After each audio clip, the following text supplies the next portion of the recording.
Penthouse, me Tugboat again, telling you it's your last chance to pick up a plush of me and all these 6 shirts. Sale ends Monday, June 15th, and after that, they gone for good.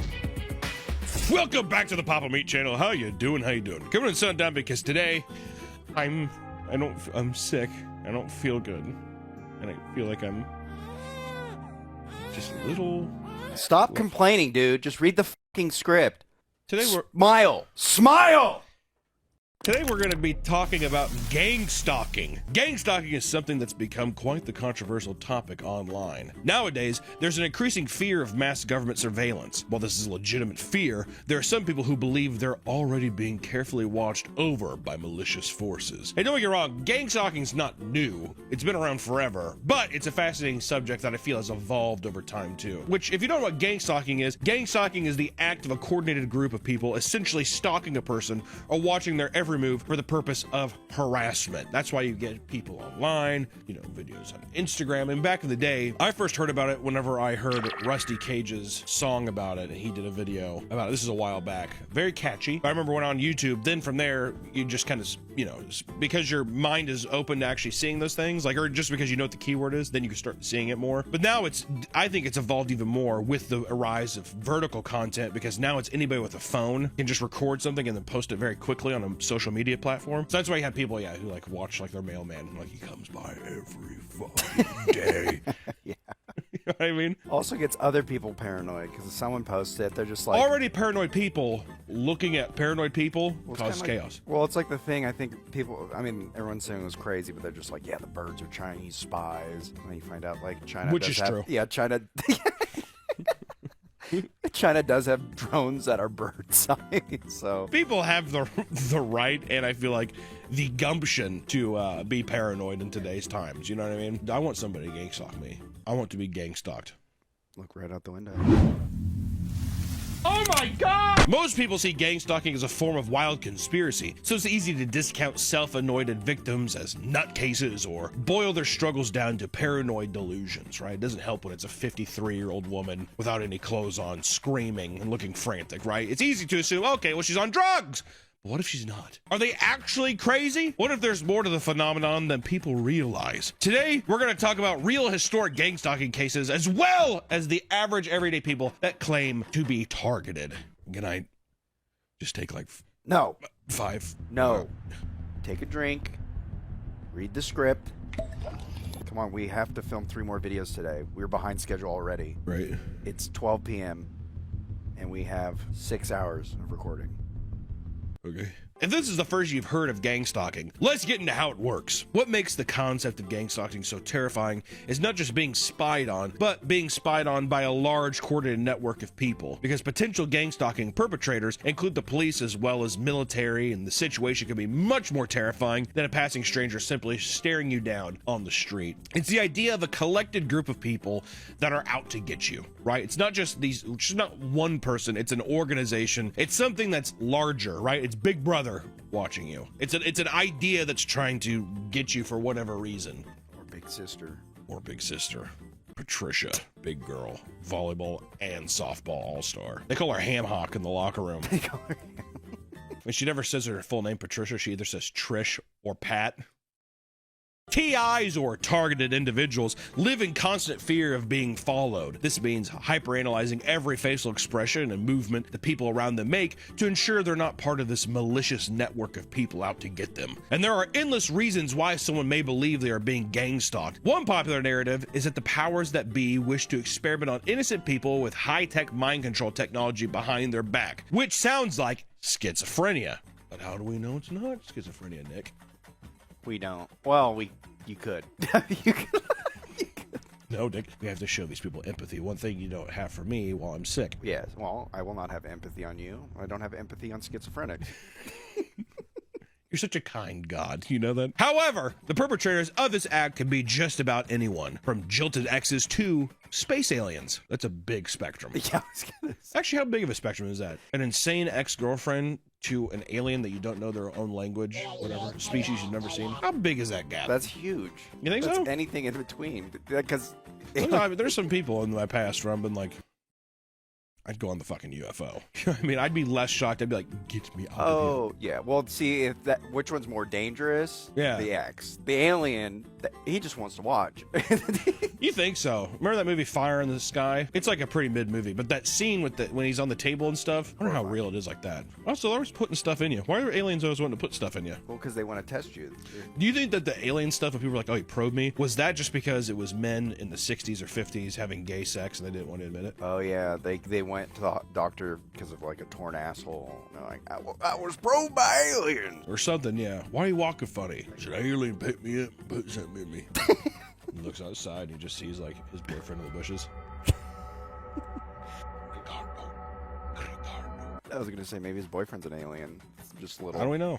little How do we know? Jump the border. Talking about some Kansas guy that's having homosexual tendencies. All of a sudden he meets, some guy from the Philippines as if he knows where that is. In the 1940s? Yeah, right. He's probably like, he's from space. Take me to your leader. Yeah, take me to your leader, Ricardo. This video is sponsored by Helix Sleep. It's a perfect time to reset and refresh your sleep space, and it all starts with investing in a brand new mattress. 1 in 3 adults do not get the right amount of sleep they need per night. Sleep is so important for your health, and the lack of it raises your risk of obesity, depression, and heart disease. It's important you get your rest, and nothing feels as good as waking up to a mattress that's made for you. So many of us are getting it wrong from the start. Good sleep starts with better mattress. Helix has 20 unique mattresses all set to serve a specific purpose. So how do you know which one's right for you?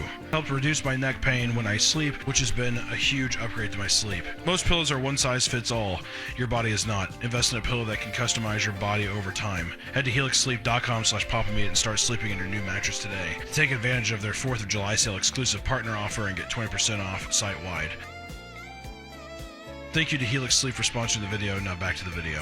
Gang-stalking tactics, as told by the self-reported victims, can often get so complex that it's easy to discount them as lies or symptoms of a psychotic disorder. After all, hallucinations brought on by these disorders can easily make someone feel as if they're being watched. Regardless of their validity, being a TI is exhausting and it can ruin your life through fear and paranoia alone. I mean, people have full-on mental breakdowns. Even if you are not a TI or a targeted individual, the thought of being a TI or targeted individual, I think, would be catastrophic to the mental state. There would never be rest. No, yeah. Constant distress. I'd be constantly paranoid if I thought someone was fucking with me or just watching me all the time. Well, I'll tell you why I'm constantly paranoid is because I told you I was sick today and I told you that my wife was helping me and that you still were insistent on me coming up here and doing this fucking video. Well, that is a you problem. Tell Allison. Allison knows our schedule. You getting sick is not going to mess it up. You had the entire weekend to rest. What are you talking about? We were at a convention the whole weekend. Exactly. You could have rested. I'm supposed to rest during a very busy... Okay, whatever. Though gang stalking is a relatively new phenomenon, there are plenty of historical examples dating back centuries. Often cited as the first example of gang stalking is the case of James Tilly Matthews. Born in 1770 and living in London, James had a long history of imprisonment and subsequent release due to insanity. The first time he was arrested was after the French suspected him of being a double agent during the French Revolution. The next arrest occurred a few years later when he began shouting treason at a lord during a debate in a House of Commons. And while living in London, James believed that there was a gang living in a cellar near London Wall using a device he called the heirloom to shoot magnetically charged rays into his body. James' descriptions of this gang and their device were recorded in nearly a book-length psychiatric report written by one of the caretakers at the hospital. According to James, the device supposedly ran off a dog excrement, animal sperm, and putrid human breath. And the gang consisted of his leader, Bill the King, and his second in command, Jack the Schoolmaster. Below them was a woman dressed as a man dubbed Sir Archie, and the person operating the machine, Glove Woman. The machine had multiple mind control settings, including stone making, lobster cracking, bomb bursting, thigh talking, and James' least favorite, brain saying. This final setting allegedly forced thoughts into his brain against his will. James also claimed that at one point, the gang implanted a magnet into his brain, which enhanced the heirloom's effects, causing him to laugh uncontrollably and speak nonsense. James also claimed to occasionally encounter the gang in the streets of London. During these encounters, they would pull out and use magnetic batons that would allow them to vanish. James would tell others around him of the gang's work, warning them about the machine and how there were spies living in London. And for years, he would talk about the gang and blame major catastrophes on them until 1814, when he was put in a private asylum. Under the care of doctors at Fox's London house, James' delusions stopped. Though the story is cited as the first cured case of paranoid schizophrenia, the behaviors he exhibited before his treatment are believed to be the earliest recorded instances of someone believing they were being gang stalked.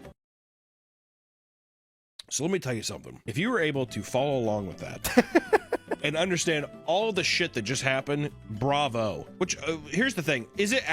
Was it proved that he, like, did all those things? Because what a colorful life, first off, before, you know, the gang stalking mental illness thing. Also, people living in the sewers in London doesn't seem totally fucking far off to me, dude. And a machine that ran on dog urine and... Well, see, now so the part that came up is when I'm like, he is trying to validate these things that he's experiencing. So to me, I can't tell if he has, like, dog jism, some poo-poo, and people are coming up and yelling at him. So he's like, I smell all these things, and it's powered by it. The dog jizz, I don't understand that. The animal, I don't know what that was.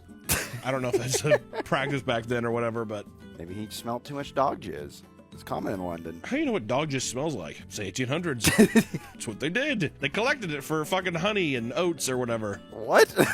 You know, I bet you that's a thing. I bet you anything there was a business that probably jacked off an animal, and they're like, you put it in your cereal in the morning. Or it's like, it goes great with toast. It's like ancient Chinese medicine. I mean, yeah, anything. I mean, people are fucking stupid. They're dumb.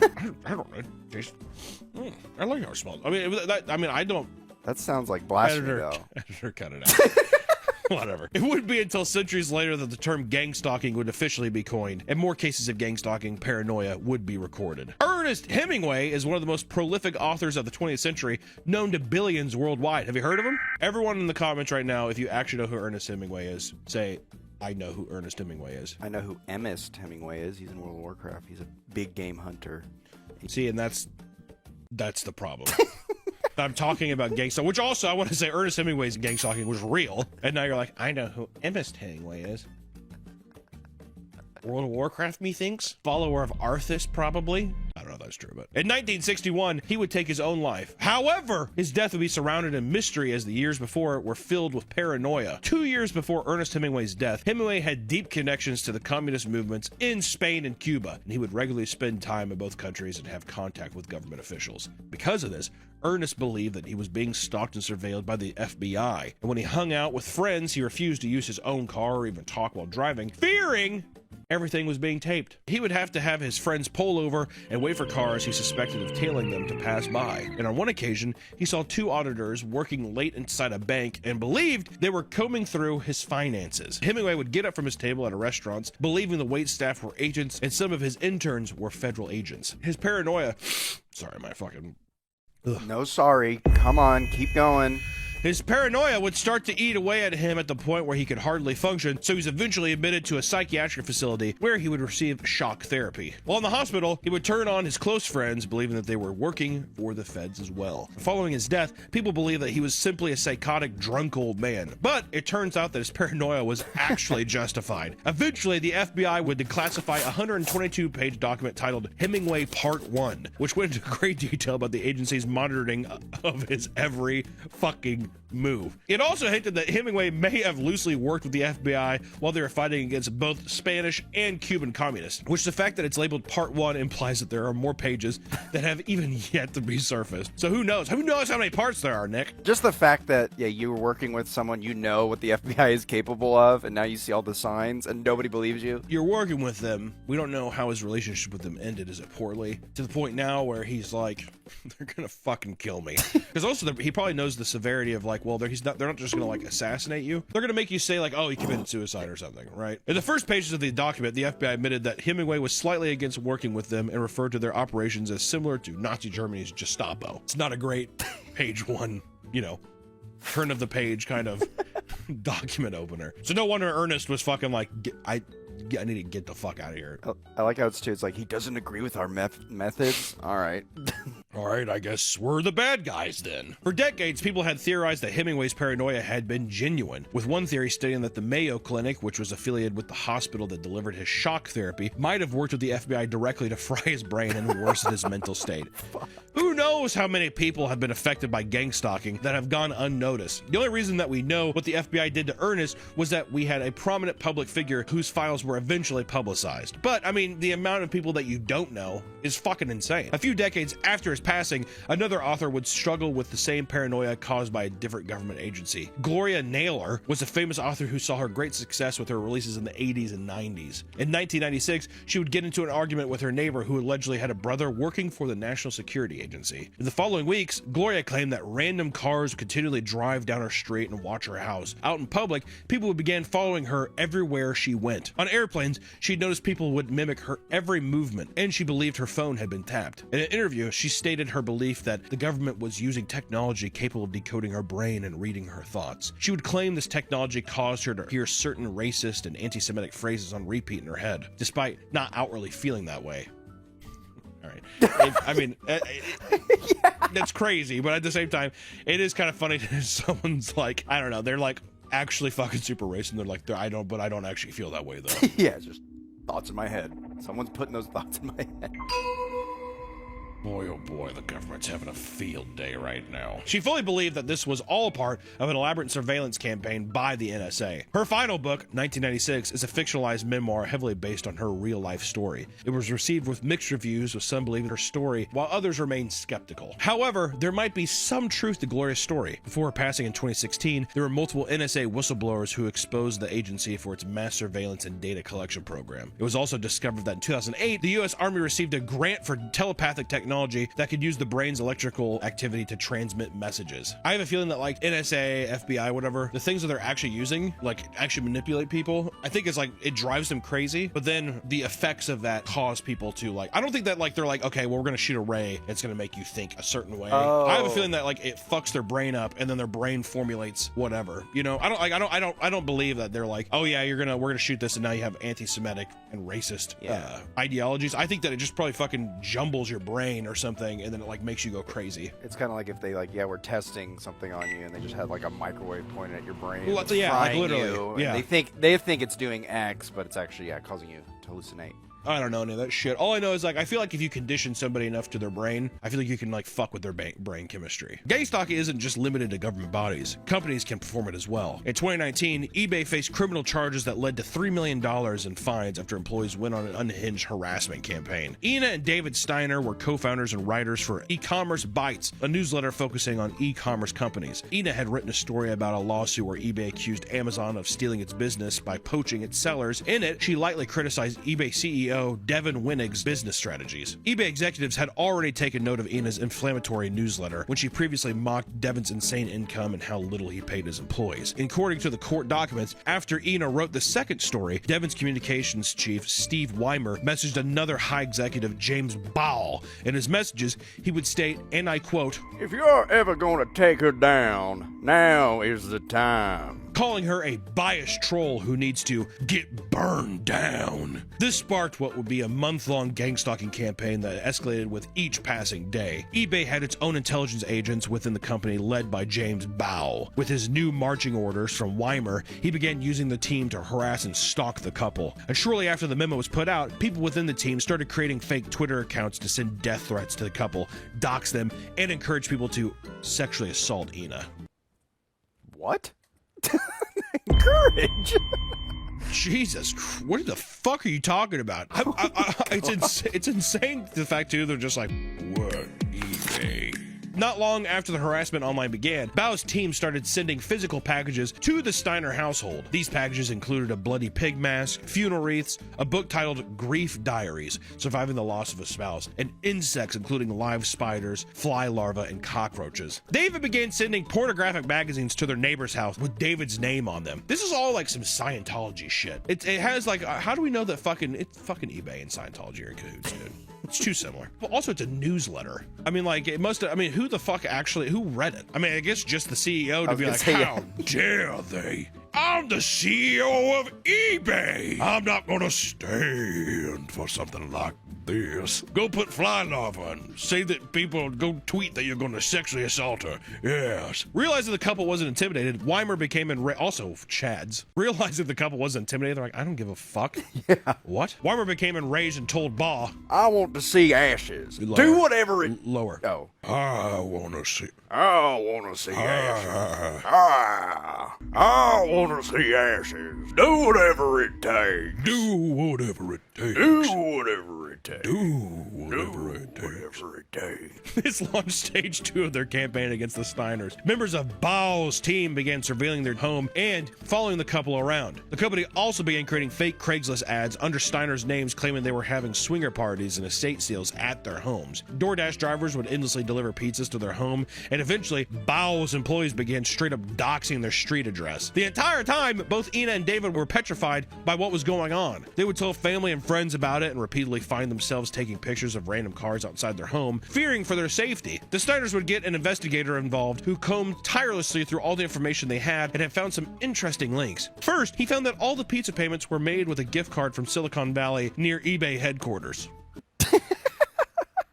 Fucking moron. It didn't take much digging for the investigator to find some information on both Bau and one of his employees, Veronica Z. Not only did he find their phone numbers, but he learned that the two were staying at a hotel at the Ritz-Carlton. When the investigator attempted to confront them at the Carlton, they were already gone and headed to the airport. He attempted to call them, but Bau would pretend to be Z's husband and would play dumb. In time, the FBI would get involved, and Bau's team began scrambling to create a fake stalker to frame. They also began fabricating personal dossiers on the Steiners to try to cover their tracks while also making the couple look bad. Members of Bau's team even attempted to find a friendly police officer in the Bay Area that would falsify security camera footage to try and back up their side of the story. eBay's legal team had also gotten involved and launched a full internal investigation. Despite Bau's attempts at having his employees delete incriminating evidence of their stalking, everything was eventually brought to light. In the following weeks, the intelligence agents under Bau would be fired. Bau himself would be put on administrative leave, and Weimer would be fired as well. Later the month, the CEO would resign and receive a $57 million exit dollar package. Oh my.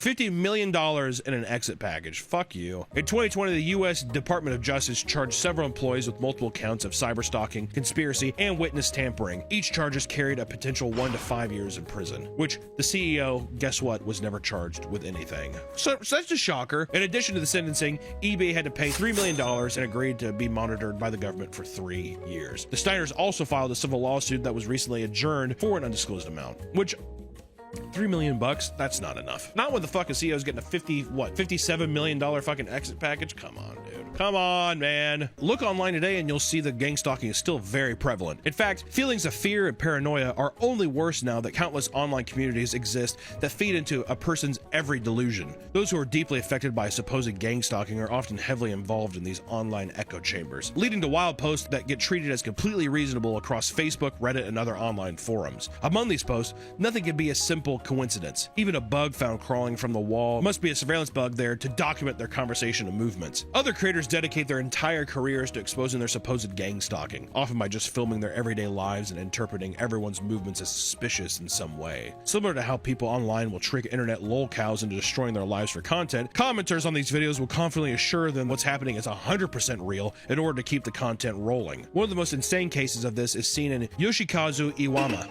Yoshi was known online and within the community as a peculiar man that was convinced he was being followed and monitored by a town filled with stalkers. To combat this, he would bring his digital camera everywhere he went and would diligently film and upload videos under the name Ayuyo700. These videos often consisted of him making strangers uncomfortable, and he wouldn't shy away from extreme acts like screaming at elementary schools across the street or even chasing down high school students on his bike. He was very often arrested for his crimes. After filming a heated interaction with two young neighbors who were fed up with his behavior, the video was posted and went viral, leading to Yoshi becoming a hot topic across the internet. Because he was so comfortable filming his neighborhood, people were easily able to track down his home, and what followed was real-life harassment that would escalate from throwing trash on his doorstep to costume men scaring him, filling his house with smoke, and even visiting his ill father at the hospital as well as his gravesite once he passed away. Swarms of people came to mess with his lawn, dance for a security camera, and scream at him for long periods of time, knowing he'd upload the footage, which was exactly what they wanted. Many streamers would offer support to Yoshi by interviewing him and helping him pay off his bills, and the harassment had calmed down significantly as time went on. It's clear that this man was simply struggling mentally, and people used his fear of being stalked for content. Ironically, these fans basically became the real-life gang stalkers Yoshi was previously made fun of for believing in, which is just fucking wild. But that's the thing though, once you get into that lol count territory, once you get into that territory where people for some reason have this like vendetta against you, I always find that these people that are obsessed with like trolling people online are just as like mentally fucking disturbed as the other people. You get this gratification of tearing down someone that bad. But also too, I mean, I don't know, there's a thing of being like when you're young, you're like, haha, that's funny, but to actually proactively go somewhere, fucking visit someone's ill father, go to his gravesite afterward, I don't know, fill his house with smoke, it's just fucking crazy, man. It's difficult to just believe a lot of these stories at face value, but sometimes it doesn't seem too far-fetched when you look at the past. When mind control experiments like MK Ultra are a well-known part of CIA history, it's not crazy to assume that there's at least desire by those in power to control the minds of people in some way. Today, there are so many cases of potential gang stalking that online groups form solely just to investigate and understand them. While the concept of powerful people tapping into your phones and cameras isn't really that shocking anymore, some people certainly take it to the extremes. In the majority of these cases, you're likely not being followed, and you should be careful choosing the communities you inhabit, because they might just feed into the dangerous false narratives that you've constructed for yourself. So for the love of God, if you think something's happening, seek help. And if there's a schizophrenic person or a mentally disturbed person on your Instagram story, don't feed into it, all right? Let the person be, just scroll. The world will be a better place, Nick. I like, comment, and support them. Well, until next time, I am getting out of here, and I'm gonna go probably sleep for a bit because I am very sick and I don't feel well. So, well, I already told you we have more videos to record, so you're gonna sit there, and we're gonna record for another 6 hours. I feel like you're gang stalking me. I feel like I see you out in public. I'm like, we're not at work. Yeah. Nick, in your window. I'm going in and sniffing everything. Welcome back to the Papa Meat channel. How you doing? How you doing? Coming and sun down because today we're going to be talking about Taylor Swift yet again. But not for the whole time, so don't click away. I know. I did some shenanigans before with her, but it's not all about her. But for people that don't know, last Tuesday, Travis Kelce finally tied that bitch down and put a ring on it. This video is actually all about Taylor Swift and her fans. And let me tell you, the Swifties have responded with an eruption of emotions. There's things that you could tell on this channel that I love. I love talking about weird phobias, Disney adults, cults, and Swifties. And it isn't every day that we get to talk about them, Nick, so I'm glad that we get to talk about them now. It's been a while. It's been a bit. We got death threats before, so we can't get much lower. Me don't think. Oh, I think you get murdered. As you'd expect, this has basically become the most important thing to happen in the Swifties' lives, period, right? Their queen is getting married, and then she's gonna go on tour, she's gonna show off that rock, and the next is Travis is gonna lay a big load in her, and then she's gonna do the Beyonce thing where she does a tour with the belly bump, and then she divorces him, divorce tour. Divorce tour. It's all calculated, dude. It's all calculated. You know what I think? I think she's gonna fake her pregnancy. You're gonna see her with the belly, but she's gonna have a surrogate. It's just for ticket sales. That makes so much sense to me. That honestly makes so much sense, all right? Which, you know, because it's the most important thing to happen in the Swifties' life, it means that we're gonna have to hear about this for the foreseeable future. The planets in the cosmos aligned with this. The same day Taylor Swift got engaged was the same day Pumpkin Spice Latte came back out. Coincidence? I don't think it's gonna be a fucking white woman's holiday, dude. Them just gonna go crazy. I thought it'd be interesting to take a look at how this otherwise mundane event has sent people into an absolute frenzy, because as you know, I love digging into people having emotional breakdowns online over celebrities they're obsessed with.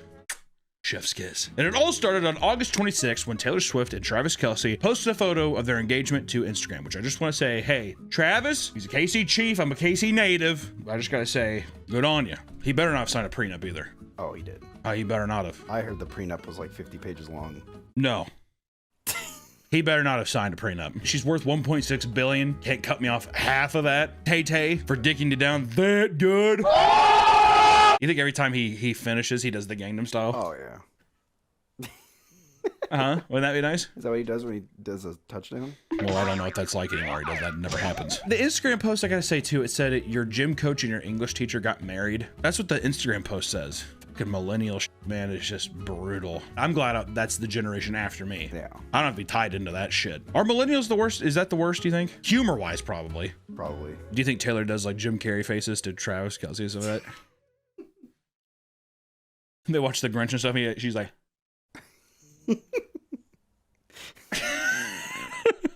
Tay, stop. You about ready to make me act up. For real, girl, stop it. The photo very quickly became one of the most liked photos in Instagram history, hitting around 36 million likes in less than a week. Swifties across the country began collectively losing their fucking minds, with many bursting into full tears while filming their raw reaction to the news.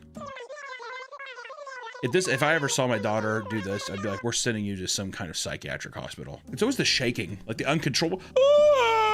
It's always that. You can't just like collectively shed a tear of joy. One tear and you're like, that's awesome. To me, that's respectable. Freaking the fuck out and like hysterically shaking like you have epilepsy, where does that come in? How are people supposed to know that this affects me deeply if I'm not That's true. Okay. hysterical? Oh, that's true. Swifties were so adamant about getting the information to the masses as fast as possible that one class at an all-night girls Catholic high school was interrupted so that the staff member could announce the breaking news.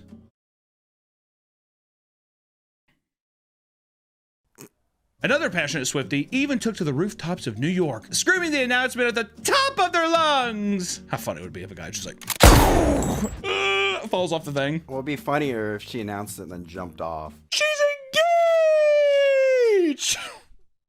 Just drives Yeah, on she the- thought she could fly. Yeah, exactly. They said it would never happen. I can fly! It just like falls up into the top of a fucking cab. A reporter for CBS caught the news right before going live, pulling out her phone and frantically reading through the announcement while shaking. CBS is not the only news outlet to lose its mind. A reporter from People's Magazine said, quote, I'm a millennial Swiftie, and I'm going to say it, Taylor and Travis' engagement felt like a milestone win for our generation. Wait! We have new merch available, and it's totally awesome and totally swag. Put your big old titties or your big old cock in these amazing pieces of merch and get some today! The customers are ranting and raving about how much they love this merch. Here's one customer all the way from Ireland. I love the new Papa Meat merch. Look at this cool t-shirt I'm wearing. I'm Irish. That's awesome! And they survived on potatoes, and that's pretty cool. Be sure to go to the link in the description or this link right here to get some amazing swag and support the channel, and hey, back to the video. Then came the overwhelming emotions. Swarms of videos were released in which entire rooms of people were in tears as they read the poster's caption, your English teacher and your dim teacher are getting married. Over and over again. It's like a fucking cult, man. Oh, yeah. Well, what's weird is we've said this before, but like, it's like it's Scientology or something. You kind of forget about it, and then something happens where you're like, hey,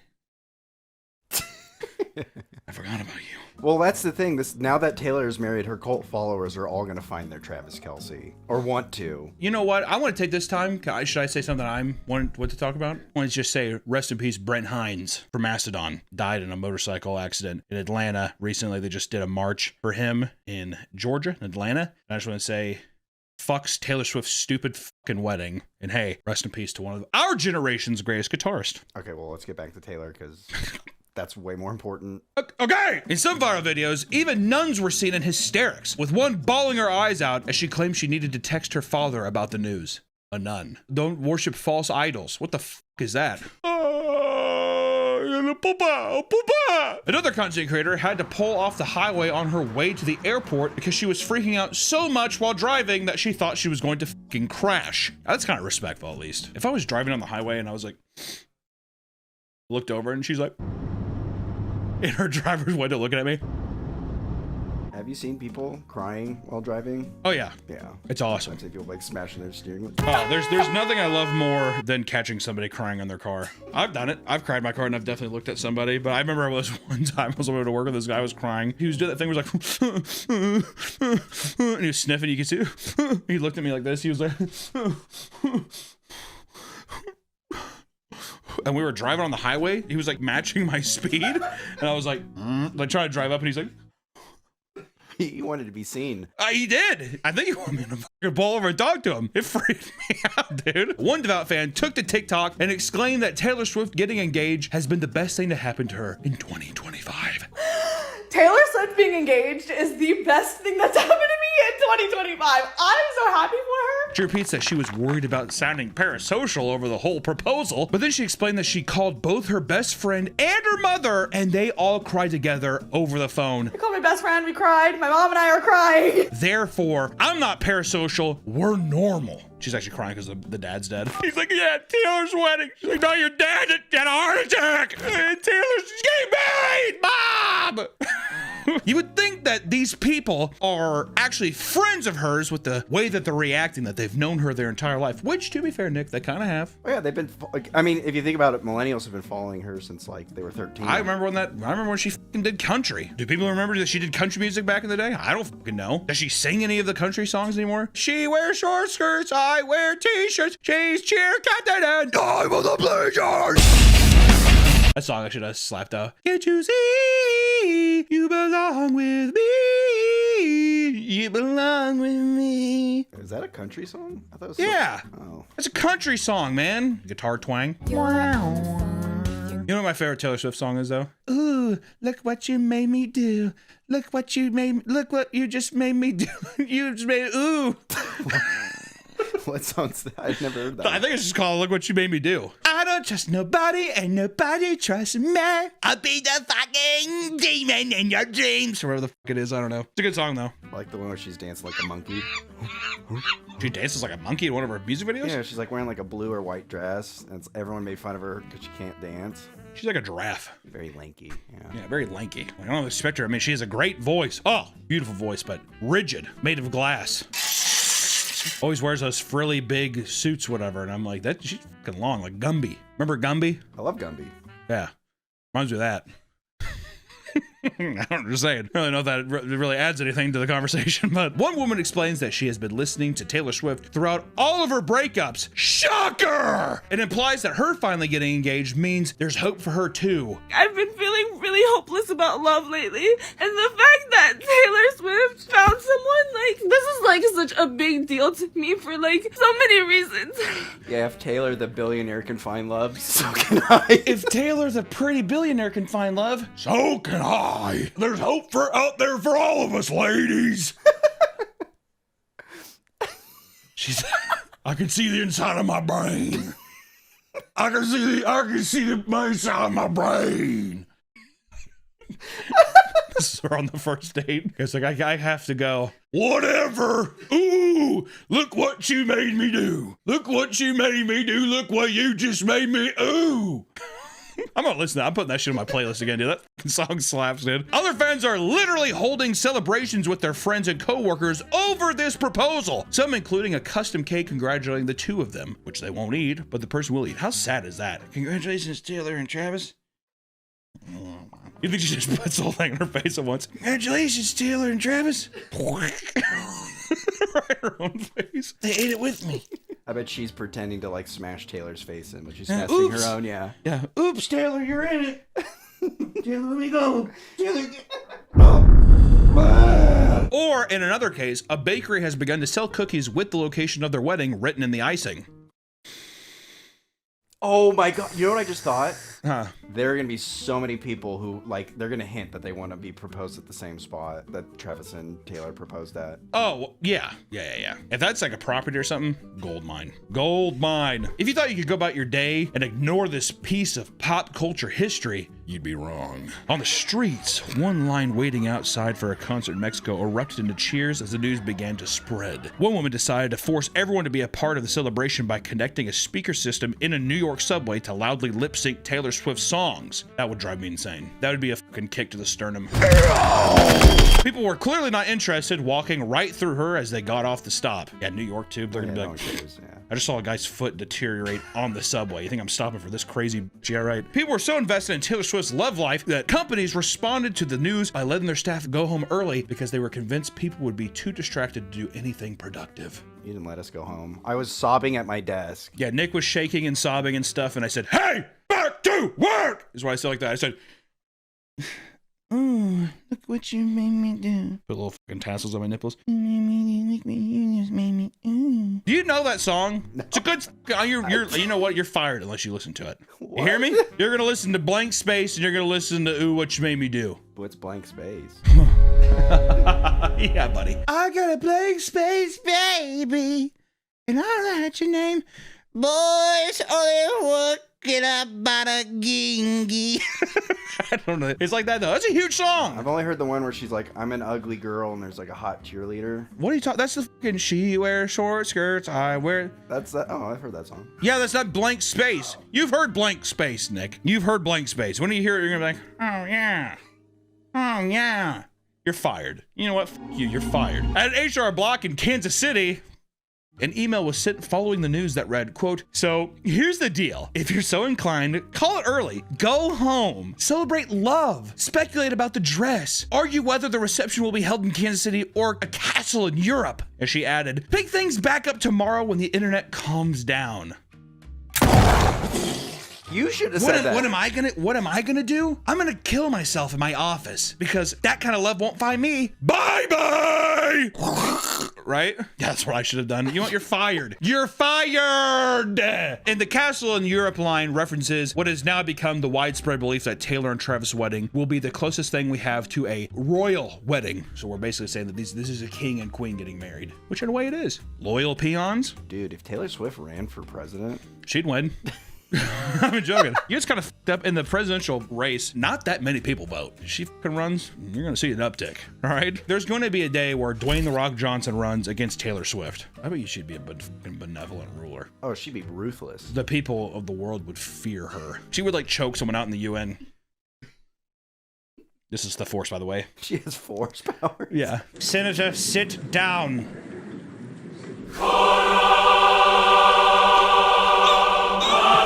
Head blows up. What would be the first bill she would do?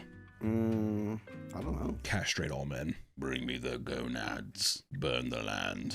It would pass too. Oh yeah. Yuck! Swip! Snip, snip. Take the babies from the beds and throw them out the window. It's like, what are we doing? Also, everyone gets Fridays off. Oh! Okay, sneak that in the bill. Yeah, exactly. Oh, woo! I also think that she would frack. She'd what? I think that she would frack the land or whatever. Oh, yeah. She would deep sea drill for oil and stuff. She wouldn't give a f. The Earth can just remake it. Not a big deal. We'll replace it with babies. Put the babies down there. Wait! We want to thank today's sponsor, GamerSupps, our longest, most beautiful sponsors on this channel. You can go to gamersupps.gg and get our own flavor, raw meat. That's right, baby. It's one of the best. I'm going to say it's the best right now, and I think I need you to try it right now. It's keto-friendly, sugar-free, and there's non-caffeinated options if you have a little quail heart and it's too much for you. But also, GamerSupps right now has carbonated energy drinks. Move over, Red Bull. There's a new sheriff in town. They got all kinds of flavors right now, guys. And let me tell you, if raw meat keeps going the way it is, they're wanting to put that little bitch in a can and sell it as well. So be sure to check out my flavor, raw meat. And also, if you're unironically just wanting like a carbonated energy drink or more of the shaken energy drinks type stuff, GamerSupps is the way to go. It's fucking awesome. It is a very, very nice product. So thank you so much to GamerSupps for continuously sponsoring these channels. And hey, go check them out. You can get free samples. If you like big anime titty cups, they do tons of drops with different creators. It's just a nice thing for if you're a fan of online content and if you're needing a little extra energy boost. So thank you so much for GamerSupps for sponsoring this video, and back to the video. And as you can imagine, nothing revolving around Taylor Swift can occur without a little bit of drama, right? If you can believe it, not everyone is celebrating Taylor's engagement because they're fucking dogs, right? God, I fucking hurt my throat there. Fuck. Take a sip of a little gold. I said the dogs thing? I feel like I broke my windpipe. That's Taylor getting back at you for... Taylor? Some communities are doing much, much worse. On Reddit, there's a community called Gaylor Swift. You can kind of figure where this is going, which focuses solely on the conspiracy that Taylor is actually gay. The community is so private that it hasn't accepted any new members in years. However, some of their content has been getting leaked and they are losing their minds. One fan refuses to believe that Travis and Taylor are truly in love, instead suggesting that the proposal is just a facade to cover Taylor's relationship with Zoe Kravitz, with Travis merely being used as a way to have children. Yeah, because... She wants those tall, beautiful, big genetics, dude. Some fans are even questioning their beliefs. A hardcore Gaylor fan stated that they are growing more worried about how serious Taylor and Travis's relationship is getting and starting to believe that Taylor has never been gay in the first place. That's a shocker. Because their world is crumbling, other fans are posting about how they're having panic attacks because of this engagement. Am I dying? Is this death? Is this death? They claim their panic attacks are worsened because they can't rationalize whether Taylor is actually bisexual and loves Travis, or if the proposal is all performance art. Hey, death! Am I dying? Is this what death is? The light! The light! Several fans have even suggested that Travis is gay too, and both are in a relationship to escape the public eye. Since the proposal, the spotlight has been mostly on Taylor, and that's because a lot of her fans are hypercritical of Travis, claiming that he proposed to Taylor on the wrong knee. Others are actually happy that Taylor is finally marrying Travis because they believe that since he's a big dumb idiot, he won't fight her on anything. He's never gonna be like, we shouldn't decorate the living room this way. You know what I mean? Because he's a big dumb idiot. He'll be her little lapdog, a big lapdog at that. And then when he gets CTE, he's going to start. Then when Travis gets CTE and you find out that he strangled her with a Bowflex, everyone's going to be like, Who would have saw that coming? what? Because news of the engagement has started to blow up, some Swifties are becoming snobby and are rejecting the new fans. Get out of here! This is for us! All 6 billion of us! No newbies in anymore. Right, guys? A huge wave of people. Gatekeeping Taylor Swift? I would. I love the idea of gatekeeping the most universally liked thing in the world. That's amazing. It's like gatekeeping cheese. you just start putting cheese on your stuff now? Okay. All right. They believe that her new relationship brought in people who only care about her dating life as a celebrity and not her career achievements, okay? And us celebrating it's different. That's different. A lot of her more devoted fans, however, are trying to figure out how to somehow get into the wedding. On Twitter, people are begging Taylor to hide a golden record in one of her new albums, with the finder being able to earn an invite to the wedding, like Willy Wonka. That's how the Swifties think. In children movies, she's like, either it's like trying to find the invitation and finding wedding is much like Nemo, and what if she released something like Willy Wonka and Charlie and the Chocolate Factory, and we were able to tour her wedding? That'd be awesome. I'd bring my Grandpa Joe. You think she's gonna do a wedding tour? Yes. Yes. I was just gonna be like, I got one of these, and then it's going to break the sound barrier. A black hole is gonna open up in the center of the field. And the Earth's gonna get sucked in, and that's what's gonna happen. But they simply cannot wait for them to tie the knot. So out of desperation, they are creating AI videos of the wedding, which is awesome. It's awesome because it's one of the greatest acts of mental illness I've ever seen in my life. It's amazing. I'm there. I'm at Taylor Swift's wedding. Rocking back and forth in a fucking padded cell. Putting themselves in the wedding too. They're probably like the ring bearer. Yeah, they're a dog carrying the thing up. Travis like pats her head and does that, and then Taylor pats her head, and they're like.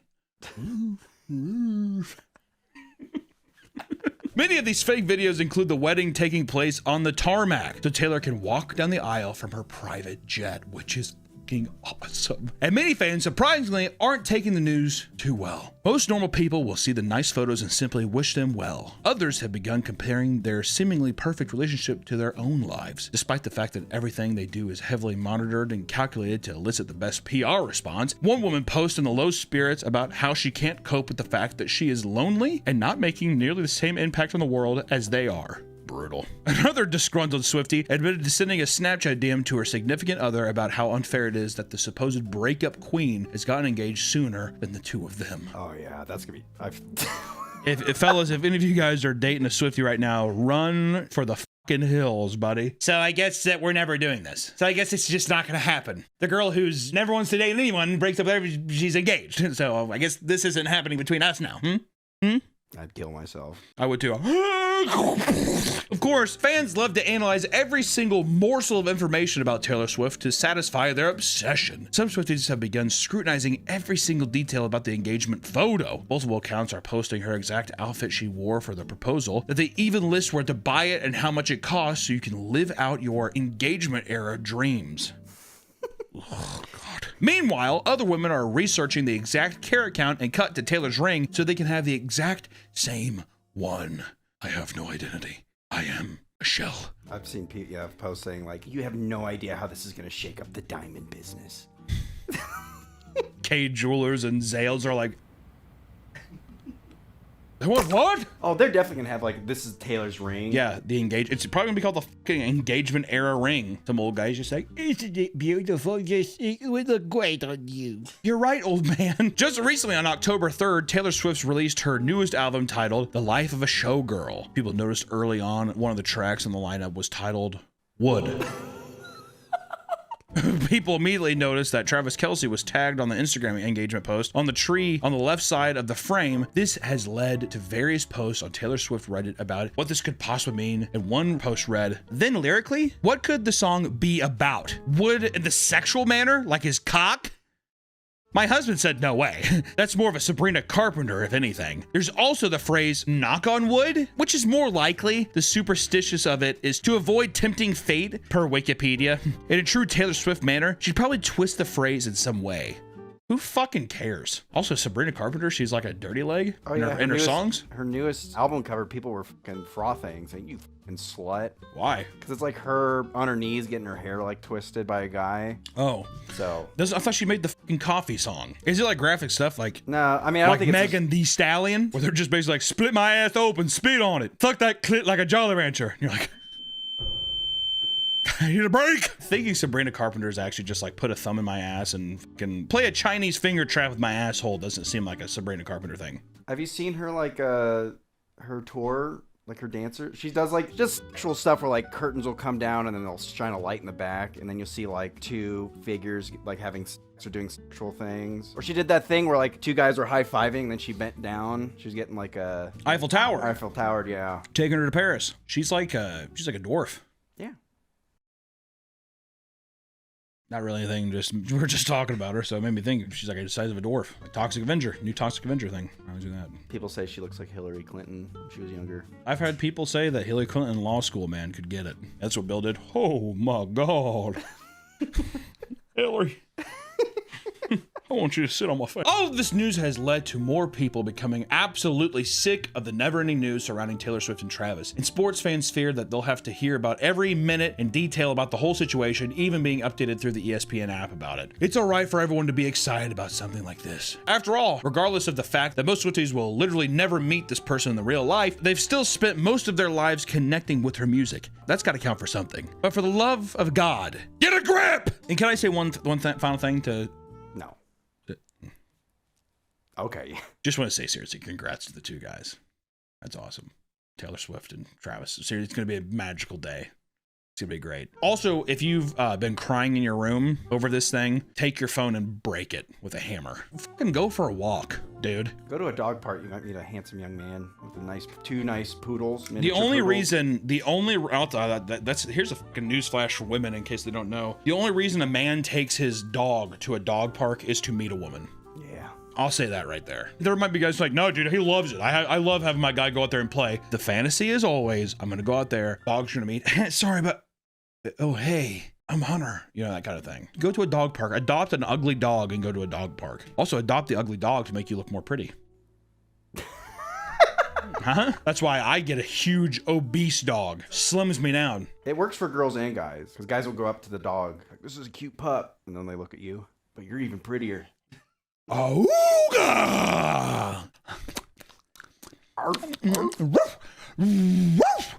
All right, bye. Welcome back to the Papa Meat channel. How you doing? How you doing? Come on and sit down because today we're going to be talking about time travel. I mean, who hasn't been interested in the possibility of time travel at some point or another in your life, right? Whether it's to explore ancient history or to witness future technological advancements, you can understand why it's on people's minds quite often, right? Being able to kill Hitler while he's a baby, which out of context would be probably very horrifying for the people around him, but you could be like, I just did the world a huge, great deal of service. You think if Hitler died, there'd be a different Hitler? If you were a time traveler, yeah, was it like butterfly effect? What would be fucked up about that is that it's like the same thing still happens, but now people are still naming their kids Adolf and Hitler. Yeah, exactly. So now you're the only person walking around, and it's like, this is my little boy Adolf, and you're like, well, for you, it's weird. Everybody else is like, well, everyone's like, yeah. Why are you giving such a fucking weird thing? His name's Adolf. It's not a big deal. And I'm like, Believe it or not, there are tons of everyday people that claim not only to witness real-life time travelers, but to be one themselves. We're about to get into the weird and slightly deranged world of conspiracy, filled with all sorts of bizarre theories and delusions. I mean, what if I told you that we've already invented time travel? Well, that's what many people have theorized for years. People have long since hyper-analyzed old media for clues that time travel exists. For example, in the 1928 Charlie Chaplin film, The Circus, people started to freak out after noticing that one background character appeared to be holding a phone up to her ear and speaking. Time travel? Possibly. Instead of considering a more plausible explanation, people became convinced that this is proof of time travel, since cell phones had not been invented yet. Well, to be fair, if you were a time traveler and you wanted to give a hint, you would do something to where it's like, this is going to be a big movie. And then people are going to be able to look back on it. You wouldn't just like hide it. Why would you hide it? I'm going to flaunt it around. I want people to be extremely scared. If I'm not spreading paranoia as a time traveler, did I even travel time? No. No. God, no. The small YouTuber who pushed this theory in 2010 went viral and created a whole swarm of people believing in this theory. Online, other people were infuriated that this gained traction. Their counter theories would range from being an old-fashioned hearing aid to the woman simply being insane and talking into her wallet. Yeah, now... It's like, oh, that's just a geriatric woman. This is the 20s. Theories like this are dime a dozen. And in some cases, it's just a woman holding a cigarette case up to her ear. And in others, it's an old painting where a prayer book is confused for a modern smartphone. We're finding that smartphones are popping up a lot. Is this similar to like ancient Sumerian cave paintings or like sculptures or etchings that look like alien spaceships, you know? People are like, what is this man? He's sitting inside. What the hell is that thing? It looks like a spaceship. It's people just being like, oh, they pattern recognition. I know what that is. That's a smartphone. That right there is an LG chocolate. I will say, can I give a hunter's tip? Hunter's tip. Hunter's tip. Those Sumerian alien etchings, shit's real. I'm one of those people where I'm like, motherfucker was an alien. If I was a fucking guy back in the day in Egypt, Samaria, where the fuck that is, or a Mayan, and I was like, and I saw this fucking big alien come down, and he was like sitting. I would etch the shit out of that. That's true. I bet you there's some. Oh, okay. I thought you were gonna go with the trolling, but I was gonna say if I was a Sumerian, I would troll people. Oh, you would? So you're saying that you'd be like, I don't think they had that sense of humor. I don't think they were like, he's funny, and they're like, he's a spaceship man, because they have no concept of what a spaceship even is, right? Unless they saw it and actually believe it. If I was a Mayan guy and I was like just chilling down there, in the Mayans, yeah. You say down in the Mayan cave? Oh, they said in New Orleans. I was like, what? If I was sitting there and I was chilling outside my temple and this thing flew down from the sky, first off, I'd be like, that's God. What's up, God? And then the aliens. Why would an alien? The aliens to me would be the trolls. Just stack the things like this. Fly off. I'm getting the hell out of here. How would they even talk to him? Pointing. Or really, they're saying like, pick up the fucking thing and put it here. Other perceived proof of time travel in the past has been nothing more than a common way to scam people. One popular scam email goes as follows, and I quote, this is an email. Imagine viewer that you are at your computer and you just received this email. I'm a time traveler, stuck here in 2003. Upon arriving here, my dimensional warp generator stopped working. I trusted a company here by the name of LLC Lasers to repair my generation 352-435-0A watch unit, and they fled on me. I'm gonna need a new DWG unit, preferably the rechargeable AMD wristwatch model with the GRC79 induction motor. 4 i80-200 warp stabilizers, 512 gigabytes of SRAM, and the menu-driven GUI with front panel XID display. Damn, dude. Yeah. So I'm kind of a time traveler. It then goes on to detail a payment of platinum gold, as well as desperately urging the victim to make sure no spying eyes witness the drop-off. Some claim this email is just a joke, while others insist that going to the website listed in the email led them to getting computer virus. No time traveler, first off, is gonna be like, can you give me some money? Why, dude? They need to fix their warp drive stabilizer. Or if you did a thing where you put it in a bank and then like it's the Futurama episode where he puts it in the bank and then it like accrues a bunch of interest over time and then he's rich. He could literally go to a sports betting thing and just be like, I know who wins this fight. all on Tyson or whatever, you know, like. Yeah. Some people went out of their way to discover who created the email and website, which was a man named Bob White. After reaching out to him directly, people have reported that he acts so inexplicably crazy that he must truly believe he is a time traveler. Oh, he believes he's a time Oh yeah, traveler. I think that he's like, I need this. This is how I get back home. I wonder if you ask him like, what is home like? Do you think he has a full backstory? Oh, yeah. Or do you think I don't remember? No, he's got a whole. He remembers it. That's what I need to do. I need to get a wife that I just have full deniability over. Or I could sit there and I need to be like, my wife's waiting for me. She's beautiful. Can I see a picture? I don't have a picture of her. She, but trust me, hot. I imagine too. I wonder if anyone ever gave him everything that he asked for, and they were like, "Are you going?" He's like, He would just make excuses though. He'd just be like, "Well, that." my back hurts. I can't travel while I can't time travel while my back hurts. Okay, it's obvious. What did Bob ever say? What year he was from? Editor. This video is sponsored by Fume, the leaders in flavored air. Fume is the flavored air device that's designed to help people quit vaping and smoking by breaking the hand-to-mouth pattern. Breaking bad habits can be hard. And when cravings crop up, don't handle it alone. Let Fume help. Fume is not a vape, it's not e-cig, it's just flavored air, which means you can use Fume anywhere. Use Fume as your natural replacement while you're working on improving your habits. With Fume, there's no vapor, no nicotine, and never any toxic chemicals. And on top of that, Fume is an award-winning device with great flavors. Feel the rush of crisp mint or tangy raspberry as you keep your cravings at bay. I keep my Fume device here at my desk so it's close by in case I'm feeling anxious or a bad habit wants to distract me from my work. It takes up no space at all and I love it. If you're ready to break a bad habit, now's a great time to try Fume. Right now, when you try a journey pack, you'll get a free Fume topper just for using my code PAPAMeat. The Fume topper adds a soft, replaceable, chewable mouthpiece, providing something safe to chew on when you're craving it. Grab this offer while it's available. So head to tryfume.com/PapaMeat. That's tryfum.com and use code PAPAMeat to get your free Fume topper with your journey pack. Thank you to Fume for sponsoring this video. Back to the video. Though many of the conspiracies about time travelers sound outlandish, many people have either encountered them in real life or even claim to be one themselves. In Casper, Wyoming, at 10:30 p.m., police were called to the home of Brian Johnson over the claims of disturbing the peace and public intoxication. And when the officers arrived, they found Bryant rambling and mumbling nonsense. And when they asked him to repeat what he said, he revealed that he was a time traveler on a mission to save Earth. He said that an alien invasion was heading towards the planet, set to arrive in 2048. He began yelling at officers, demanding to speak with the town's president so he could warn everyone else. And when officers began to put him in the car, he explained that aliens had filled his body with alcohol and placed him on a large pad. He said that the pad was supposed to take him to 2018, but he landed in 2017 instead. Officers claimed that Bryant was slurring his speech and had watery red eyes. After blowing a .136 blood alcohol level, he was arrested and charged with public intoxication. That's how they silence you. I want to see exactly. There's two things here. One, that's a great way to try to get out of a public intoxication charge. Aliens sent me. I got sent back because of the deal. And I was supposed to go 2018, but I got there 2017. So, guys, okay, so you have to realize that that's why these aliens liquored me up. I'd tell him, hold on, my car's a time traveling machine, and then I'd drive off. Yeah, exactly.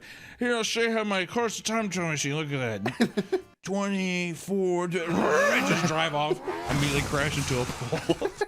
Down in Florida, police were once again called to a public disturbance call that had been going on in the early morning. The caller reported seeing two men fighting in the parking lot, so when officers arrived, they expected to find the suspects. However, they found nothing. It wasn't long before they found a man with a gash on his forehead and asked him what happened. According to him, an unknown white man with dreads showed up and said he was from the future.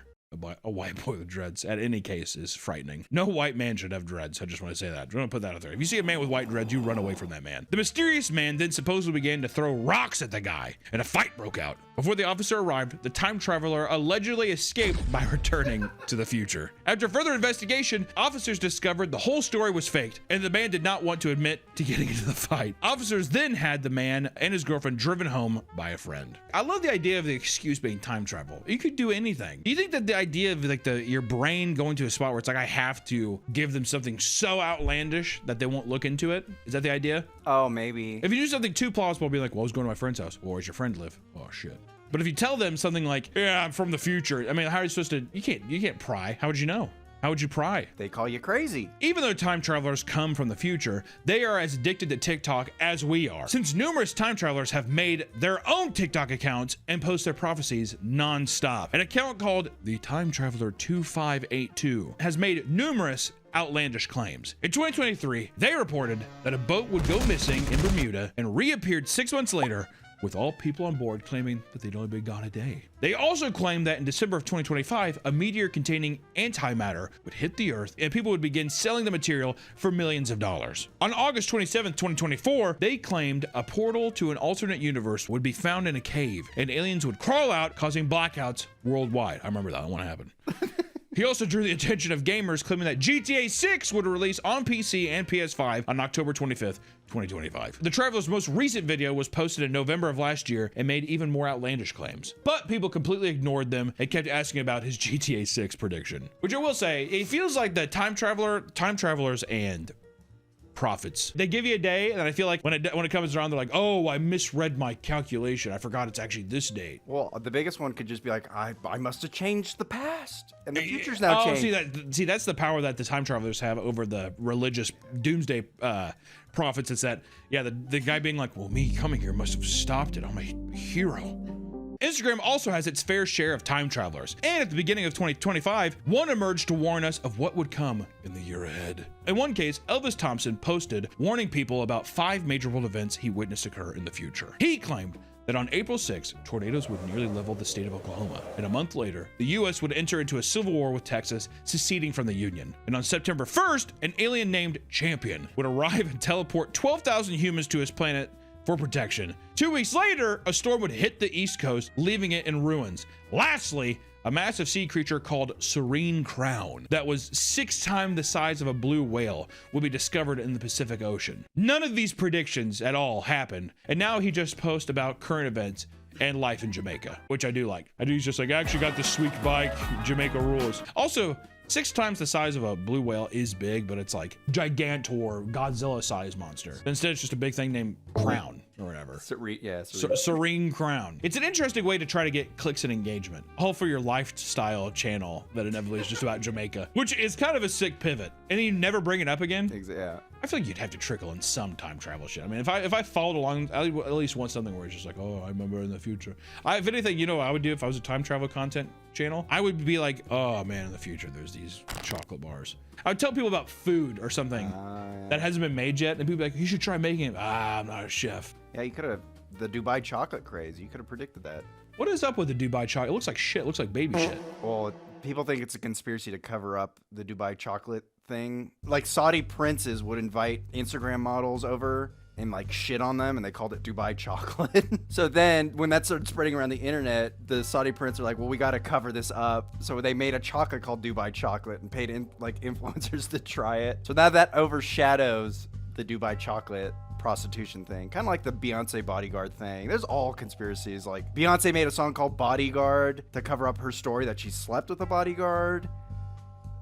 There's a lot more examples I can't think of, but it's fucked up. I believe all of it. I believe every conspiracy theory I'm told. Leave your favorite down below. Time travels like this can be found all around the world. And in 2006, a man wearing a Soviet uniform and carrying a Soviet ID emerged, claiming to have traveled through time. Sergei Ponomarenko was found wandering the streets in Kiev, Ukraine, looking lost and asking for streets that no longer existed. It's kind of funny.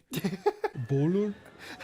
Bowler? So I was like, what? See, that's the best thing too, is being like, oh yeah, back in the day there used to be this. Who the fuck's gonna be like, let me go look at a map from back in the day. When confronted, he said he was from 1932 and had traveled to 2050 before coming back to the present. His original Soviet uniform and ID confused the police, but his story became more believable when they took his 1950s camera and developed the film. On his camera were random pictures seemingly from the 50s. One showed a picture of his fiance, and another showed a supposed UFO responsible for taking him to the future.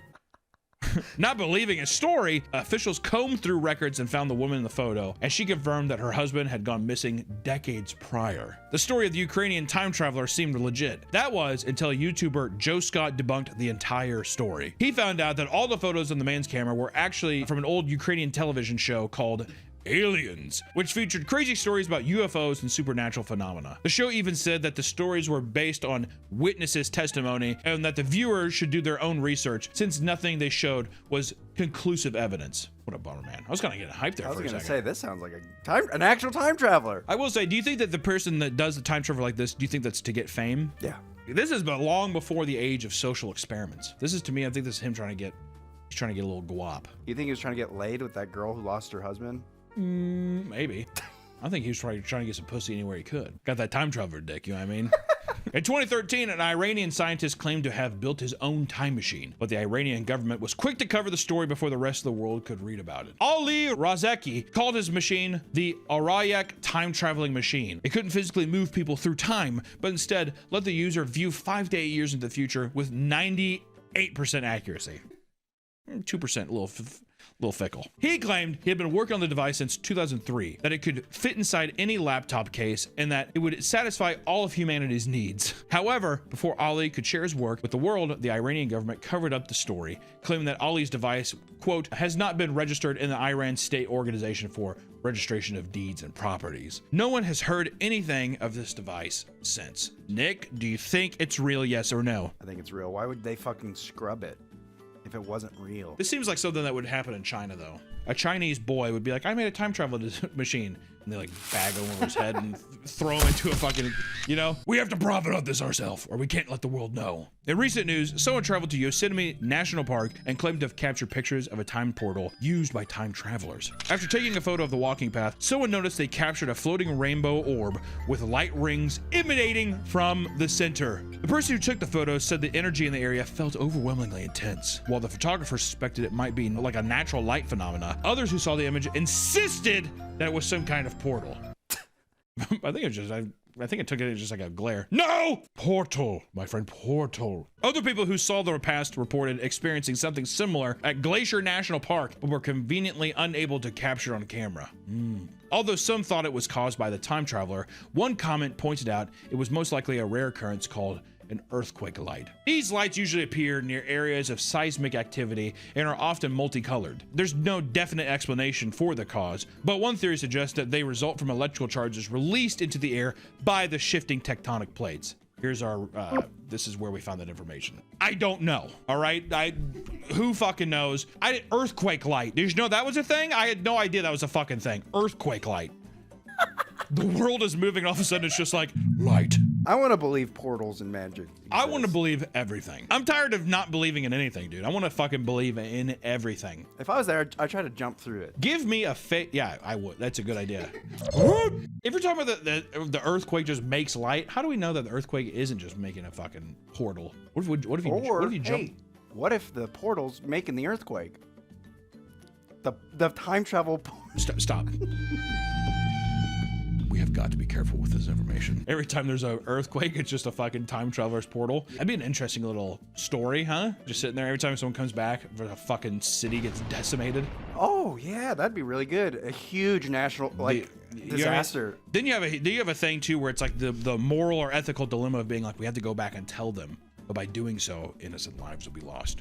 TM, trademark. That's car, copyright. Copyright, Nick, trademark it. It's like the trolley problem. Do I go back in time to save millions and kill thousands? Or do I let millions die? I'm going to choose a scenario where I save everyone. And no one dies. That's not an option. It is in my reality. There are all sorts of wild time traveler stories that have captivated people and left them unsure of what to believe. Look no further than the story of Missouri time traveler. Some consider his story to be an urban legend, while others are left unsure. Coast to Coast AM was a late night radio show hosted by Art Bell that revolved around conspiracies as well as paranormal activity. And in 1995, they did an interview with a strange character dubbed Michael Madman Markham, a man who claimed to have successfully invented a time machine. During the interview, 21-year-old Michael explained how he had built what seemed to be a time-traveling device from modified Jacob's ladder. At one point, he saw a soft light appear over the device. He tested it by throwing a screw into it, only to have it disappear and reappear on a table nearby, potentially sending it briefly through time. After 3 attempts, the device caught fire and was destroyed. This caused him to put it together and plan to create a much larger and more powerful version, something that requires much more voltage. Instead of spending several thousands of dollars for his own power transformers, he formulated a heist to steal them. He got a couple buddies into a pickup truck and went to a power company in broad daylight to steal 6 industrial power transformers, okay? I can't even imagine how much that is. Also, how fucking dangerous is that? All right, boys, we gonna steal them. We going back in time. Let me just say this. Would you want to go back in time or in the future? Probably the future to see how it all ends. How fucking bleak. My God. I mean, maybe go back in time and see, like, cavemen. take pictures of them. Like animals. I love this idea of, like, make, like, some cave noise sounds. Oh, oh, oh, oh, oh, oh, oh.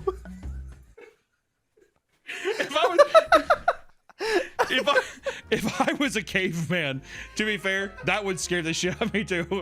Ooh! What was I walking in on there?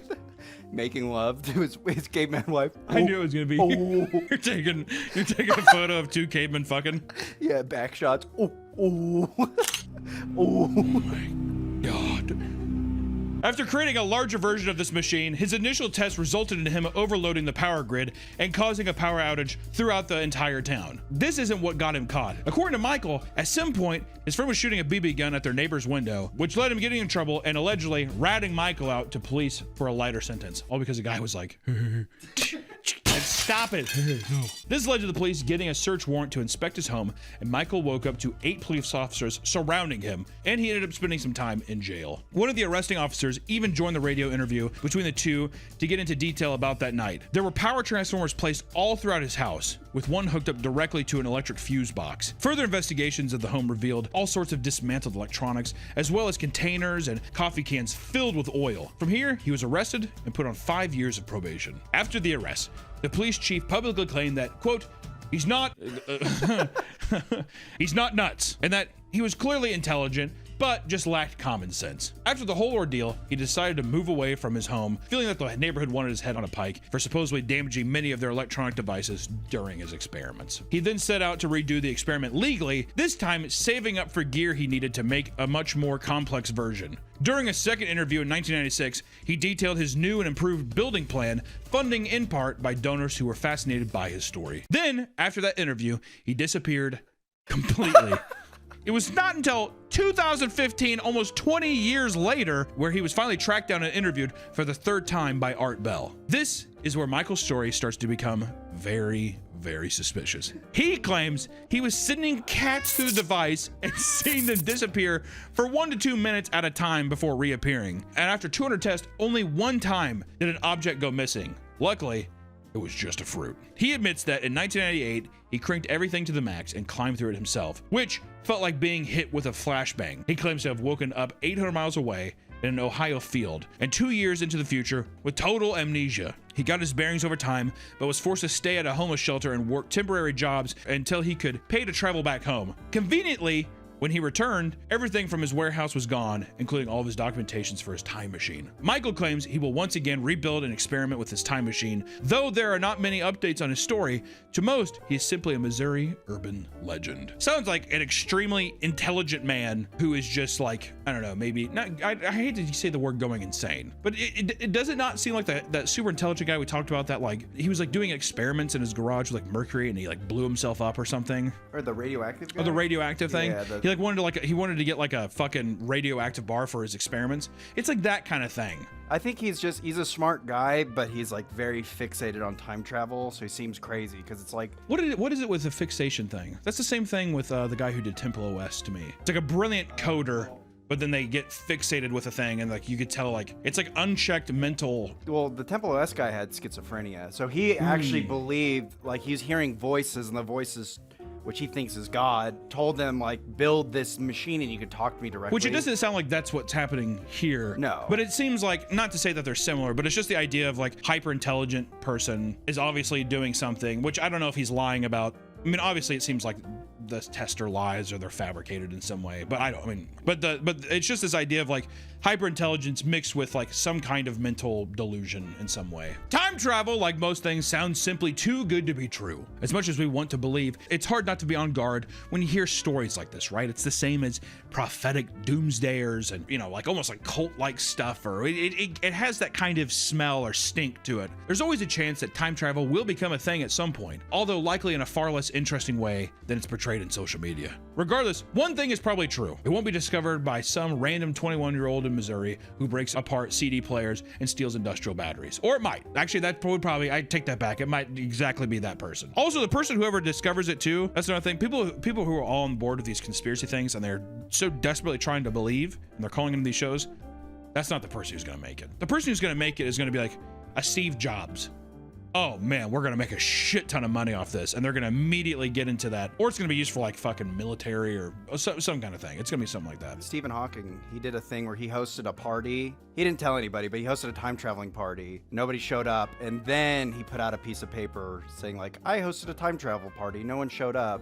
To be like, if time travelers are real, and you see this newspaper that came out like 3 weeks before the party, then they'll show up. So that proves no time travelers exist. I know some people, the fascination with time travel seems real too, because time is like, is like relative, or it's like a space. Oh, time is space.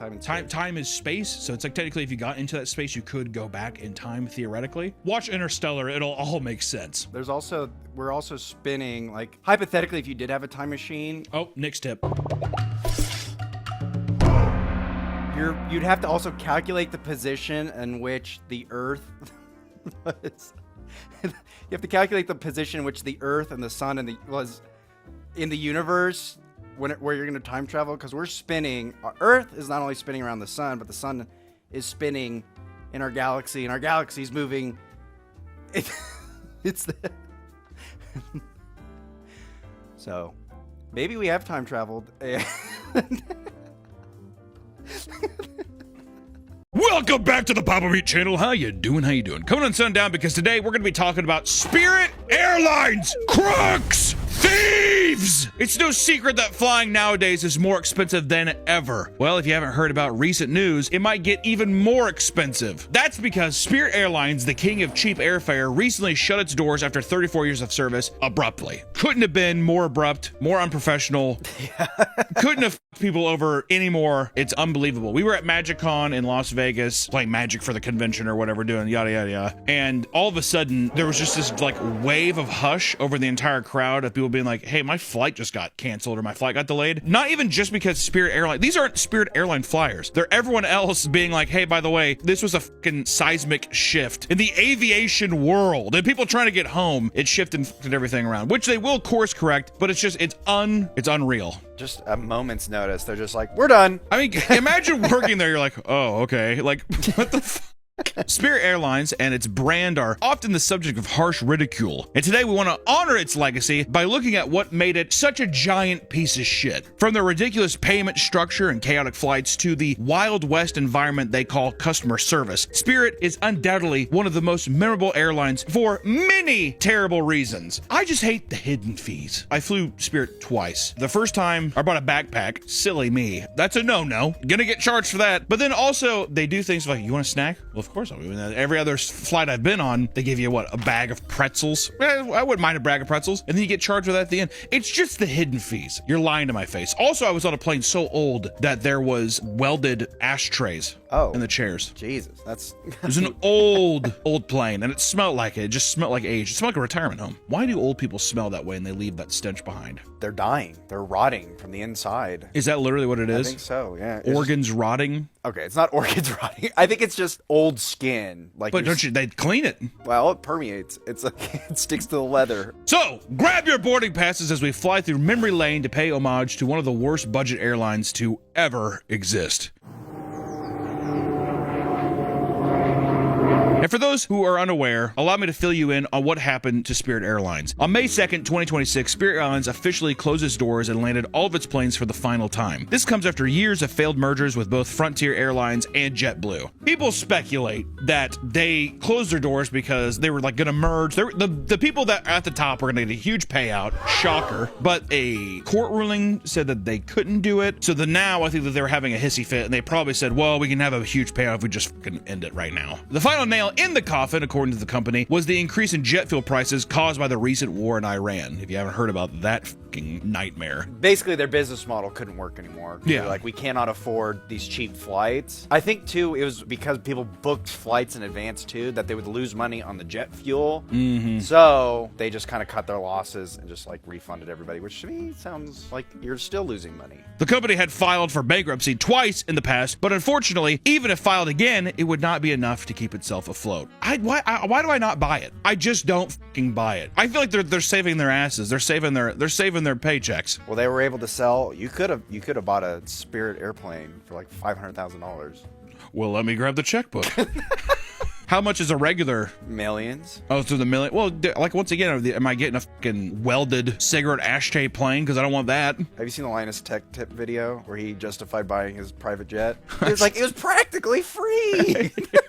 If you think about it. It's a little bit of cash flow tied up, but we're not actually spending any money, which is so cool. Yeah, I saw that, and then I saw the video of his worker being like... You kind of start thinking while you're working on your boss's third house, if you're ever going to be able to buy a house. Yeah, that was brutal. It's free. Let's talk about these graphics cards. Did I ever tell you got mad at me? Like way back in the day. This is like, channel was still pretty small. I did the Linus Tech Tips video. I thought it was funny. He puts a baby in a blender. I thought it was funny too. And he's like, that's horrible. It's pretty awful, actually. I basically stuff an infant child into a blender, and then I try to power the computer with the infant child juice. Well, it is horrible, but... I think fact check. It's on a live stream. I don't know if he didn't say that. At least that's what I remember. That's probably what I've told people for 6+ years now. But before we go any further, we need to thank today's first sponsor.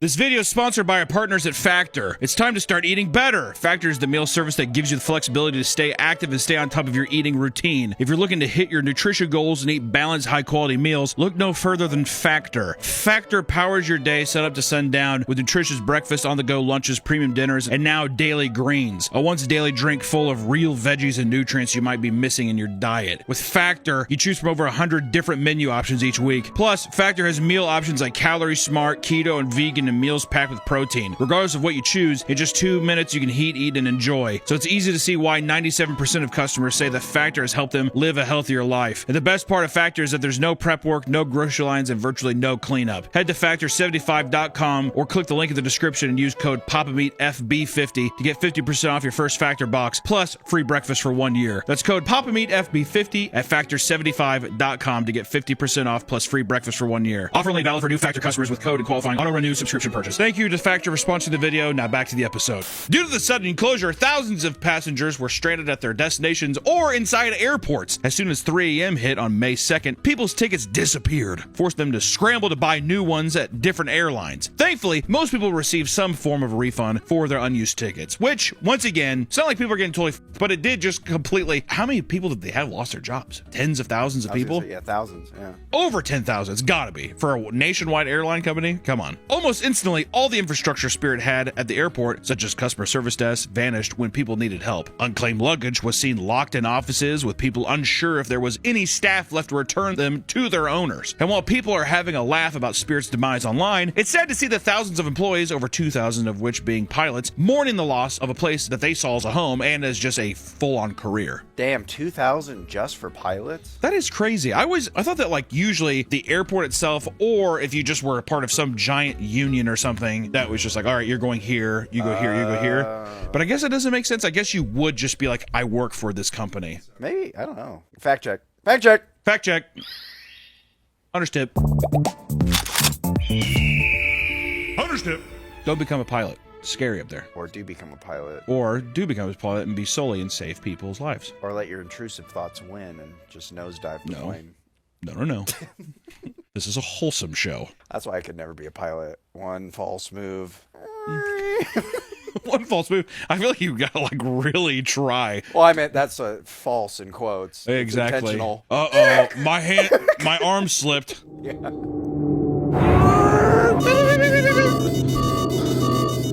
Dog? I want to be like that guy who stole the plane and then he just decided to do barrel rolls with it. Oh, yeah. He's like, I legitimately did not think I was going to be able to complete that. Yeah. I've had so many dreams where I'm in plane crashes and I could, like, I'm all the way in the back. Do you have it while you're on the plane when No, you fly? never when I'm on the plane. Let me tell you, sitting, I don't know if we've said this before, Nick on an airplane is like one of the most frightening. First off, he's like sleep deprived all the time. Okay? Cannot sleep in his bed. And the amount of times, every day at work, I say, how'd you sleep last night, buddy? He does, Max and Teddy woke me up. And I'm like, okay. The second, which I would say arguably people say the most uncomfortable place to sleep is on a plane. Is that not what people say? That I would say planes and cars. The second his head hits a airplane chair, he's gone. I mean, you've never seen him have such beautiful, restful sleep. To where, and then are you having these nightmares on those? Because you thrash. He thrashes a lot. I've had nightmares, but not planes falling, yeah. But yeah. I've gotten bruises on my stomach from where he's like thrown. He's like, and he'll do. He has a big fucking fat ass neck pillow.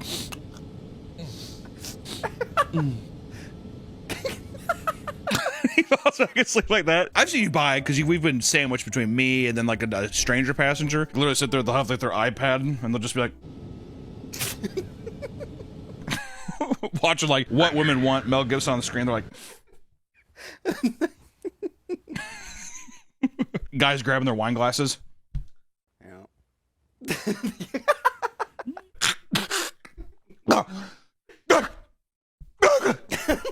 Have I screamed on a plane? Yeah, you do that all the time. Harry has said that. Harry room with you. Nick like screams in his sleep. I don't know why you do that too. Yeah, you have full on night terrors. I'm telling you, these people. It's not a joke. It's real. You go a whole flight of a guy screaming in his sleep on a plane, and then after you're done, to get up out of your chair and then be like, "Let me help grab your bag, Hunter." And I'm like, I don't really know this guy. Come on, Hunter. And I take 5 minutes trying to get your bag out. Oh, it's heavy.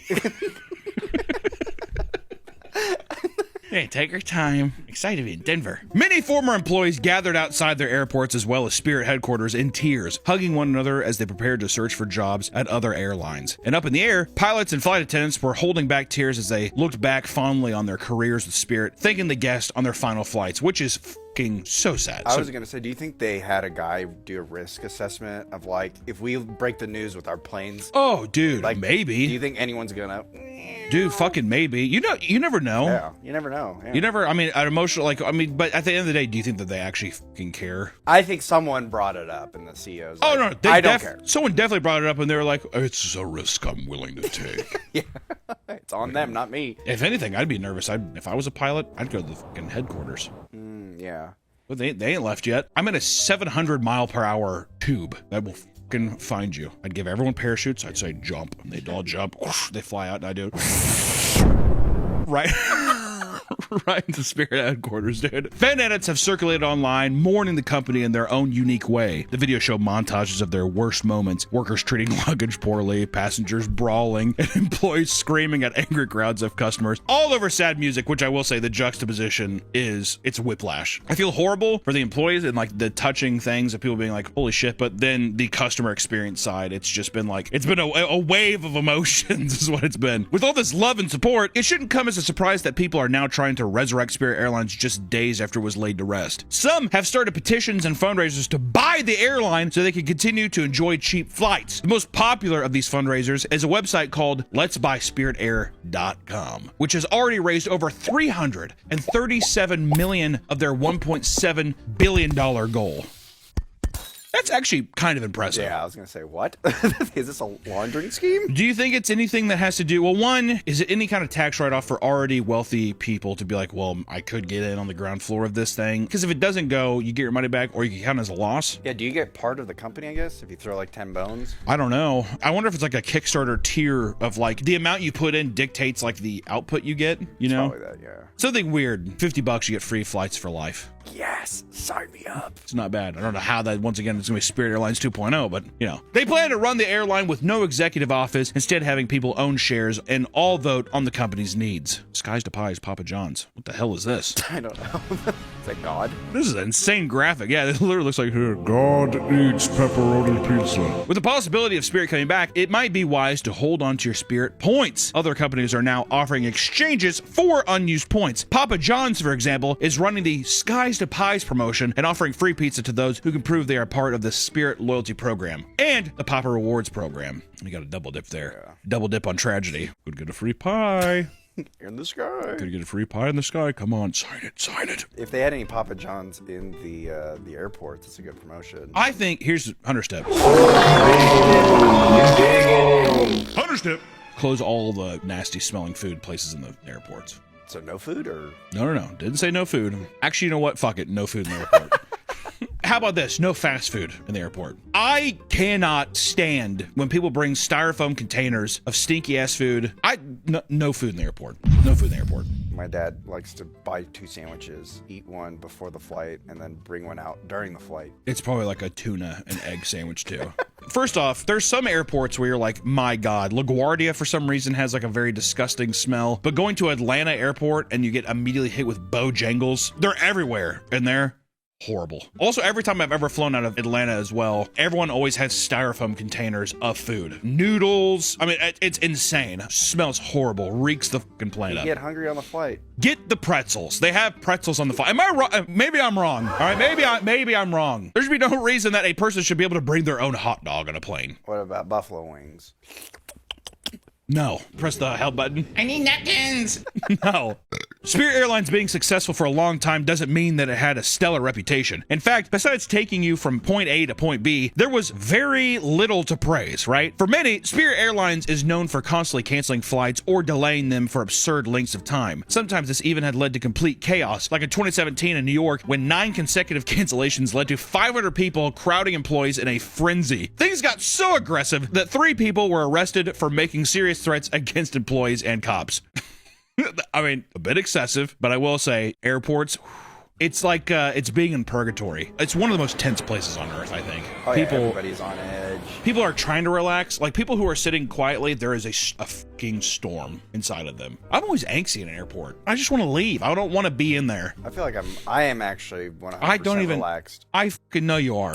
Because you're like, I'm getting ready to get the best 2 to 3 hours of sleep of my life. Even if you did make it onto the plane, you'd still be in for a rude awakening. Because Spirit Airlines was notorious for some of the most uncomfortable flights in the business. The seats didn't recline, and they were poorly cushioned, making them painful to sit in for long hours. And if you wanted a bigger, more comfortable seat, you had to be prepared to pay extra. Because basically everything at Spirit was on a a la carte kind of payment system. Spirit literally welcomed people to place bids on big seats like an auction rather than charging a fixed price. I didn't know that. You just bid, you're in a bidding war like eBay, gotta check.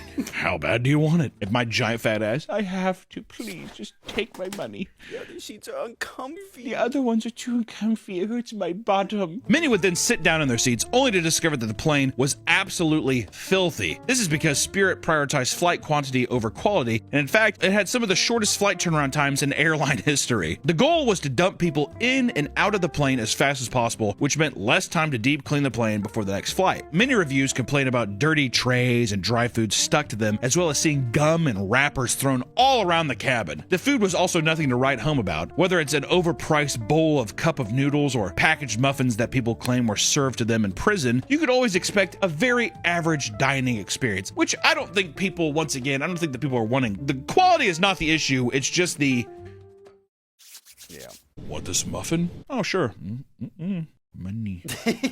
They get you once they hand it to you. Which, to be fair, I guess if you know going in, it's not the end of the world. I mean, a lot of people, they get tricked, though. They don't know. So well, it's yeah. just like that first experience is hell for them. I feel like Spirit lifers, they know what they're getting into, right? They understand the qualms, but I do think that, like, last second, newbie flyers, all that kind of stuff, that's where they make the real money. Trevor was he swore by Spirit. Really? Gotta ask him, why do you like it so much? Also, Trevor's clinically insane. He's on 4 different kinds of mental medication. We're weaning him off of them. We're winning him off of him. We're like, it's over. Your tragedy's over. Many were not impressed by the food, and one woman's response to this was to sneak in an entire seafood boil that would proceed to stink up the whole plane. The man seen in this picture is literally covering his nose as he watches in horror. Which, to be fair, I think that person would have done that probably on it. Like, I don't think you can blame the food quality for someone bringing in an entire seafood broil. But I do think Spirit's conditions make it to where the passengers are like, well, like your dad, let's pack some egg sandwiches. Got a long flight. It's gonna stink up the plane though. It'll be all right.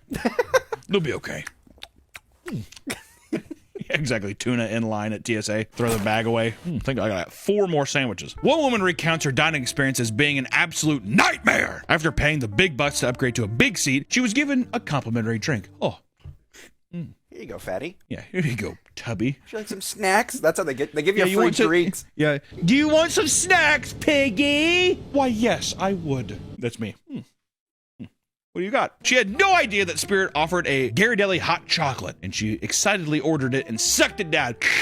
Moments later, however, she started sweating profusely and began feeling a mix of anxiety, panic, and intense nausea. She asked for a bag and immediately began vomiting, and the woman didn't even catch a break before her stomach started to ache, causing her to rush to the bathroom and shit her brains out. I go to the airplane bathroom and start shitting my brains out, which is the most fun that you can have on a flight. She sat back in her seat, only to immediately feel it coming back as she rushed to the bathroom to blast ass once again, this time while holding onto the sides of the plane to keep herself balanced as she prayed for it all to end. And I'm holding the sides of like the bathroom, you know, when you're like gripping the walls, and I'm praying. I start praying. I'm like, God, please, like somebody help me. God kill me! In total, her hour-and-a-half flight ended up in 3 bathroom trips. Oh, dude, I've fucking been there. Yeah. Come on, what? Was it just the milk had gone bad? Is that what happened? She spit in the flight. It didn't spit in her coffee. Yeah, why? Fuck him. Just goes over and just like fucking queefs into the cup. She gave her the brown thumb and rubbed the rim. Yeah, little chocolate lipstick on the edge there. There you go, asshole. It's just like for no reason. And then you detect to him. After takeoff, most Spirit passengers had a pretty normal experience, though they often had their sleep interrupted mid-flight by attendants guiding passengers through Spirit yoga sessions, telling people to raise their hands and stretch in unison while making hacky jokes, which, once again, not the end of the world, but man, when that person up front has the mic and they're doing their bits. Have we told the Delta, or what was Southwest? I don't know if we told the Southwest. It was Southwest. I forgot where we were going, but we were flying in, and the woman was like, we're arriving at our destination, and just wanted to say, thank you for flying Southwest. You could have chose Delta. You could have... Did this whole song. How long? 5 minutes? The best part was like, you could have chose Delta. You could have chose American Airline. You could like just she listed all of them. Yeah. But you chose you chose Southwest. Yeah. And then you think that it ends there, but yeah, she just kept going and going. And then she's just like, yeah, so actually I wanted to sing for what, like, we're like, I don't care. Like it's like, I don't care about this story. Let me off the plane. It was a cursed flight, or just trip too, because on the return back, that's when we had the comedian. I feel bad for the comedian. To be fair, the comedian was bad because he like told a joke and like no one really laughed, and one guy up front was like, "Don't quit your day job," and he was just like, and hung up the thing. I actually felt bad for him. Yeah, that's mean. Let the guy have a little fun. Don't put them down. No one. He did obviously didn't get laughs. That's a sword in the stomach enough. Granted, how dare you? But still. Well, also, didn't the guy like not hear him? He's like, "What'd you say?" Oh yeah. What? I said, don't quit your day job. We'll be landing in Dallas Fort Worth soon. Part of this routine included the attendant asking for Spirit fingers, where the older crowd would heavily wiggle their fingers in response. God. I don't like that. Spirit finger. I don't know if I like the whole, I mean, I get the gimmick and stuff, but at the same time, this is going to sound very bad, but I will say, when you're in an airplane line and you look over and there's just a fucking row, there's a train of fucking decrepit old people in wheelchairs like this. And they have to be fucking, and it's one at a time pushed in. And the caretaker's ramming the guy in front of him with the wheelchair. Go! It's just a thing too where I'm like, oh boy, it's gonna be a long flight. Also, old people just shit themselves on planes, like they just fart. It's always the worst. Well, in Southwest, it used to be open seating. I sat behind one old woman. I never did it again, legitimately for this reason. It fucking horrified me. I sat down, I was like in a middle seat behind it, and then she was in the row in front of me to the right by the window, and literally between the cracks of the seat, she kept doing. Oh God. The whole flight. I did. And she just would turn back around, and she kept opening and shutting her window. And I'm like, why is there not a fucking like old person plane to just let these people die up here? My God. Actually, you know what? Petition Hunter's tip.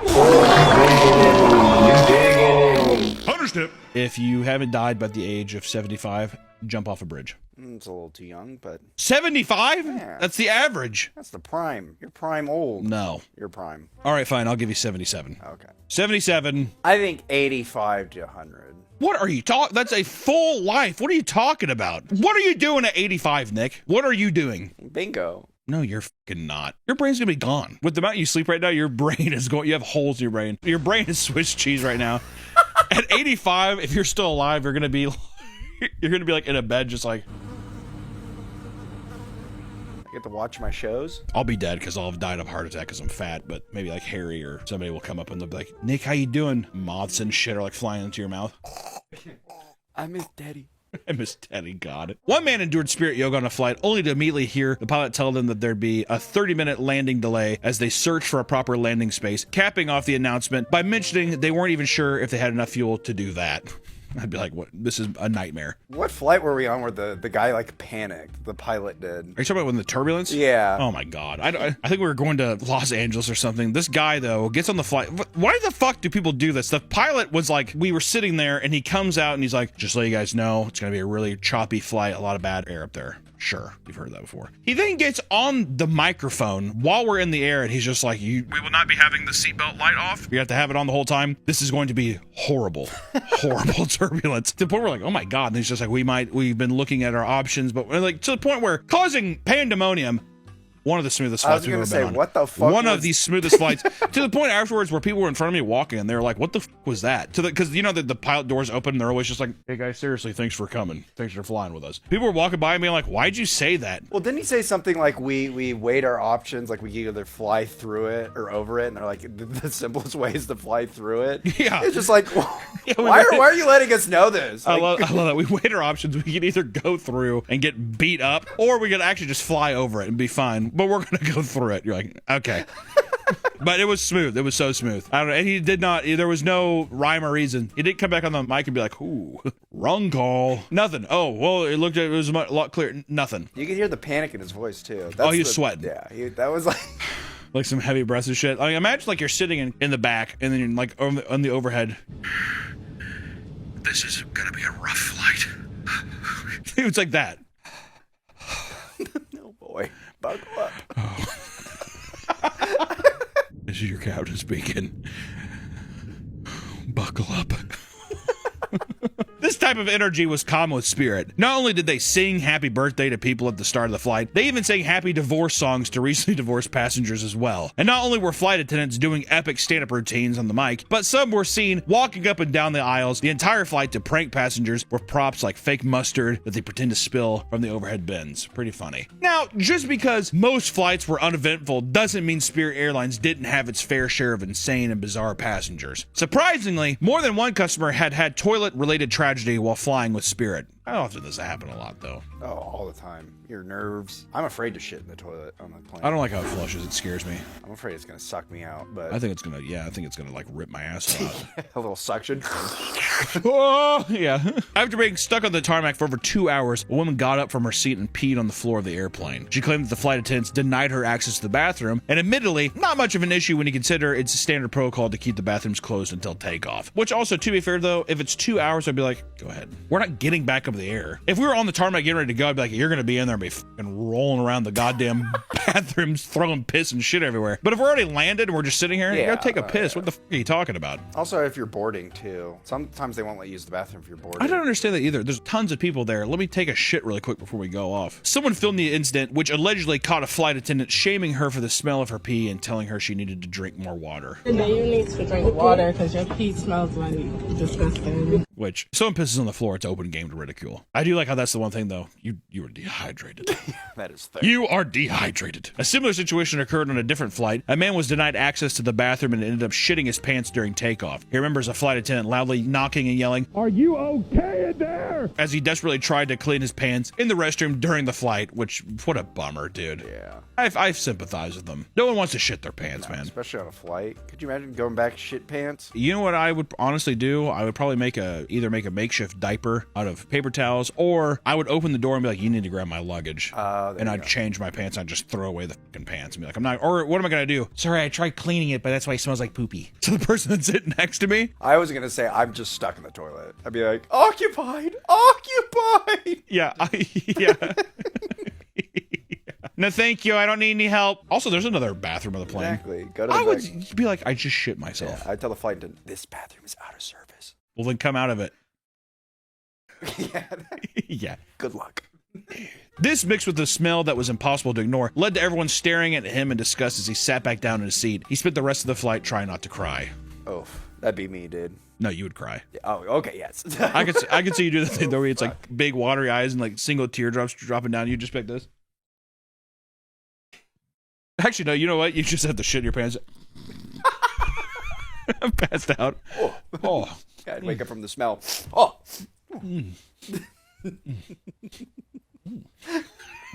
In 2024, a first-time flyer got drunk before boarding his flight and repeatedly asked the flight attendants if they wanted to join the Mile High Club, and also repeatedly asked how he could enter the cockpit. And at one point, he got up and laid in the middle of the aisle like a child. And upon landing, he was arrested and charged with interfering with the flight crew duties. In a later interview, he admitted to asking about the Mile High Club, but claimed the charges were bogus. He's like, yeah, I asked about it, but come on, it's not a big deal. I'm surprised no one got up and was just like, dude, shut the fuck up. Especially the Mile High Club thing. I feel like I was on one flight where a man was sitting next to a woman. This was like a late flight, like a red eye. And I think he said something inappropriate to her because she was just like, what? And he like was writing shit on paper and like passing it to her. They were sitting right next to each other. Something happened to where a passenger it wasn't her, heard of the stuff that was said, got up behind him and like snitched. He got moved to somewhere else. And then immediately, as soon as we got off, cops were already there. Was I on that flight? I feel like you were there for that one too. Do you remember that? That was fucking crazy. Yeah, I remember you telling me that. Well, because we were walking through whatever, we saw the cops waiting there, like, what the hell? And we were kind of close to where the area was, and the woman was like, oh yeah, he was like asking for a blowjob and like all kinds of shit during the flight, like something fucked up. But it was, what I'm saying is, this guy saying that the whole time, the person immediately behind her immediately got up and like helped. Didn't make a scene. The last thing I feel like you want to do, some guy who's doing that is fucking mentally unhinged anyways, so discreetly go up and be like, hey, by the way, there's this going on, and then he can be like, hey, actually, we're gonna move you. Yeah, tell the flight attendant. Yeah, because he didn't make a fuss about it. I think he knew he was fucked. But to be fair, that was Southwest, not Spirit. So we're classy on Southwest. Yeah, we just have a little more class on Southwest. If there's one thing that Spirit passengers are known for, it's getting into fights. It is so common that the airline has earned the nickname the Waffle House of the Sky. In 2021, a drunk woman in Nashville named Amanda Henry had to be zip-tied and carried off the plane after assaulting the flight attendants on board. On more than one occasion, she punched a flight attendant and continued to escalate the situation by pulling on another attendant's hair. God damn, dude. It got so out of hand that passengers had to restrain her and zip-tie her legs and feet just so she could be kept under control until the flight landed. Police arrived to the smell of booze and woman with bloodshot eyes, and Amanda resisted arrest and screamed at the cops to shoot her as she was dragged into the police car, though she stiffed her legs to make it extra annoying for them. The woman was charged with public intoxication, but the charges were later dropped. Wow, the charges were later dropped? Yeah, they tried to touch me. Which I just want to say, I like how she's on the ground. She pulled a little Jurassic Park. Shoot her! Shoot her! She's on the ground like a velociraptor. Also, I want to make an argument for this, which don't get me wrong, I've had plenty of drinks on a plane, but should there be bars and alcohol anywhere near an airport? In the airport and on the plane? On the plane, should they be serving alcohol? I was thinking about this one time. I had kind of a buzz going. I think when we were going to Arizona or something, I had kind of a buzz going, drinking a screwdriver, and I was like, can you imagine if the pilot was just like, maybe I'll have like 4 or 5 screwdrivers. I'm like, should there be alcohol access on the plane? I feel like no. I feel like people can live without a drink on a plane. I guess maybe the thought is that maybe a little alcohol can help calm people's nerves. Calm your nerves. I guess so. I think 1 to 2 drinks. I mean, don't get me wrong, anything in moderation is fine, but it's just there's the potential for tragedy. Well, you don't know, like, you could literally go bar hopping in the airport. Well, that's what I'm saying is, should there even be, I'm just saying, as a whole, do we need to have that? I mean, whatever. The amount of drunk, belligerent people in airports is fucking crazy. The scary thing is, like, once you're up in the air. Well, so where do you where do you go? Exactly. Also, do I want some belligerent asshole to start fights, whatever? Hey, we have to land the plane early, which, don't get me wrong, I don't want people getting hurt, but I just mean like the thing of like, oh my God, now we have to like, it's just a whole thing. With if he just yes. had alcohol, exactly. Yeah, that kind of thing. I don't know. Passengers who made it off their flights still weren't out of the woods. They then had to deal with Spirit Airlines' infamously bad customer service. Spirit consistently ranked near the bottom as far as airline customer service was concerned. I don't think I've ever had like an actual bad experience on any other airline. Besides like delays and stuff, like I fucking hate American Airlines to death. I probably hate American Airlines more than Spirit, if I'm being honest. I fucking hate them. Ooh, sorry, we're delayed again. Ooh, flight's canceled. Oops. Fuck them. Versus Delta is the best because they have a built-in TV in the back of the headrest, which it does. It's psychological help. It does. I never watch anything, but I watch other people's screens. I like to peer and see what. How creepy. What a creepy thing to say. What do you mean? Why don't you just watch your own thing? Well, because I usually fall asleep, but I wake up, I go, oh, who's this person watching? Oh, Korean drama? It just feels so invasive. I like to judge people based on what also, they're watching. I was going to say 100% you're judging there. You're like, I saw some kid watching Mr. Beast. His family was in first class. A first class Mr. Beaster? Yeah. Oh, yeah. That's going to be me, Daddy. You're damn right, Joshua. Among these complaints were customers not arriving on time, being delayed, or missing their luggage, something that occurred quite frequently. What really drove people up a wall were the random absurd fees that they had to pay before boarding. You were charged for bringing water onto the plane, and if you wanted to carry on, that was an additional charge. If you didn't have a digital boarding pass, you'd have to pay for a boarding pass to be printed at the airport. What? These fees stood for decades until 2024 when Spirit was bleeding money and decided to remove a bunch of their extra fees. They also increased the weight limit of check bags, hoping to attract more customers. All right, fine. You can bring your backpack. That's what it felt like. All right, fine. We'll print the boarding pass for free. Though people hated these extra charges, it was a key part of Spirit's business strategy to keep ticket prices so cheap. Some customers were numb to all these fees because their flights were hundreds of dollars cheaper, making it the best option regardless. And the CEO of Spirit was asked about his company's customer service, and he said, offering our low fares requires doing some things that some people complain about. He was fully aware of his company's reputation, but claims it was necessary to run an airline this cheap. It's gonna be shit. It's gonna be bad, but hey, you save $300, which, to be fair, when you hear it out loud, pretty good argument. If you own it on the chin like that, I don't give a fuck. What do you want, a gold steak with it? You paid $50 for a ticket to Vegas. Any airline is bound to have horror stories, but the things that went down at the Spirit Airlines were a unique form of chaos. The stories go beyond boiling hot flights and water pipe leaks that left people audibly crying from distress. One Spirit flight accidentally let a bat inside the cabin, where it was seen frantically flying over passengers and putting them into a panic. Eventually, someone trapped the bat between a book and a cup and locked it in the bathroom until the flight landed. Others recount flights where they watched multiple roaches crawling all around the cabin. Even children weren't spared of Spirit Airlines' god-awful service. 6-year-old Casper Ramos was a first-time flyer traveling from Philadelphia to Fort Myers to visit his grandma. Many airlines allow unaccompanied minors to fly with the help of a designated crew member that will watch over them throughout the process, which each of you have seen this, where they're talking with them, they're like, hey, you want to book, or like they have like resources to make it a comfortable flight for a kid who's meeting another adult at another airport. In this case, Casper incorrectly boarded onto a completely different plane that took him to Orlando. His luggage, however, was sent to Fort Myers. His grandmother went on a 4-hour drive to pick up the child in a panic, and the gate agent responsible was fired by Spirit Airlines, which that is fucking crazy. To not check the child? All right, so you're going, sure. Who are you? Casper. A little ghost. Ghost? Yeah, you're gonna be a little ghost. You a friendly ghost? You dying on this plane? One of the most publicized stories that gave Spirit Airlines a bad reputation, however, was what happened to an innocent hamster by the name of Pebbles. After finding a concerning growth on her neck, Belen Aldacosi was planning to fly home with her hamster Pebbles to have it looked at by a doctor. She had called ahead twice to make sure it was okay to take the hamster aboard the plane as an emotional support animal. Over the phone, a staff member allegedly told her that she could take it on the plane, right? But when she arrived, they denied her entry. Belen claimed that one of the employees suggested she flush Pebbles down the toilet so she could board the plane. Unable to find a different flight last minute on Thanksgiving weekend, and unable to rent a car because she was too young, Belen did the unthinkable. She bid Pebbles farewell and flushed him down to a watery grave. After Pebbles was flushed away, she sat in the bathroom stall and cried before boarding her flight.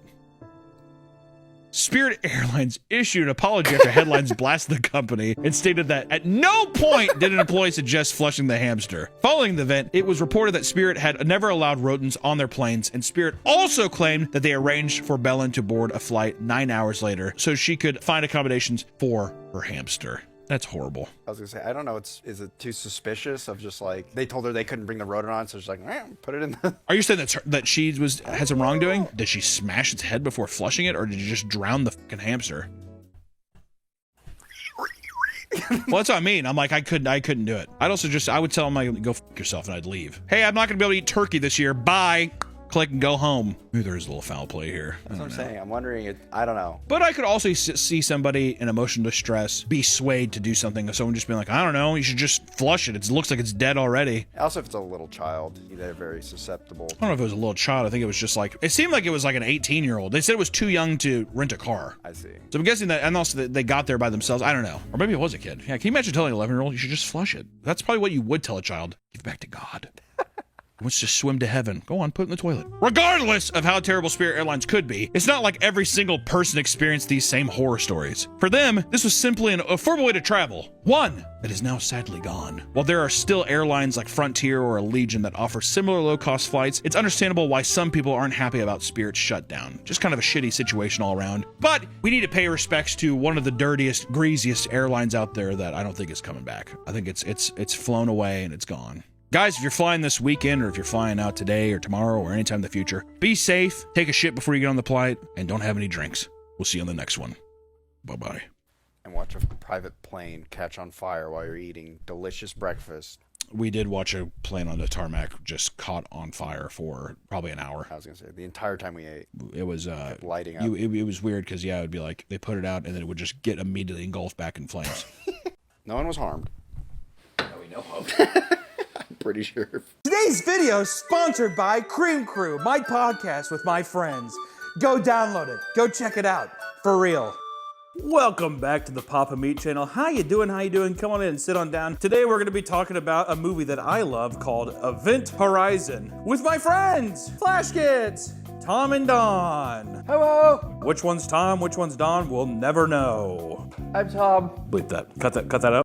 This is just a sci-fi movie that came out from 1997 starring Sam Neill and Lawrence Fishburne, Neo, and that one guy from Jurassic Park, right? Which one? Sam Neill? Oh yeah, that guy. He was in Jurassic Park. It's a sci-fi horror film about a ship rescue, and it's about all the spooky things that happen on the ship. General, before we get into spoilers, would you guys recommend the movie? What would you give it out of 10? 6. Oh, that's pretty high. That's higher than you would give it? Yeah, it's just, it felt like it's just kind of a standard, not very good horror movie, you know? You're such a Debbie Downer. I'll give it a 5 for originality. I would personally give it an 8. We have quite the little fluctuation of scores here, but, spoiler warning if you haven't seen this movie, even though, it's been 30 years, like what the fuck? Well, now I'm curious, because obviously I never watch your channel. But what other movies have you given 8? Let me tell you something, not a lot. People are usually very upset by how low I give scores to movies. What did you give The Thing? The Thing? I haven't done a video on The Thing yet, but if I did, I would say it's the best movie ever. So it's a good 8.5. Yeah, that's a solid, probably 8.75. Okay, so it's around The Thing in its execution. I'll defend my 6 in that I think the set design's pretty good. I think like a lot of the concepts are actually pretty cool for most of the film, and then it takes this weird turn into almost like scary movie-esque comedy. Oh shit! That's what makes it even good though. See, you're giving it negative points for a thing that I think is a positive. That is the high, that's where your 8 comes from. For a movie that is 30 years old, that's the kind of stuff that makes it rewatchable. It tries really hard to like make everything kind of cool and believable. And then there's just this one character called Cooper, who is the biggest like stereotypical like black guy from the 90s. Mr. Cooper. Skipper. Ion Drive in 10 minutes. Ooh, it's time to play Spam in the Can. He's a good guy. Yeah, and they're just like, okay, after the scientist explains like the graviton field and the warping through dimensions, can we have Cooper say shit in like the most stereotypical accent possible and then fly around the room like a empty balloon? Well, I mean, a product of its time. I always just to apologize for everything that we have here. It's so funny though. It is really funny. Yes! Yes! Here I come, motherfucker! Pretty much the movie is all about, like I said, Sam Neill and a ragtag team of rescuers. It's like 2047, not that too far from the future. They said that at the beginning of the movie, they say in 2015 that they've colonized the moon. And then 7 years later, in like 2023 or like 2022, we're full-scale industrial mining Mars. It's not far off. Yeah. You won, bro. Well, what's weird is like, it's such a weird thing where it's like, this film was made in 1997 and all of a sudden they're like, by 2015, we're probably going to be colonized. The economy's really good right now. You know what's funny is like, it's not even 20 years later. They're like, by 18 years. Yeah, everything was rosier before 9/11. I could have seen being convinced in 99. Like, checks out to me. So we were there like, what, 40 years ago? I mean, we did just get Walkmans. We can't pitch a tent up there. And I think people also, just before the 2000s hit, I think that if you saw anything like 2015, you're like, oh, what a far away number. That's how I feel about 2040, so I can see it. But anyways, that's the title card of the movie. We're lingering too long on the title. Yeah, you know, that was a big thing in the 90s too, was the text crawl across the screen giving you information. I still fuck with that. Do you like that? I don't. It's so outdated now. No. It was killed with me whenever I watched MacGruber. Now I can't take it seriously anymore. So it's 2047. Sam Neill, he's like the engineer. He's the maker of this ship, the Event Horizon, which is meant to go light speed. He's with a rescue team to go find them because the Event Horizon went missing in 2040. And in 2047, the year now, now put that now, the beacon is back. They can go find it. So now they're going to go and look and see what happened to the Event Horizon. And you know, the whole thing, did you like the way that, because this whole movie is, in a way, it's like a mixture of time travel, interdimensional travel, in a way. Wasn't it time travel? I mean, the whole thing is that if Sam Neill, who was supposed to be on the ship at the time, and you know, later on in the film, he's dead, right? Wasn't he on the ship? Oh, I thought that was just like it's the end of the movie that we saw at the beginning.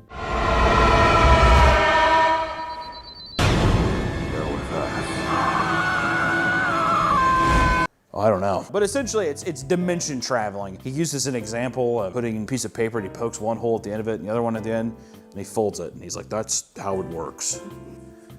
He does this for like 2 uninterrupted minutes. And all the girls like, there was a missed opportunity. He poked a hole through her mouth, a hole through her pussy, and then he folds her up. And then all the guys are like, that's awesome though. Both at once? He's like, Miss, may I? And yeah, he like folds her up, pussy to mouth. Yeah, it's not even the paper anymore. It's just the woman on board the ship. Just folds her over. We bend her, yeah. The human origami. So yeah, it's about this whole deal. But then the big twist and turn of this movie is that by doing so, the dimension they go through is hell. Which is very reminiscent of Warhammer 40k. Which is literally the only reason why I brought you guys here to do this, is because you are the Warhammer experts. And is it or is it not, did Warhammer steal from Event Horizon, yes or no? I can't answer that with a yes or no. We didn't do enough research. We're not sure. Your gut reaction, what would it be? It stole from Warhammer, yes. Oh, Event Horizon stole from Warhammer? Yes. Nick edited it to where they say that the Warhammer stole from. It stole from Warhammer. No. Warhammer would never steal from anything. And at that part, you can go through a whole bunch of side-by-sides of all the things Warhammer has stolen from. The reasons why I give this an 8 out of 10 for me, the space future set is so 90s, and just like basically the entire space aesthetic since Alien has been the exact same. Everybody copies Alien. Even to like kind of modern day sci-fi films too. There was that Kristen Stewart movie where she's like underwater or some shit. There's a lot of space movies where people are underwater for some reason. Pandorum, remember that? That was like the whole twist. Spoilers for people who haven't seen Pandorum. Is that the one with Chris Pratt and Jennifer Lawrence? No, I don't know what that is. I know they fucked in that though. So if you want to see a fuck scene between them, you know, it's there. Yeah, so the sets. Yeah, the sets. The sets are good because he does that thing in you know, you're talking about how the cheesy charm of the text going across. I love random buttons and people typing on keyboards in in future things.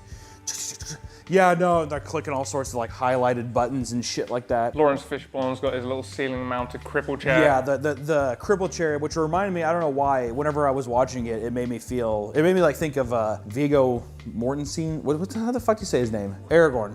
In Crimes of the Future, that Cronenberg film, he has like this fucking bed that he lays on and he chokes. Whatever, he's like, Kind of reminded me of that. Also his feeding chair. You guys don't know what I'm talking about, but it reminded me of that. But it was funny because during the crash, the set is like, it looks okay, but it's very cheap. I don't think it was built very well. I mean, like even... I thought it looks pretty good, but you can tell he's using his muscles to shake. He's like, whoa! Whoa! He's very Star Trek. He's shaking it, but it's also like, it's like supposed to be this big heavy metal chair. Like it's supposed to be like all metal. And he's swinging like it's a fucking toddler at a park.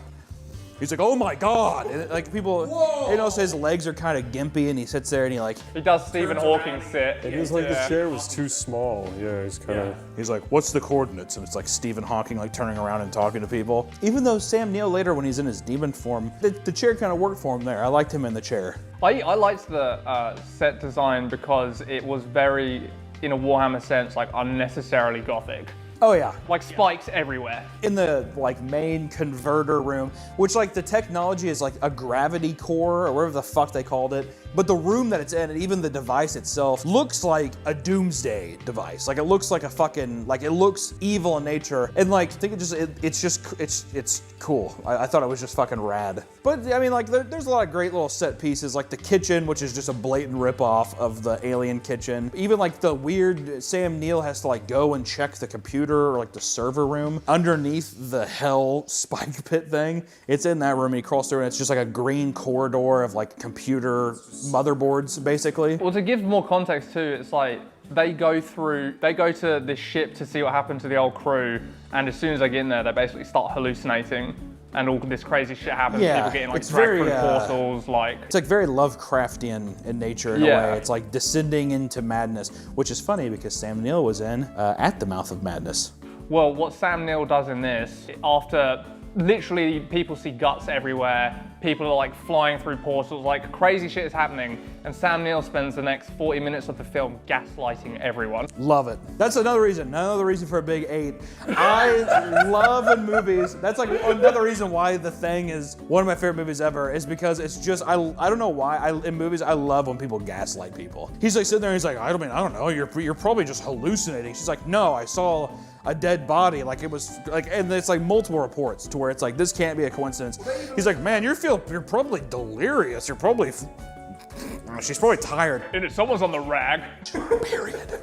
Yeah, it's like literally recordings of like demons talking Latin. Yeah, that was so funny.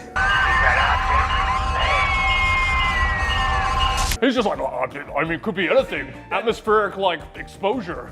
That feels like the number 2 reason is because all of the moments that are hilarious that aren't meant to be funny that are played really straight, and it feels like it's like, yeah, this is like kind of weird and cool, but no, it just comes off really, really funny. Oh, there's a transmission, and as soon as they click it, it's just ah! And everyone's just like. And there's like a Latin voice like,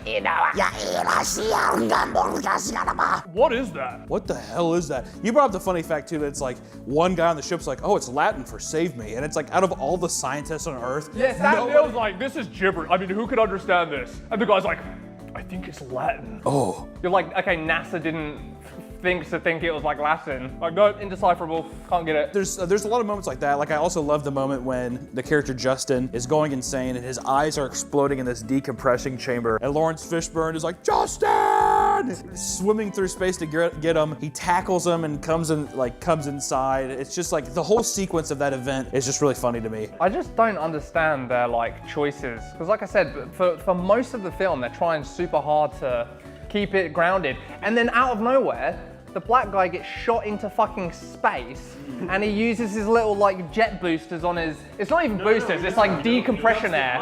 It's like oxygen. He's in space looking down at the whole of the planet. Because the ship blows up, their getaway ship blows up, and he's like stuck on it. And as he's hurling through space, he's like, ah, man, me again? Of course this would happen. Yeah, he's like, motherfucker. And then he uses oxygen tanks to blast back into fucking orbit. Unironically, Cooper is the Elmer Galoot of this film. He really if he wasn't there to be so over the top, I don't think any of the other scenes would really read that funny. I think it would just read bad. I don't think it's meant to be a comedy. No, but see but that doesn't matter. It's the fact of like how you read him in the movie and like how his performance comes through. That's all that matters. Yeah, but 75% of the film, they were on like the same track, and then suddenly from orbit, he pinpoints the ship. Let me explain how retarded this is. from orbit, he pinpoints where the ship must be in this giant storm. He could see like the whole continent of that planet. Yeah. And he still pinpoints the exact window that the ship is on, just so he can like press his face against the glass artistically and be like, motherfucker!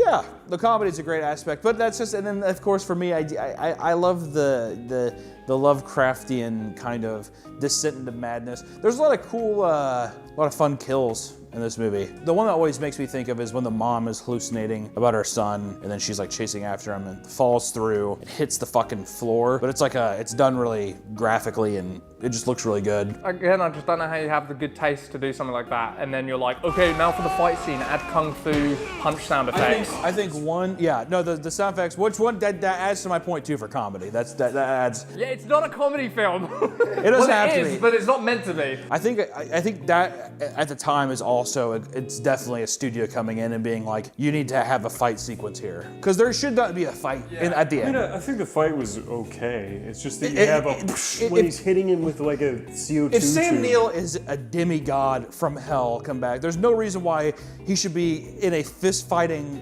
combat.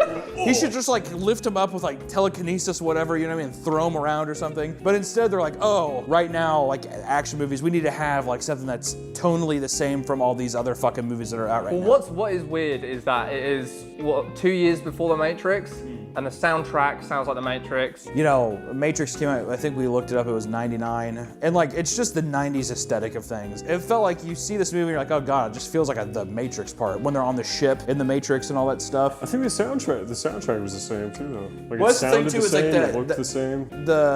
Especially like the credit sequences and all these like 90s movies feel like they No, have I mean like the orchestral start was like da, da, da, da, da, you know? Yeah, what are the brothers called? Wachowski? the sisters? Huh? Back when they made The Matrix, they were the brothers, no? How about this? Yeah, the directors of The Matrix There you go.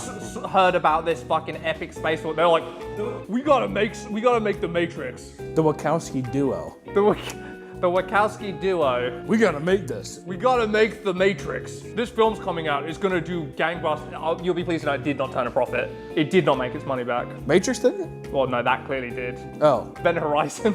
How much did Event Horizon make? It came in $20 million. $20. How much did it cost to make it? $60 million, and they made $40 million back. Ah, that's unfortunate. You're the horror guy, Hunter. How would you fix this movie and make it a landmark horror? How would you make it a 10 out of 10? Every time I see it, well, 10 out of 10, more gaslighting immediately. There has to be more deception. I mean, in a way, it's almost like The Thing. There's deception, people don't know what's going on. It's like a mysterious source. But I think there is an element that I think you could play into that more about who activated the gate or something. Like I said, get rid of all the bullshit, even though you do see titties. They're not that good. They are kind of like orangutan long nipple, like a mom's nipple. They are proper mom nips. But that's also kind of spicy. What did you guys think of the, what did you think of the ship? Did you like the design of the ship? I didn't like the outer design. I kind of liked it. I like how it looks like a giant diesel truck. Looks It's like how a the front looked to me. Giant uterus. Maybe it was supposed to be. It's supposed to be the uterus going into hell. That's good. The birth cavity to hell. The women in the film were insufferable. I didn't think they were that bad. No, they weren't. Really? Shut up. Really, I liked all of them. I liked all the characters. I like whenever one of the guys is freaking out and then the other guy like immediately threatens to slit his throat. Yeah, he starts. So he gets like betrayed and gaslit by Sam Neill, and he shouts a bit, which is kind of understandable considering everything that's happened. But his mates just like grabs the scalpel, is like, "Don't you fucking say another bad word, I'll kill you." He's just like, "What?" The whole thing. I guess they were getting like fucked up mentally though. You're supposed to be kind of crazy. Yeah. After the afterthought's always like, oh, I guess they're going insane. But there's no buildup of like them actually like, you know, like they all should be seeing things. You need to have more of the surrealist element of like a literal portal to hell is on your spaceship. You need to have more of that. But to be fair, for a movie that like it misses almost every mark that it hits, I think that it unintentionally hits something else in a very strong, funny way. Which is why I always come back to this movie and like it's not a perfect film, you know? And also like, you know, little quirks I like too when you start a movie off. When you start a movie off, especially in the 90s, and they're trying to show you all the new CG technology they have, and it's like low poly renders of like cups and stuff floating in space, you're like, Oh yeah, because you know some guy like was sitting in a studio and he had his 3D computer and he just got done rendering and he was like, yeah, like watching this low poly cup like float in space. Yep, that's why they pay me the big bucks. Did either of you feel like Sam Neill just could not, for some reason his face just doesn't sell the demon sell? Oh no, he hammed it in. But the demon stuff, it just did not like work for me. It did not only did it not work, he doesn't go into it. Sam Neill's a great actor. He's in this movie in the 80s, I think it's like 1981 or something called Possession. It's fucking crazy. He's great in that movie. He's great in Jurassic Park, whatever. In this movie, he has 2 moods, upset and angry, or 3, confused, upset, and angry.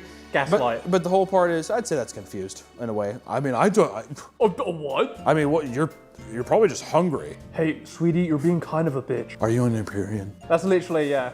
But yeah, and that's all great.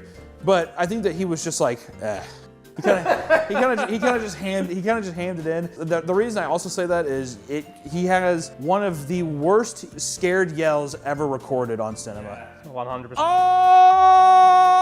You know what I'm talking about, that part? Mm-hmm. Oh!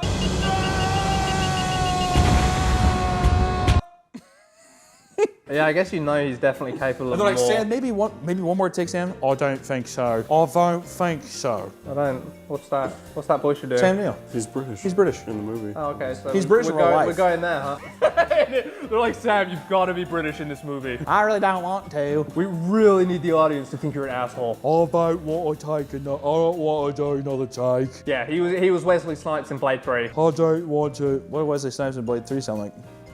Well, not like that. Ham it in. Well, yeah, like phone it. Like there was that thing where he wouldn't open his eyes, so they CGI'd eyes on him that open. You know what I'm talking about? Yeah. He didn't learn his script. He was reading cards the whole time too. Reading cards. In Blade 3. Oh, someone's just like.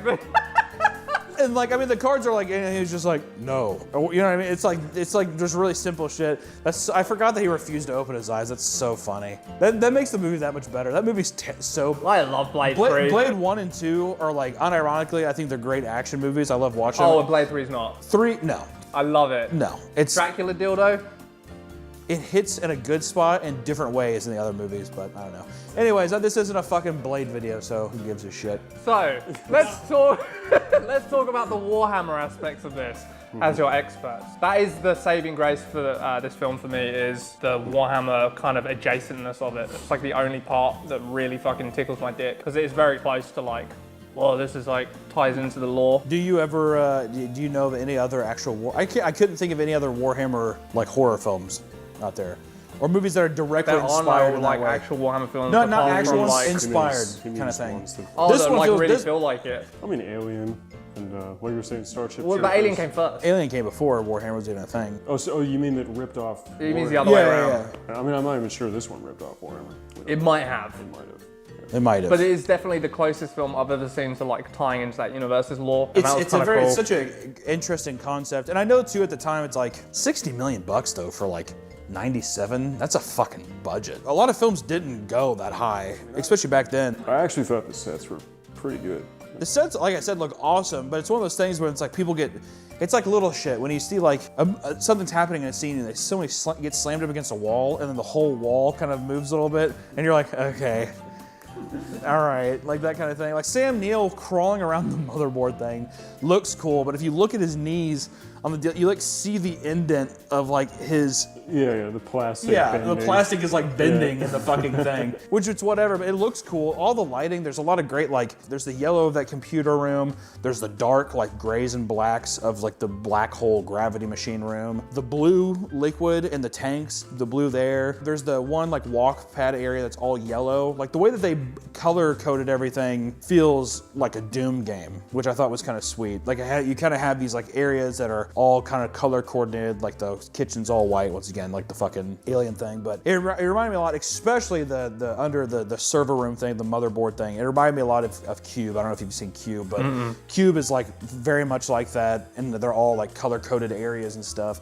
And I just think aesthetically it just looks really cool. A lot of great like lighting, and I like all the sets. I just like the idea that someone had to build these things, like the tube, and Sam Neill had to get inside this tube and be like float around in this fucking thing and be like, "Boo." I like that the set design had, again, much like Warhammer, no respect for like actual usability. Yeah, there's no functionality or anything. It's all aesthetic. It's like, yeah, it's purely like, in that green tunnel he's going through, like how the fuck would you know where you're going? You'd literally get lost in there and die within like a day. Why would you also make it to where you have to crawl on your hands and knees to go fix something? Yeah, we didn't have much room left after the giant fucking NASCAR spinning contraption. A computer server that like makes your ship function is right next to the black hole machine.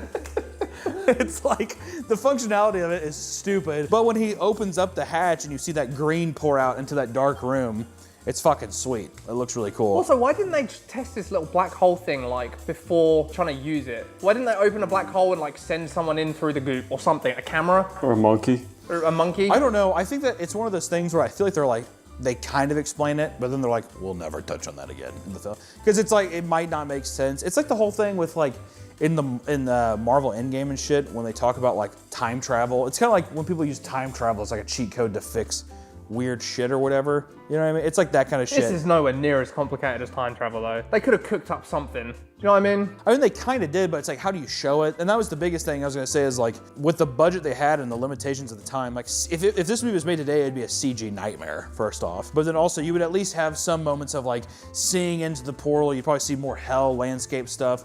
But I think it was just them trying to like play onto the ambiguity side of it.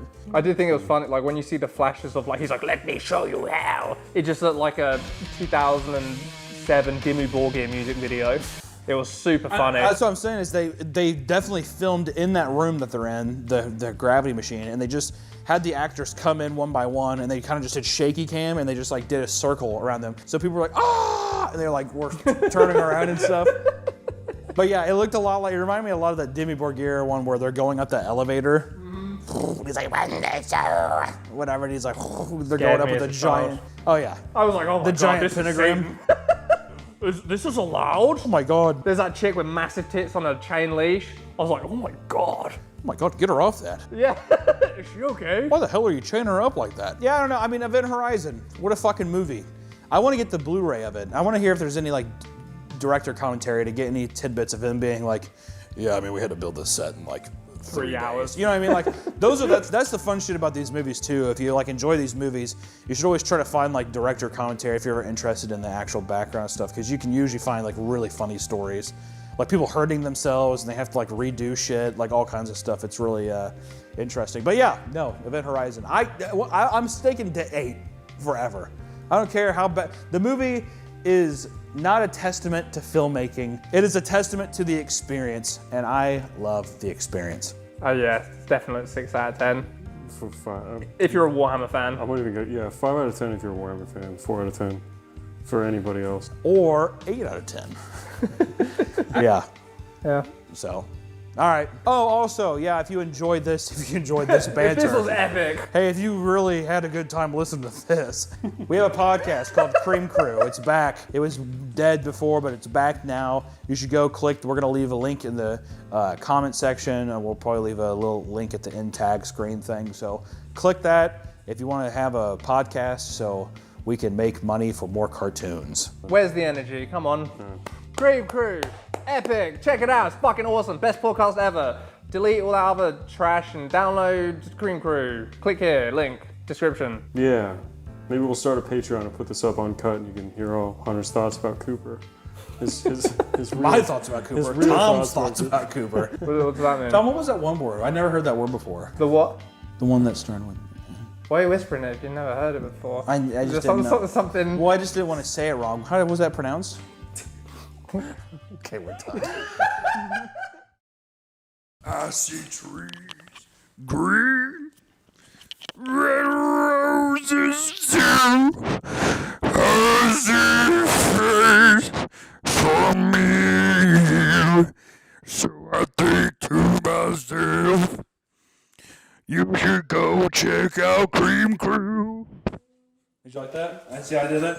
You should go check out Cream Crew. I said that. That was nice. Thanks, buddy. Welcome back to the Papa Meat channel. How you doing? How you doing? Come on and sit on down because today we're talking about a cockroach. a bug, a parasite on the internet. He's a part of a collective of people online that we like to call IRL streamers, in real life streaming. Became popular, I think, in like the 2013s, you know, when Twitch first started. You had people like Ice Poseidon doing all of his crazy shenanigans. You had all kinds of other people going out, publicly terrorizing people, and just streaming their day. And for some reason, the IRL streaming community is usually riddled with complete and utter, I don't know, fucking goobers. I don't know how else to say it. It's been a long line of crazy, annoying shit that's, yeah, I guess it's innocent enough, but it's still annoying, versus legitimate crimes that have happened. It's a weird pendulum act of the scales of justice keep swaying left and right. But as of late, one thing that keeps popping up on my radar, and especially here at Meat Studios, is a little streamer named Neon.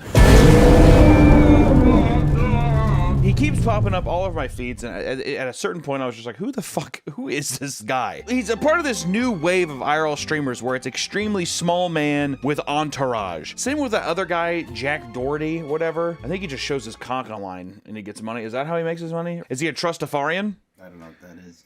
We need to do a video on Trustafarians. New waves of people having entourages, starting shit and being annoying, but they have like security guards or they're hype beasts, and they're kind of like just an accumulation of bugs that are dancing around with each other for clout. You know, it's weird online. It's like there's a very particular kind of like shitty streamer. You know what I mean? I don't know if that translates, but like it's somebody who's kind of like dorky, like I'm a bit of a clown, but they're all about money, hype beast shit, clothes, showing off that you're rich, and then also it's like fake drama, stirring up all kinds of controversies and other kind of bullshit, along with like crimes, like some kind of crime, like accident, like really dumb crimes that happen. I would say like old YouTube pranksters from like 2013 to 2015, whatever era, are what like new shitty IRL streamers are. And I think even some of them have transitioned into IRL streaming just because all you have to do is like have 2 iPhones and that's it. And you can just get in Ubers and do whatever the fuck you want and just terrorize everybody and just be like, give me money, give me money. And it's fucking crazy. And Neon is the crustiest, greasiest little bug of all, maybe? And that's up to interpretation, but from some of the stuff I found, it's pretty funny. Today's video is sponsored by Fume. Fume is an award-winning flavored air device that helps you break bad habits. Stopping is something we all put off because it's hard, but switching to Fume is easy, enjoyable, and even fun! Their innovative device is high quality and completely natural. It uses flavored air instead of vapor, meaning you can use it anywhere. What? With Fume, you can fill the void without the guilt. Plus, you can reach for the device to calm anxiety with movable, snappable magnets. Now, I tried Fume, and let me tell you something. Right now, Crisp Mint has got to be my favorite. The flavor was more flavorful than I thought, and it feels fresh. Very fresh. It was extremely minty, which is to be expected from my favorite flavor, Crisp Mint. And this little sucker's well weighted, it's well made, and hell, it's extremely fun to fidget with. And the look of the wood is so beautiful. Honestly, I had girls and guys goob gobbing at me all day. Fume has a unique range of refreshing flavors like crisp mint, sparkling grapefruit, and orange vanilla. I was surprised by how smooth and flavorful each flavor really was. Fume has served over 150,000 customers, and you can be the next success story. For a limited time, use my code PAPAMEAT to get 10% off your journey pack. Head to tryfume.com, that's tryfum.com, and use code PAPAMEAT, or scan the QR code on screen to save 10% off your order today. Thank you so much, Fume, for sponsoring the video, and back to the video. So who exactly is Neon, you're wondering? Well, let me tell you. His name is Rangesh Matama, and he is a highly controversial figure these past few months, maybe a little over a year or whatever, but the past few months he's been really very controversial. Originally, he started off his content creation career at the strapping young age of 13 years young. Originally playing NBA 2K and Fortnite. He eventually transitioned into IRL streaming for his deal with Kick, or just for Kick, the platform in general, which for people who don't know what Kick is it's Trashfire. It's essentially Twitch for people who are like edgy and stuff, I would say. Twitch is full of libtards and cucks, so Kick is for the based red pillars who like money and eating pussy. No gay people though, because that's not based, I don't think. And that's libtard stuff, so get your ass back over to Twitch. I don't even know what the fuck happened to Rumble. There's all these different like names of like streaming platforms. Kick, once again, it's a platform that is owned by Stake, which Twitch got rid of being able to stream gambling because they thought that it was manipulative to children. I don't know how that's possible. But okay. So Stake basically said, we have billions of dollars from gambling addicts, so let's make our own thing. Basically, it's a whole, I would say the majority of what Kick does is it's formed on gambling, like gambling streamers, I would say is probably the biggest thing. I think Aiden Ross is a part owner. He's like one of the big guys, but even from Twitch and other communities, you have people like Amaranth, XQC, Nick Merckx have contracts with Kick, so they're a legitimate player in the game, but it is the edgelord version, and people have their kind of like, you know, point the glasses up on their bridge of their nose and say, I don't really like that platform. Which here's the thing too, when I was thinking, if some stupid fucking company is just gonna throw just a heap of money at you, I had to do it. Because they also still, like in these contracts, what's fucked is they still get to stream on Twitch and stuff. You just have like a certain amount of hours you have to stream a month, I think, on this platform. So why the fuck wouldn't you? I say get the bread while you can. Hey, little bowl of guac. But Neon is currently the 6th highest viewed streamer on Kick with over 279,000 followers. Which, that's debatable. As we'll find with Neon, is he is a big lying little boy. And a lot of the followers and views that he has, a lot of people say it's bots. Bot viewing. Where I think you just pay. How the fuck does bot viewing work for streaming? Oh, there might even be some people in China who are like open up their phones and so it's just like a wall of phones and people are just like boop, boop, boop, boop, boop. Because I know with YouTube view bots, it's like, oh, you just log in and they like create a bunch of different accounts and then they just like click on the video, or they like comment one-word comments to boost up comments and stuff. But God, that'd be fucking grating being like a Chinese fucking view bot person for streams. Holy shit. Neon, our golden child here, is no stranger to controversies. No.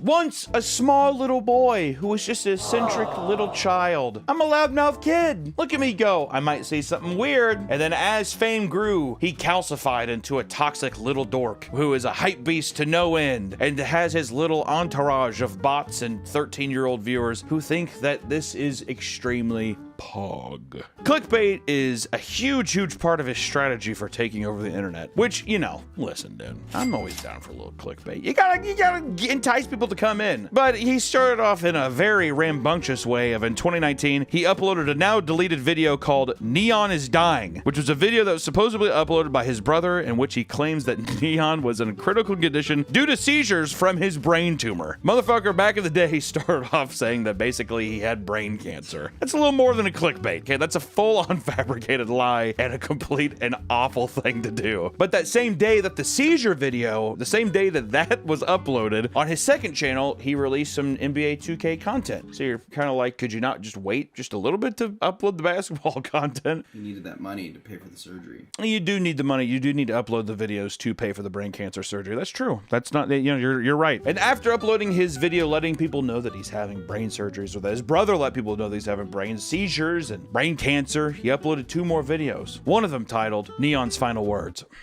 I wonder what it was. If the surgery does not go well, I'll bleed out to death. And if that happens, you know, that's what's gonna happen. Powerful stuff. And then one final video, simply called Gone. Now all this video is a compilation of his apparent best moments, but at the beginning it says RIP Neon, and at the end it says RIP Neon. Powerful. But thankfully, a couple days later, he uploaded a video letting everybody know that he survived and beat cancer. It was that quick. Some people would say that's divine intervention in some kind of way. You know what I call it? A lie. Which people came in, and he was smaller back then, so not a whole bunch of controversy came of this, but people did talk about it, and you're like, okay, well, hey, there's been people who have faked their death on YouTube or faked the idea. I remember there was those Australian guys who faked having, I think, cancer as well, or one of them having cancer or something, or that they were both dying, and then they saw a chiropractor and it healed them or something. So he's not the only one. So you think, okay, well, he learned from his mistakes. Well, 3 months later, he made a video talking about how he had COVID-19, which turned out to be his lie as well, baiting his sickness and illnesses just for a little bit of YouTube clout. He's a young idiot. There has to be so many of these channels, right? But for some reason, some kind of entity came down from the sky and said, we're going to make you famous. What really blew Neon up was his, dare I say, parasitic collaborations with Aiden Ross, the hero of streaming. The bad boy, the extremely funny guy. Okay. Neon was featured in one of his videos, and I just want to take a look at it here.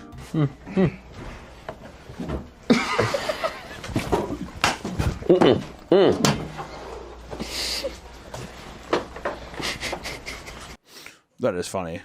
content. Which he did a couple of videos with Aiden here, and on one video he said this to a character on the internet named Gorlock the Destroyer, who is I don't even know. He said, quote, "I genuinely hope someone comes to your house and shoots you in the fucking head, you fucking hippo. Let me finish. I don't give a fuck about this fat bitch. How do you wake up like that? How do you not kill yourself? Please tell me. Please fucking tell me. How do you not want to kill yourself? You're fat, obese. Somebody needs to fucking stone you, bitch. Someone needs to fucking stone you." I thought he was talking to me for a second. Which, you know, he also collaborated with Sneeko and Fousey. And he did a collab with Ruby Rose to help boost his popularity as well. Who the fuck is Ruby Rose? I'm not gonna lie, I don't know who the fuck Ruby Rose is. Sneeko, we had the cartoon with him, and then Fousey, we had a video talking about him a while back, and he has his mental breakdowns and stuff. I don't know who Ruby Rose is, though. Let's put up a funny video of what Ruby Rose does. How does your everyday life go? Every day's different. Like, I travel a lot, but sometimes I be at home, you know, just chilling. Just chilling, yeah. Do you like to party a lot or no? No. You don't seem like the type at all. Yeah, no. Wow, that's awesome. Imagine, that's epic collab. He even raged at Andrew Tate. What the fuck? Hell, you're a simple. You bitch. Put her in house arrest, you pussy. You fucking loser. You and your dirty ass brother. Fuck him too, dumb bitch. I can tell it's funny because Aiden Ross is going off, dude. This is top tier fucking content. I love that. This definitely isn't the end of all days.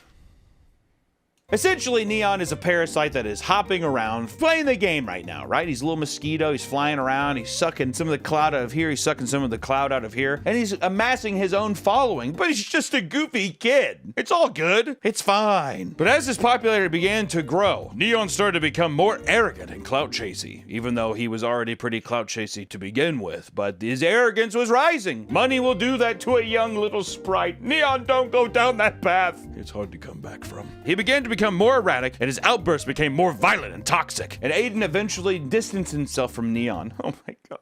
Brothers in arms fighting, when will this stop? And the two are now beefing with each other, which is all fake. It's all fake. All this shit's fake. It doesn't really matter. Who gives a fuck? All that stuff is bullshit. If you see any of that stuff, it's all fabricated. They're texting. They're probably sucking each other's cock. I don't know what they're doing. And when I say sucking each other's cock, I don't know if it's actually physically. I'm just saying metaphorically. I like to imagine there's cute text between all these creators. Hee. We should kiss and suck each other's cock. We should pretend that you came and stole my car. Oh, that would be awesome. Oh, that sounds so good. Neon's sitting there, and he kind of went through some trials and tribulations. He's talking about how he wants to fight Moist Critical. He then has a very sick and very competitive one-on-one basketball deal with Riff Raff, which I gotta say, I do like some Riff Raff songs, dude. Ferrari and Baby Blue, or what the fuck it is. Those are good stuff. I like it. People don't realize, I'm pretty sure they based the guy in Spring Breakers off him. Pretty sure Riff Raff comes from like some drug dealing backgrounds and some other kind of shady shit or something like that. I'm not entirely sure. They were wagering their watches and stuff because they're both wealthy men, right? But by the end, Neon lost 2 watches, one of which his girlfriend gave him. Oh my god, not his girlfriend, Nick! No! What does his girlfriend look like? Put a PNG over here. Oh my god, baby, that sick ass watch. Baby, please come back. Please! Aiden keeps coming in, and Neon, he gets robbed, but does he really? Really, a lot of things keep happening. You know what I mean? We keep seeing videos of Neon supposedly getting robbed, and then other IRL streamers being like, oh my god, is this actually true? I don't know. The kid's faked dying. His whole life's a lie. It's all fabrication because people who watch this kind of shit are sitting at their keyboards or on their phones and they're just like, yes, this is very, very based. This is cool. I too want a Rolex one day and a Louis Vuitton bag. That would be very pog. Yes. They're also 12. I would be surprised if a lot of them are just like, dude, when I hit puberty, it is fucking over. It is over for them bitches, dude. As soon as I hit puberty, I'm gonna clean up shop. It's like Mickey Mouse or some shit. Which he's done a lot of cringy stuff on his streams as well. Like, he's asked girls for kisses, dude. Prank Invasion style, dude. Remember Prank Invasion? Mommy Makeout Day? Mommy Makeout Day. Hell yeah. That was my favorite video. That was a good video back in the day. Very, very funny. All the 12-year-olds beating their cocks to Prank Invasion. You know what I mean? But he's asked girl for kisses. Asking his girlfriend in public why her pussy is so hairy. I have a question. I watch your videos. Why is your so hairy? Wait. Which, dude, hey. Guys, be honest. Who hasn't had that conversation with their girl? Huh? Nick? Have you done that with your girl? Ask her why it's so hairy. Why is your pussy so hairy? Every day. Every day. You need to clean that up. This is disgusting. You know, I would say I would fucking throw her the 17 fucking Manscaped razors I'd have, and I'd say trim it up. This isn't the fucking Outlook Hotel, dude. Jack Nicholson's run around your fucking pussy hair there. Come on, trim it up for all of us. Come on there. Come play with us, Danny. Okay. Another instance, Neon approaches a former porn star and her partner at a restaurant and starts trying to make him watch her videos on his phone and saying nasty things. That is fucking hilarious. I like to imagine these kind of people too say like Rafflecopter, unironically. Rafflecopter. Awkward turtle? That's what they say too.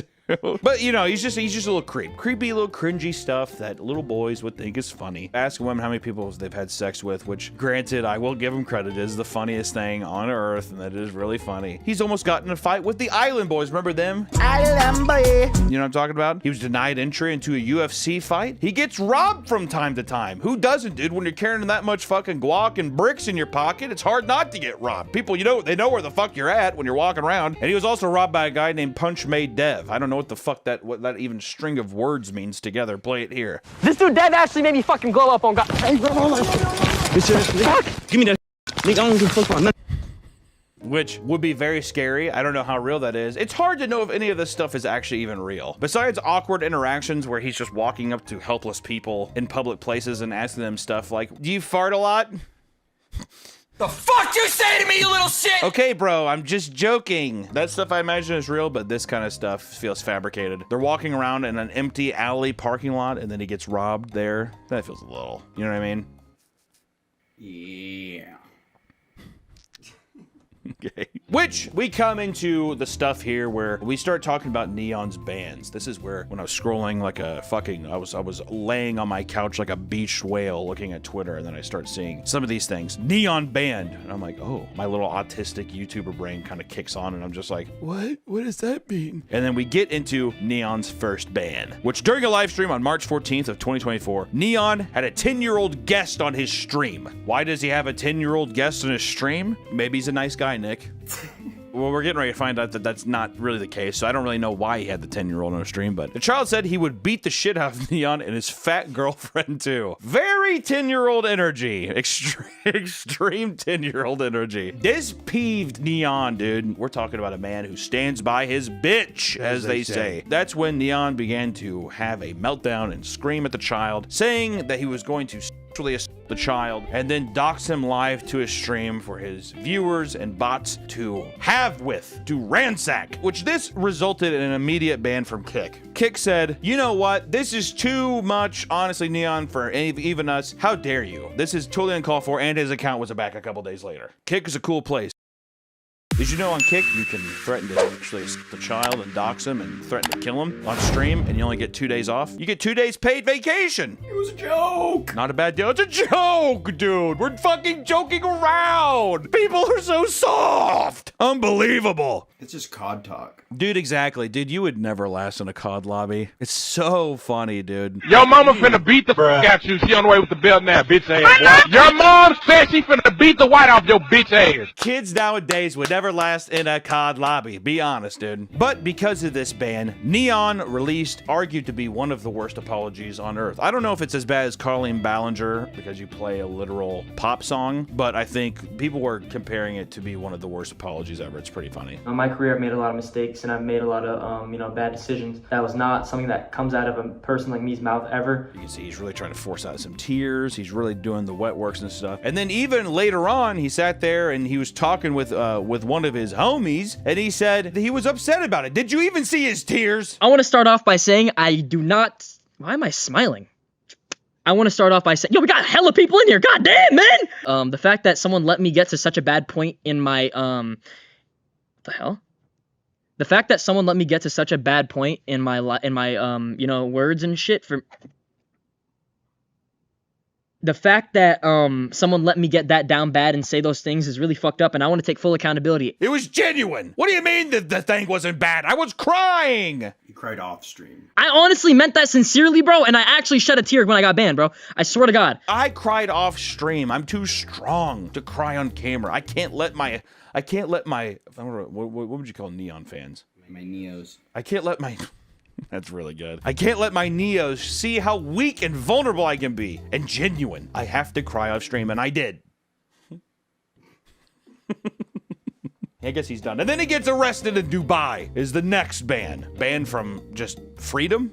Yeah, banned from freedom. Yeah, he just gets banned from freedom here. Because on April 12th, he was arrested in Dubai for illegally recording without a permit, which is a big fucking no-no in Dubai. People had speculations of why he was arrested, but it came out that he was arrested because he was filming police officers, or I think like members of the military or something, and you can't do that in Dubai. Big no-no. He got arrested. But while he was held in custody, Dubai was flooding, so a slew of rumors came in that Neon had drowned in his holding cell. Okay, I do like how the him dying, it's like it's cyclical. First it's the brain tumor, brain cancer thing. Now it's him drowning in a Dubai holding cell. I wonder what the next death one will be. That'll be a fun one to see. We're not really sure how many of his arrests are authentic, so we don't even know if the Dubai thing, maybe he was just taking a couple extra days. Maybe he just wanted to have a couple days not streaming and crying off camera again. Asking his girlfriend in private why her he so hairy, and I guess telling a 10-year-old Dubai child that a Dubaian, what is that?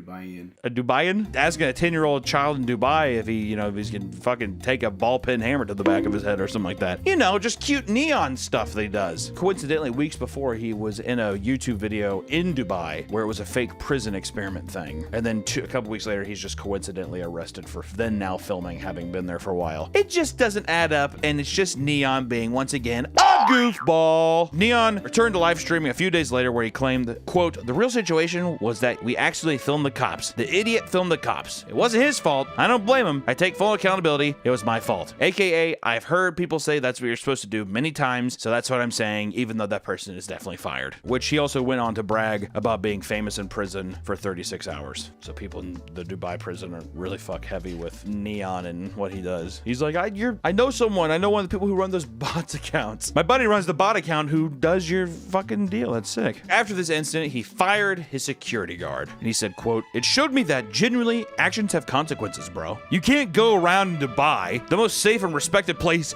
ever, and record whatsoever thinking you can get away with it." You think they made him say that? I think that they definitely made him say that. You can't just go to Dubai, the best and coolest, safest place ever in the world. I want to give a special shout out to Dubai. Funnest place I've ever been to. Everyone spam up W Dubai in the chat. Most beautiful place on earth. W Dubai, everyone spam it up. And just record whatever you want, bro. Gotta get that security guard out of there. But then we get our next ban. This time back on the internet, not in real life, supposedly, but we'll see. Even after reinstating his account, Neon has not learned his lesson and has now landed himself on a permanent ban on Kick, which was immediately revoked, and he's back. Or he's technically just shadow banned, but it's a ban nonetheless. Neon was collaborating with the infamous car streamer Squeeze Benz, who is notorious for getting in chases with the police. That's a excellent form of content creation. In his most recent stream, Neon was riding as a passenger as Squeeze drove down the highway at incredible speeds. Awesome. I love endangering other people. It's just kind of like a, I guess, kind of quirky thing that I like. I'll get into it later. Do you want to get in my giant truck later and go down the highway as fast as we can? Drunk? I was gonna make that joke, but I was like, I feel like it got hit the other time. This resulted in Squeeze crashing into another car, and the two of them fled from the crime scene live on Kick, which are, we could show some of the videos of the accident. I'm gonna jump out! I'm gonna jump out! I'm gonna jump out! I'm gonna jump out! Squeeze! Squeeze! Bro! Him having this reaction too, it feels disingenuous. I really don't think Neon expected him to actually crash here. This is another thing IRL streamers do, is they overreactions. Because the whole thing too is you're trying to clip farm, which is basically putting up big reactions so that someone will upload it to TikTok or whatever, and then you're essentially people are making free content for you that gets distributed through everywhere. Every big streamer does it, dude. Every single one of them. That's why every streamer has some kind of crazy reaction thing, and it's so funny watching them get scared. Oh my god! Oh my fuck! This seems fake. Does it not sound like post-production? Like, oh, another angle here. I see it. Oh my god! Oh. So what, a car just like full slammed in the back of him? It looked like they were like intentionally doing that. I'm guessing they were, as they're speeding, they pissed him off, so he was chasing them. Why would the car do that? Shortly after this stream, Kick gave Neon a permanent ban. Justice, my friends, was served. Or was it? Not even 12 hours after the accident, Kick lifted the ban to just a shadow ban. Aww. Even Charlie called out Neon and Kick in one of his latest videos, and he said, "They are a platform that is impossible to take seriously because it is pretty much used by a lot of people as a place to just broadcast actual illegal activity." And he's right. It's impossible to actually have any respect for any of these fucking people who use this platform when it's just absolute degenerates on here doing terrible shit that actually endangers people in public. You know, I mean, like speed fucking bends going on the highway and stuff. This isn't cool. It isn't funny. Also, him doing this kind of thing, what does that show these like young impressionable viewers that Neon has? That, oh, maybe I'll take my own fucking car and drive down the highway and upload to TikTok. It's just dangerous shit, man. It's fucking stupid. Even Aiden's calling out Kick for being too lenient on Kick. Shut the fuck up, Aiden, you dumb bitch. And who cares? He's done his fair share of stuff too, which people can change, but it's Aiden Ross, and I don't trust that man with an inch of my life. So, I don't know. All in all, it was just a big collection of things that have happened recently to the point where it brought up something kind of interesting that was, it's like all of this stuff feels very cyclical. These actions happen all again. I remember when Ice Poseidon was doing his stuff and then he got kicked off a plane because someone called him a threat to the plane, and then even like the crazy shit that happened on that RV with Only Used Blade and that kind of stuff. And now it seems like it's coming back full circle here to where now you have people like Neon who will do anything to be famous. These people chasing and pursuing fame for nothing. It's going to be something that in 2 years, where will these people be? And even if they're still relevant around, what kind of quality of life, what are you setting up for yourself? What are you presenting to the world as actual entertainment? It's nothing. You're making an absolute fool out of yourself. You're endangering other people's lives, and it's all an attempt to get a few likes and get extra money. It doesn't ever feel worth it. I don't think it ever feels worth it to do that. And there's so many good IRL streamers out there too. There's people out there that are actually trying to entertain people, actually trying to find fun ways of like going out into the world and doing stuff, and it just feels, it's just such a shame that these people can manipulate people, especially young, I'm guessing young impressionable viewers who are looking for that kind of reassurance as well, or looking to get clout as well. So at the end of the day, who gives a fuck? But when it comes to this, it's just sometimes it's nice talking about the bad eggs and some of the stupid shit that they're doing. So without further ado, guys, thank you so much for watching the video. And you know, if you're IRL streaming, don't bug anybody, don't endanger anybody with the stuff that you're doing, and most importantly, be kind to each other, and you know, have a good rest of your day. Bye-bye.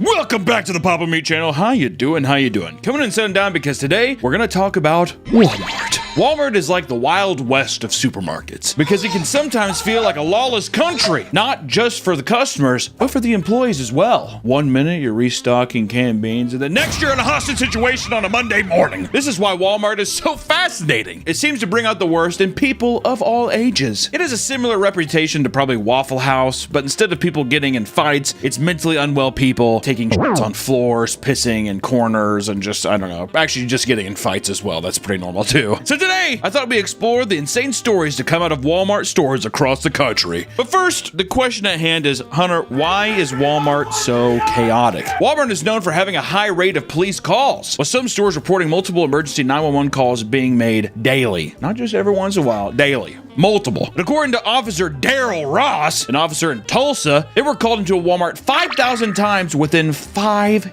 years. 1,000 calls a year. Yes, but only 300 times to Target department stores nearby. 5,300. Bit odd. Poverty will do that. It's not just the poor going to Walmart, it's just the poor. The crimes can range from shoplifting to physical violence and even attempted shootings, which is just fun. And the average Walmart is like a massive warehouse, so it requires tons of security on staff to make sure that everything is being covered at all times. AKA an 88-year-old man at the front door that looks at your receipt like this. Okay, you're good. Thank you. That's it. That's the security. Don't judge a book by its cover. That's true. That old man gets up and he's like, I'm gonna break your legs. He's probably packing heat. I got a gun. You see Gran Torino? Get off my lawn. It wasn't always as bad as it is now, and many attribute the increased crime rates to Walmart's aggressive cost-cutting policies that slowly degraded the store's quality and greatly reduced the staff. It's also the case that Walmarts tend to be located in impoverished, struggling communities that may already have higher rates of crime. Regardless, there is a seemingly endless amount of stories about absurd crimes being carried out inside of Walmarts. These crimes can range from simple robberies to people straight up planting makeshift bombs in the store. You like bombs? We got them! So let's talk about one of them now, starting with the 2023 Sparta Walmart fire. Let me tell you a tale. You feel like a little true crime thing here. 17-year-old Emma Smith had set a fire at her local Walmart, causing over $7 million in damages. Security footage shows Smith entering the Walmart for the purpose of purchasing oatmeal and mayonnaise. Classic combo, O&M. And out of nowhere, she had decided to pull out her lighter and light a fake plant ablaze. All of a sudden, she was like, burn, and just lit up this fake plant. Who knows why? I don't know. She literally said it's because she just got a compulsion, a random urge. That's an autism thing for sure. She's like flicking it probably in her pocket. It burns my legs. It burns my legs in my pocket. According to her, she was going to reach into her phone to call her mother when she felt the lighter instead. So she gave in to her random impulse of lighting this random fake houseplant on fire. Feels kind of weird. I was gonna call my mom, but I felt my lighter instead. Okay. She didn't think the fire would spiral out of control as fast as it did. It was later noted that she had not been taking her medications that day, which likely altered her decision-making skills. She's like, I didn't take my Tylenol. What does that have to do with anything? I get headaches. And on the way out, she decided to take a brief video of the fire where she acted shocked and instructed people to evacuate. Oh my God, get out of here! Everyone move from the area! Everyone move from the area! She received 3 felony charges for arson after pleading guilty and was sentenced to 60 days in jail, 4 years of probation, and $8.6 million in restitution. Now, Nick, I'm not a gambling man, but do you think the 17-year-old autistic lighter-obsessed Human Torch has $8.6 million to pay back? Better start investing in crypto. She's like, I better get a job at AutoZone. And not all Walmart crimes are as damaging as this one, but we could talk about the cowman who stole 26 gallons of milk. In 2011, 18-year-old Jonathan Payton crawled into a Walmart on all fours, dressed in a cow costume. He began stealing milk cartons, loading 26 of them into a shopping cart, and he left Walmart only to start giving the milk away to customers outside of the store. He was eventually stopped by police and attempted to flee the scene by skipping away from them. He literally skipped away in a cow outfit. But eventually, he was given a court summons for $96 theft and released soon after. Like, it's not even $100. Would you even take him to court? Just give us back the milk. It's the message. You can't show up to Walmart in a goddamn cow outfit and think you can just get away with whatever you want. Is modern day Robin Hood. Well, I was gonna say, do you think the locals are like, we love you, cowman? Robin Moo. Robin Moo.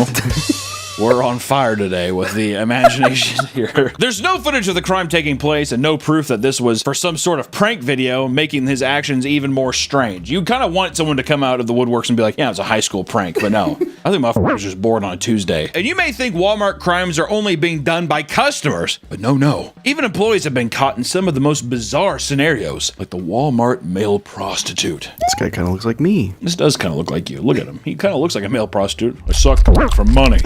You joke around, you might say those things, but you know, coming to the realization where you're like, I'm transactionally sucking for cash. That's gotta be a bitter pill to swallow, huh? Managers from a Walmart in Queensbury, New York, received a strange anonymous complaint from a customer. It stated that there was a man performing sex acts inside of the store. It's gotta be the dressing room. Meet me in there. They reported the tip to state troopers, who began an undercover investigation to find the culprit. It was discovered that a 22-year-old man working at the Walmart named Foster Bills was using Craigslist ads to advertise his services. This wasn't the first time, as he was also caught doing this previously at a local library. The Craigslist Casual Encounters ad read as follows. Title, Quickie and Crandall? Male for male, 22, restroom. Young guy looking for a little spending money. Love that. I'll suck. I gotta have some quick cash.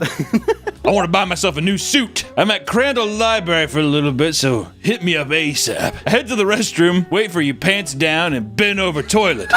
No waiting, no names, no risk. Just be clean and D-free. Bring condoms if you like, not necessary. I do have lube. Higher gratuity, head of the line. I just want to say, out of all the things that could have been, that is a straight shooting post. Yeah.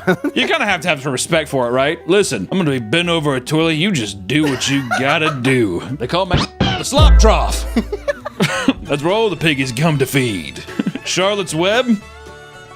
Not in the library. The undercover investigator met with Bills and exchanged money for his services, after which the man was arrested and charged with misdemeanor prostitution count. Misdemeanor. So he's like bent over, his like gaped open, his prolapse, red cabbage is coming out and doing this to him. And the guy's just like, here's a misdemeanor. What if Walmart tried to hire him? What department would a guy who... Customer service. Tire salesman. Yeah. You're mad? So you're mad about the tire prices. Well, how about you take me to the bathroom and f*** me silly? want to speak to your manager. You are looking at him. The other guy's like upstairs. He's like, he's the best goddamn employee we have. Customers always leave happy. Today's video is sponsored by Aura. Have you ever wondered how many scammers get your phone number? Or why your inbox is flooded with spam? It's because data brokers are selling your data without your consent. Lately, I've been dealing with people leaking my information, and that's why I recommended everyone get Aura. Aura is your all-in-one digital security. Aura works hard to remove your personal info from these sites to protect your privacy. Get alerts when your personal information is found on the dark web, plus real-time fraud alerts on your credit and banking details. Aura also provides you with a secure VPN, antivirus software, and a password manager to keep things in the right hands. In the event of a breach, Aura includes $5 million in identity theft insurance protection. The safety of me and my family is of the utmost important, and that's why I use Aura. With one app, we're protected from all sides. Try Aura for free for 14 days at aura.com/papameat and see for yourself where your data is being exposed and sold. Thank you to Aura for sponsoring this video, and back to the video. Now let's talk about one of the dumbest people to ever commit a crime in Walmart. The man who shoplifted during annual Shop with a Cop event. What kind of event is that? Shop with a Cop, how threatening. I was just getting Oreos. I'll walk with you. Doesn't that seem creepy? A Walmart store in Virginia hosts an annual Shop with a Cop event where struggling families are accompanied by local law enforcement to shop for gifts for the holidays. That's nice. They can't take too much. That's what the cops are for. All right, put in the car. Just stop! Please stop resisting! So I'm guessing the cops are more so being like, I'll pay for your groceries. So it's like the local community coming together or whatever. During this event, 32-year-old Hector Velasquez walked into the store, saw 50 police officers and sheriff deputies, and still attempted to steal around $1,400 in merchandise, which has to be 30% of the store. I mean, honestly, a guy earlier stole, I don't know, how much, like 30 gallons of milk, and that was under $100. Velasquez is like, I want the whole thing. Hector won it all. He was caught on security cams, and suddenly various officers started getting calls about a robbery occurring right next to them. Everyone started searching the store and found Velasquez trying to sneak out of the back of the building. He was arrested, and the officers revealed to reporters that up to 40 patrol cars were parked next to Velasquez's car. They were shocked that he believed he could get away with the crime, which honestly, I wonder if he's just like doing the crimes in plain sight. No one would expect a guy to go to Shop with a Cop and steal. Or maybe he's trying to get like an achievement. What if he was looking for bills? And not all Walmart crimes are this blatant. Some can be more secretive, like the Walmart sewer meth lab. Awesome. I don't know, but it's awesome. During a routine patrol, officers in Amherst, New York spotted suspicious activity under the parking lot of a Walmart near a tall culvert. After going through a parking lot manhole, officers found a hidden meth lab taking place under the store. Men dressed in hazmat suit entered and began pulling out meth-making supplies and bottles filled with liquid meth. This isn't the first time meth lab was discovered at a Walmart. Around the same time in Indiana, a Walmart employee discovered a hidden backpack inside of the restroom that contained a working mobile meth lab inside. It supposedly, it was left there so that it could be retrieved as the meth was finished being made, to avoid having explosive chemicals sitting in their home. We'll just leave it at the Walmart. For both of those situations, no culprit was ever found. I love that the people who are making meth are totally scot-free. If you want to start a meth lab, consider Walmart. Some of these crimes can escalate into full-on nightmares, like the machete man who attempted a kidnapping at a Walmart. And all these pictures, they just scream Walmart shoppers, don't they? He looks pretty upset. A man wielding a machete trying to kidnap someone might have some motives to be upset, I would assume. 33-year-old Billy Boudier Herrera had approached a woman and her 2-year-old child at a Louisiana Walmart. He told her that he would kill her child if she didn't follow his instructions. He attempted to take the child out of the cart, but failed. Her legs, she's like, your daughter's got fat thighs, you know that. Also, just want to say, those are a nightmare, aren't they? When you put your legs through as a kid. Oh, yeah. That. You got some chubby legs, get stuck. The woman takes her son and starts to walk away, but Billy blocks her from leaving and brandishes a machete. What a casual thing. Come on. Let's go, Billy. He's like, sorry, mister. Walks off. He's like, what the fuck? I'm not gonna let you leave. The woman was able to alert employees who began chasing after him as he swung his machete to hold them back. And at one point, the man attempted to grab another child from a nearby mother who was immediately tackled by employees and an off-cop duty. He was arrested, and it was revealed that the man had multiple weapons on his person, including a plastic shiv with razor blades taped all around it. Billy was charged with second-degree kidnapping, illegal carrying of weapons, disturbing the peace, thank God, aggravated assault, and and an immigration detainer. It reads like human trafficking. Velasquez, it feels like I'm gonna take the child and human traffic it. How does one get into the human trafficking business? How is it that one day you're just going to sell somebody? Someone puts a gun to your head and say, I'm gonna kill you and your family if you Unless don't. you do this, unless you help me sell this other kid down the road. And all of a sudden you're like, oh my God, I'm a great salesman. And then you're like, this is actually my calling. Maybe that's how it goes. If you thought that was the most bizarre story relating to a Walmart crime, you probably haven't heard of the Walmart exorcism. Jose Ferez and his son Victor Ferez were involved in the exorcism of their own mother in Stockton, California. Jose and his wife had struggled in their marriage, living separately after getting divorced 1 year prior. She would periodically visit to spend time with the two of them. According to Jose and Victor, she had been acting incredibly strange recently, to the point where they believed she was possessed by a demon. They agreed to meet her at Walmart to attempt making the marriage work after repeated disputes. Jose drove to her new place to pick her up. Beforehand, he had taken a detour to pick up two priests that he had spoken to prior. When his wife entered the car, they began a full-on exorcism. They proceeded with the sacred ritual and, at one point, doused her with sacred oil. Reportedly, her roommate at the time alerted the police, who came down to the parking lot and arrested the two men. Both Jose and Victor were held in jail for suspicion of kidnapping, conspiracy, and to commit a crime of false imprisonment. The woman was not hurt, and the priest did not face any charges for their participation. I mean, he was just doing what the good Lord was trying to make him do. So they were supposed to meet at Walmart, but they just, this wasn't at Walmart. This was at Walmart adjacent. We'll just say it was in Walmart. It was in a Walmart. They took her inside and did the exorcism in the bathroom with Billy. Yeah, Billy's just like... He's the priest. He's like, this woman is unclean. And we're starting to delve into the weirder side of Walmart antics, right? Some of these stories are hard to even explain, like the naked sock stealer.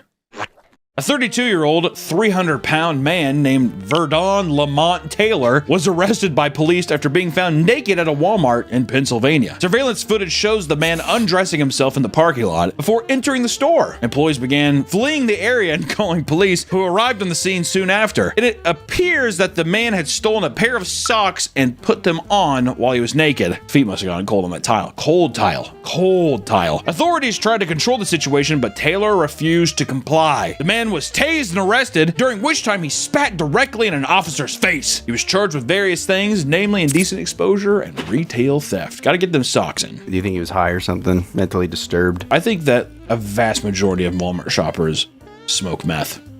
That seems like very meth activity, or like bath salts. Getting naked and being like, and then only grabbing socks. And like stepping around like a giant baby. Maybe he wanted to go to the Subway in the Walmart. Have you ever seen anyone naked in a Walmart? I have seen someone be tased in a Walmart though. What for? I think he was trying to rob something. Tell you too, when you see somebody get tased, they really do just like their whole body contracts, whatever, so they just go stiff. And they drop down. Not when you're in the highway and you get run over. That's true. No, that happens then too.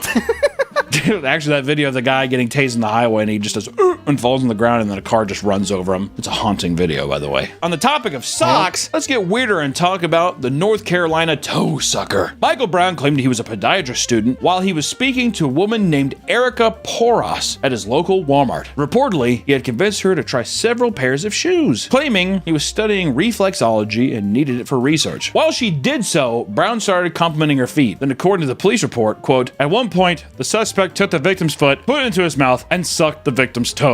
I don't like, if I was already going along with that, I feel like I'd be like, is this part of the research? Is this the reflexology? Yeah, exactly. Is this reflexology? Because it's awesome.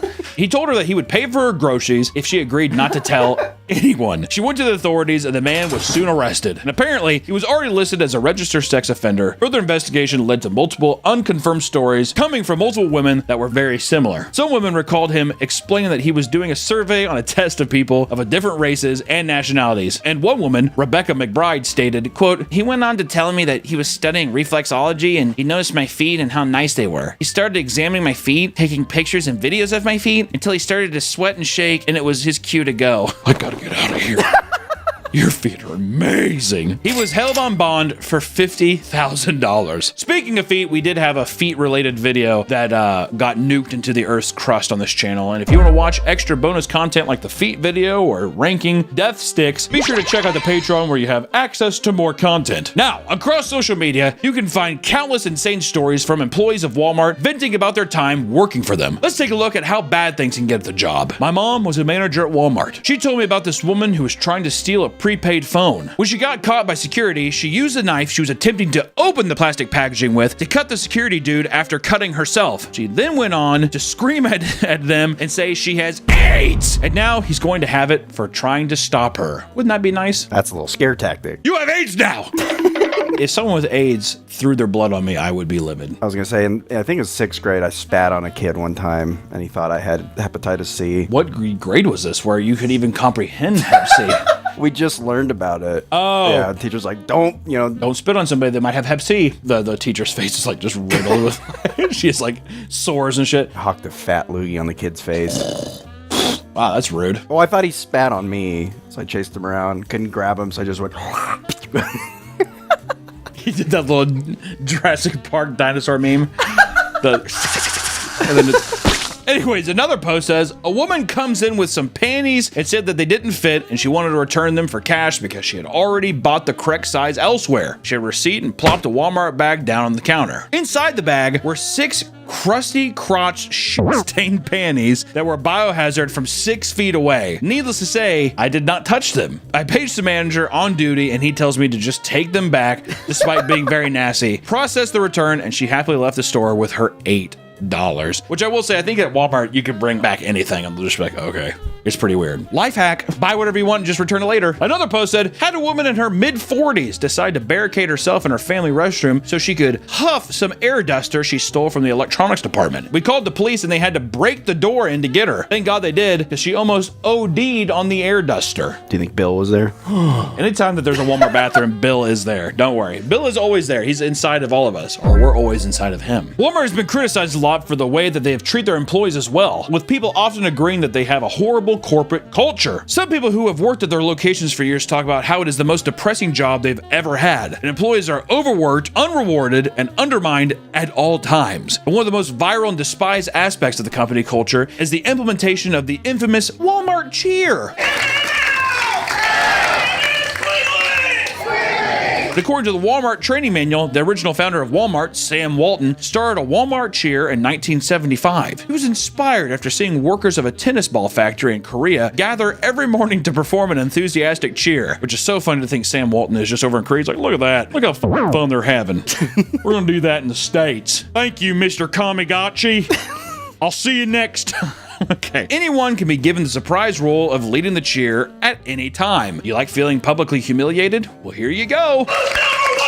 While the goal of this cheer being done every morning was to bring employees together, many are absolutely humiliated that they have to do so for a company that treats them so poorly. And one Redditor explains that employees are threatened with coaching or termination for not participating in said cheer. Someone says, forced to do the Walmart cheer. If one person in the group doesn't do it, then we have to start all over again. This is now a requirement for a minimum of 2 meetings in the afternoon. Another person says, I had someone get written up at my old store for refusal to do the cheer when they walked away when we were about to start. Many employees admit that they found themselves becoming angrier, more hateful people after working at Walmart and having to put up with the rude customers and unprofessional staff. Walmart had me dislike most old people. Every position I've worked in, they've always been the worst. Of course, dude, I could have told you that. Hey, old people smell and they suck. Old people just smell like death, which is just the worst part. Their skin's literally rotting. Well, yeah, they're like, I got PB. Someone responded to that and said, they don't even ask for help, just yelp like tomato juice in my face, expecting an answer. I'd slap that old bag right in the face. Whoa! Hunter from a different timeline here. I had to come back in because when we got done recording the initial video, so you might see me swap shirts here. Do you guys remember peopleofwalmart.com and all the amazing photos that came there? It hit me like a freight train after we recorded, so I had to include it in, but peopleofwalmart.com, I'm pretty sure it's still up and active and people still post photos there. And there's also a couple more stories I wanted to add in. One in particular was the Walmart crime ring, because in 2024, it was revealed that a group of 7 people were participating in mass robberies across 10 states. The crime ring, which typically focused on stealing televisions, made off with close to $700,000 in products within a single year from Walmart's. They would enter stores like Walmart Walmart and purchase 70 to 80-inch TVs, often valued around $600 or so, and then they would rush them back to a truck waiting outside where they would quickly unwrap, remove the product, and from there, they would put a broken TV inside of the box and return it and get their money back. Pretty solid proof plan. This is a big scam online. They'll buy something and then return it, but throw rocks. Yeah, so it has weight to it, yeah. Well, that's weird. The TVs usually don't sound like a bunch of broken glass and rocks. That's odd. They would then use Facebook Marketplace to make profit selling the brand new TVs for like a marked up price. So not only are they getting their money back, they're basically getting like 200% worth of profit here. And the worst part is that not only were they making a massive profit from the robbery, but Walmart customers would buy their own TV only to find the broken ones inside from their refurbished section. This became a full-time job for them, and they were working so fast that soon every Walmart in the city had been hit multiple times. And eventually, someone was able to find some of the people involved by tracing the membership cards they occasionally used for their TV returns. 4 had been placed under arrest for theft, laundering, larceny, and more. The final 3 members, on the other hand, are still unknown. Out probably still buying TVs at just different places. Probably Best Buys, because people who work at Best Buy are like, I don't care. The ship is already sinking. How is Best Buy still open? I thought they were going bankrupt. They have to be. I'm not going to give, we gave Red Lobster their little safety thing. Best Buy, good riddance is what I say. And one of the biggest bombshell stories in the world of Walmart crimes, however, is found in Georgia, where a man was falsely imprisoned for kidnapping right outside the subway. He was like, I was just getting a cold cut combo. Cold cut combo. An older man named Mahendra Patel was at Walmart to pick up some Tylenol, and he was having trouble finding it. So he asked a woman nearby where he could find it. The woman was 26-year-old Caroline Miller, who had been shopping with her 2 young children. According to Caroline, the question was just a distraction that he used to get close so that he could grab her son away from her. I have a headache. What's that?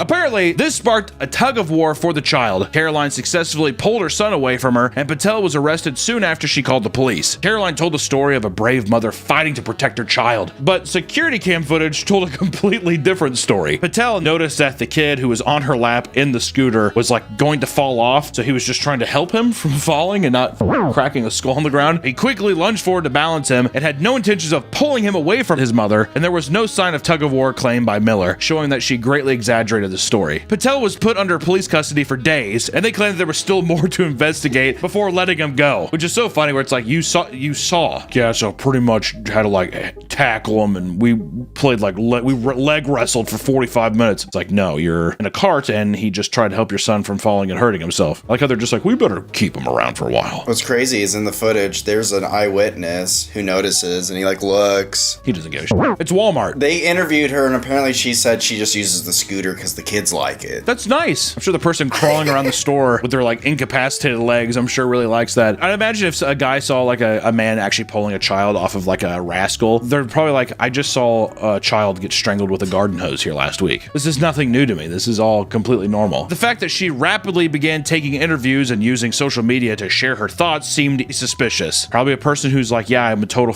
hero, right guys? Trying to get that social media cred. And then lastly, from Hunter from another time period with in a dirty shirt here. Too small of a shirt too. If I stood up and raised my arms, you'd just see a barrel of monkeys. That's what you see, all hunched together, their arms all going. Hold up, that's what it'd be like. But I did want to talk about one more, which is the teen who was burned alive in a Walmart oven. You gotta include that. You gotta include the teen who was burned alive in an oven. Gershmarant Kaur was a 19-year-old teen working alongside her mother at a Walmart in Canada. I probably butchered the fuck out of that name, so not trying to be disrespectful, I'm sorry. They were both working in the bakery, and her mother noticed that her daughter had suddenly stopped responding to her messages. She tried calling, but Kaur's phone was turned off. She began to panic, searching for her until she reached the bakery walk-in oven. The mother found her daughter laying on the ground after burning to death inside of the oven.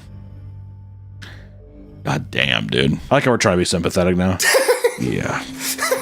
Heavy stuff. Just joked about a kid getting strangled to death with a garden hose. Yeah, but this is real. The police were confused as to what the reason was, but further investigation showed no foul play was involved. Most likely meaning that some unfortunate accident resulted in her being stuck in the oven long before the fatal injury. So there's actually a huge conspiracy theory that like she was... For this case? Yeah, something happened to her, like someone killed her or incapacitated her and threw her in, because news investigators showed like, how did she get locked in? Like there's a safety bar on the inside inside, so it's like something must have happened where she either like became unconscious and died in there. I know that I worked at a bakery, and you do have to get up and you have to like deep clean in the ovens and stuff, but you're right, there's like safety releases inside. Also too, that would mean that if it was an accident, she would have to have gone in there and then someone would have had to like accidentally start something without, it's just, that is a bit suspicious. Also, just tragic. That would be a horrible way to die. God damn, dude. And you would think that that would be the only fire story, but there's actually the Walmart Halloween disaster. In 2015, a Walmart employee witnessed a 40-year-old man pushing around a shopping cart with a leaking bottle of lighter fluid inside of it. Once again, people are like, I saw the burned woman in the bakery. I've seen the garden hose person. I've seen the rascal fights. This is probably, once again, he's just like, who knows, right? We're in hell. After spraying the costume aisle full of it, he lit the entire place on fire. Everyone had to evacuate, and store employees began rushing to put out the fire. The man responsible was tackled by a security guard and kept there until police arrived. Firefighters arrived and hosed down the fire before things could get too out of hand. There was no known motive for this wild act, but luckily no one was injured in the chaos. Anytime I hear somebody who with like Halloween stuff, I always think it's like a religious thing, which seems weird nowadays, but I really do think there's like some people who are like, this is the devil's work. Satanic panic. Yeah, it's disgusting what they're having kids wear. And they're just like, I'm taking it in my own hand. I think he would say that though when he was like in custody. Maybe, or it could be like a silent retribution thing. I did what I had to. Why'd you do it? I'm not gonna tell. God. Now, Walmart is truly an enigma, my friends. It seems as if anything can happen when you step into the store looking for a deal. If you're gonna shop there, just be alert. You never know when a machete-wielding maniac or a raging fire is gonna catch you by surprise. Thank you so much for watching the video today. Go shop at Walmart. It's a great, great time. The Papa Meat channel, how you doing? How you doing? Come in and sit on down because today we're gonna talk about Planet Fitness. Or actually show just a montage of people working out at Planet Fitness, and you'll know why we're doing this video.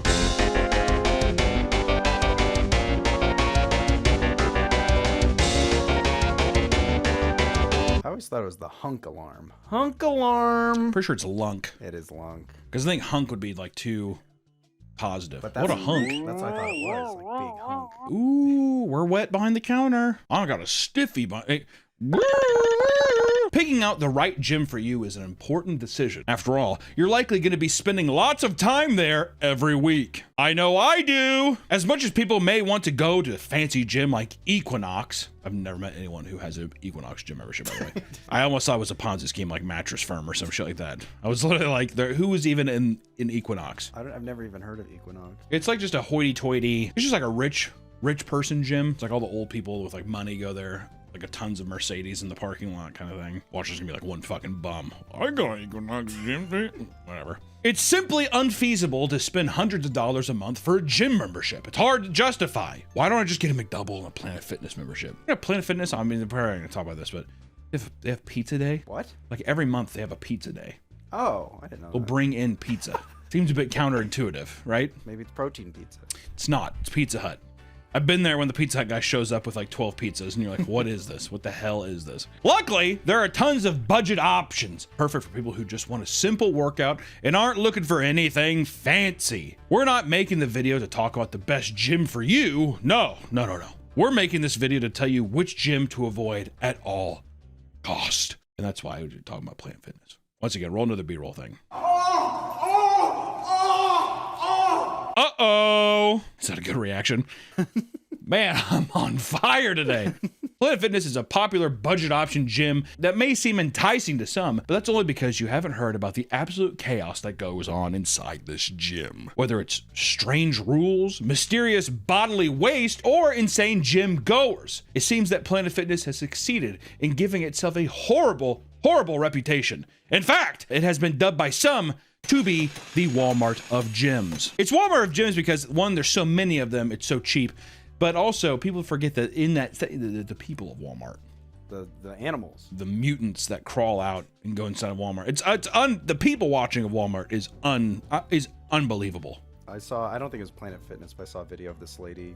She like told their gym that they have worms in their showers. She like lifted up this plastic mat and there's all these like worms crawling. And then she came back a week later and then the worms like grew and Yeah, it was really fucking gross. Is that Planet? You said that's Planet Fitness? I don't know if it was Planet Can we Fitness. blindly say it Yeah, is? it was Planet Fitness. Ew, Planet Fitness. Yuck. Let's say you bit the bullet and you already coughed up 15 bones for your first month of membership at Planet Fitness, right? Well, first off, you better prepare to keep the noise down. Planet Fitness has become known for their lunk alarm. You ever see that online? Show a video of the lunk alarm going off.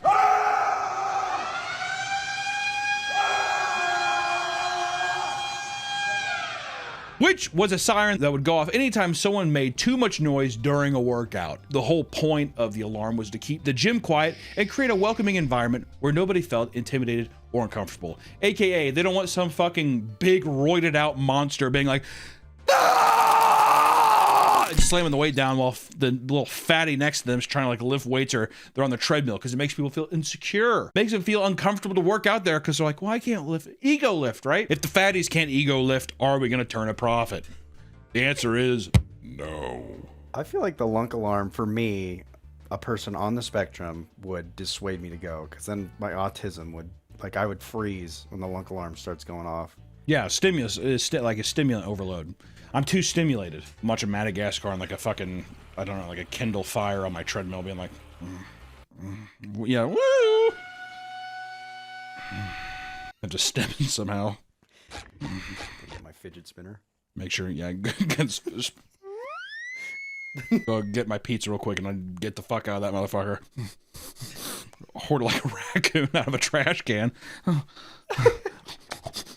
That's what I'd have to do, dude.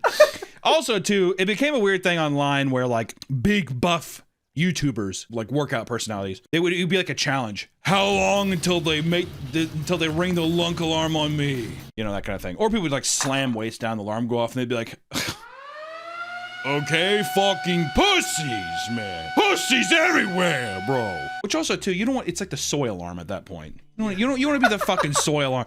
You know what I mean? All right, man. You see some muscle milk. Where's the Soylent for you pussies? Whatever. Just Rich Piana being like, ah! The soy alarm, I like that. That's when you're not lifting enough. Yeah. Yeah, you're like this. Woo! Yeah, soy boy. That's what the alarm sounds like.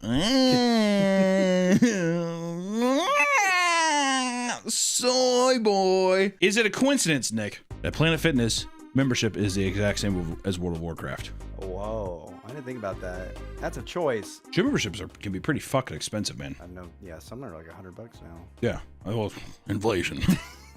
Thanks, inflation. Thanks, Obama.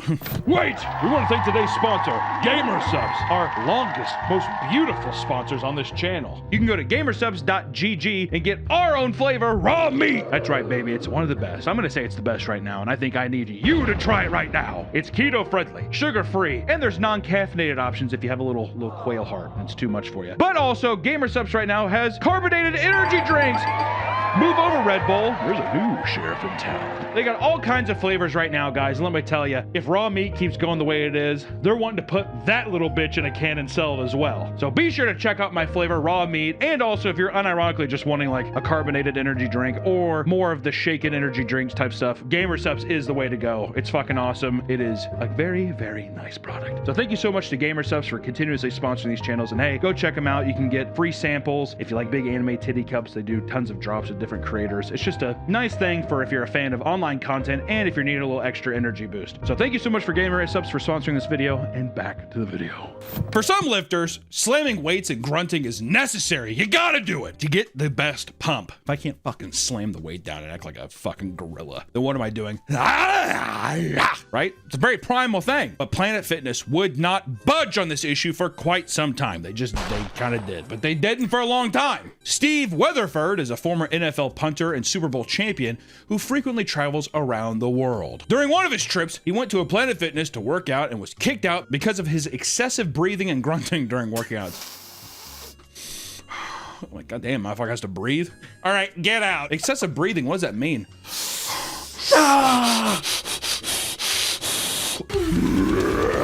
That's what I sound like when I lift my weights. Is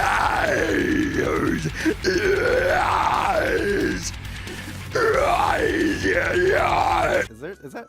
That's nothing wrong. It's grunting. Yeah. I'd look at the fucking fat, out of shape piece of shit behind me, and I'd be like, "Don't worry, it's just a human. I'm not really a demon." You have red contacts in. Yeah, I have snake contacts in. No. Hold on.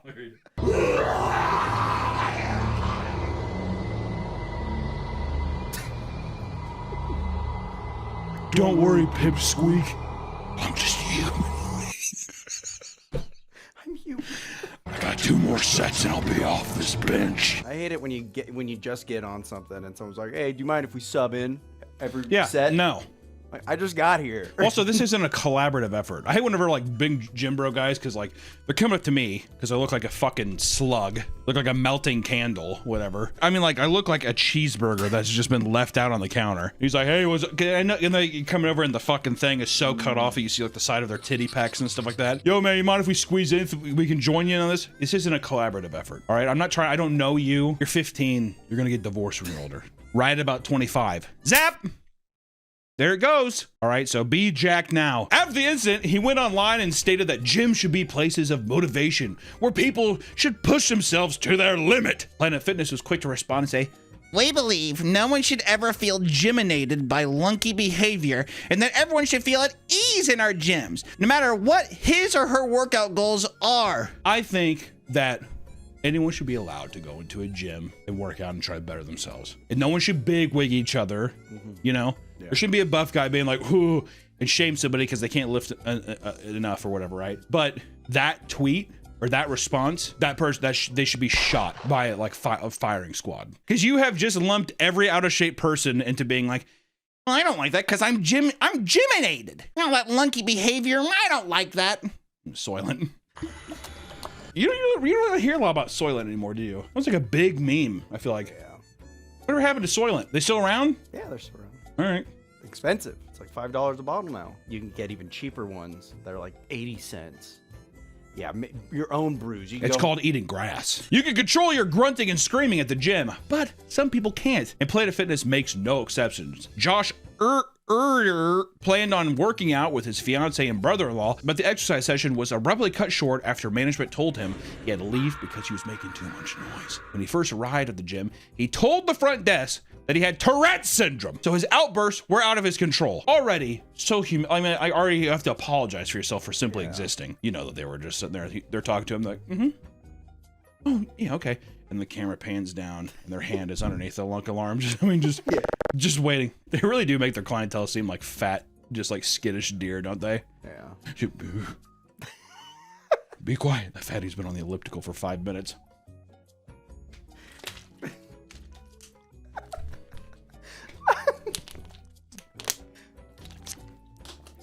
You look good. My inside voice. Despite this, management felt no sympathy and stuck to the rule, saying, "Sir, I know you have Tourette's, and I know you can't control it, but we're gonna have to ask you to leave. You're not welcomed here." Which is insane. Also, what could he even if he was like, That's gonna mess me up though. Like I'm yeah. doing flies. Dude, my fucking flow. Please, someone hit the alarm, please. Dude, I'm trying to look at this girl's fucking pussy from over here, but you keep distracting me. Like those machines where the girls do it. Sitting there and they do like that. I don't give a fuck who you are. There's no reason for anyone to be on that fucking machine. All right? There's no reason that I should ever be like, you know, doing like a fucking tripod pull down or something like that, or a tricep pull down. And I look over and I just see some girl over there just like. I like the reverse ones where they gotta open it up. Oh. Oh. What do you mean? Oh, yeah. Then they're sitting there and they're just like, yeah. It's impossible not to look at too, because I could literally, I'd be over there, and she's over there, right? So I do it. I look in front of me, and all of a sudden the machine has magically moved, and now it's. Yeah, and she's filming. She has those fucking leggings on. She gets up, she's wearing those leggings that basically just look like they're going into your pussy and ass crack. She keeps turning around looking at you.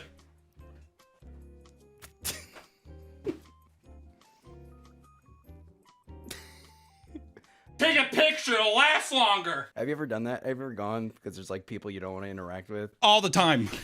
All the time. I go at a certain time, let's say I want to go at 3 p.m. People are there. I'm like, God, these people are annoying, right? So I decide I'll go at noon. There's twice as many of them there. Like if I would change the time up next time, there'd be like, it'd be all over me. And I'd be like, when did you get so many of those machines? And all the girls are just like,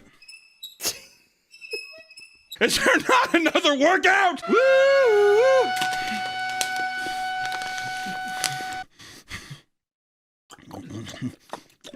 Josh's story was picked up by the news and made the representatives of the local gym come out and apologize for their staff's action. He considered suing the gym, but instead chose to go back and give a presentation to the staff about his condition. I get you're afflicted, but you don't need to be. Just fucking send the suit, dude. Come on.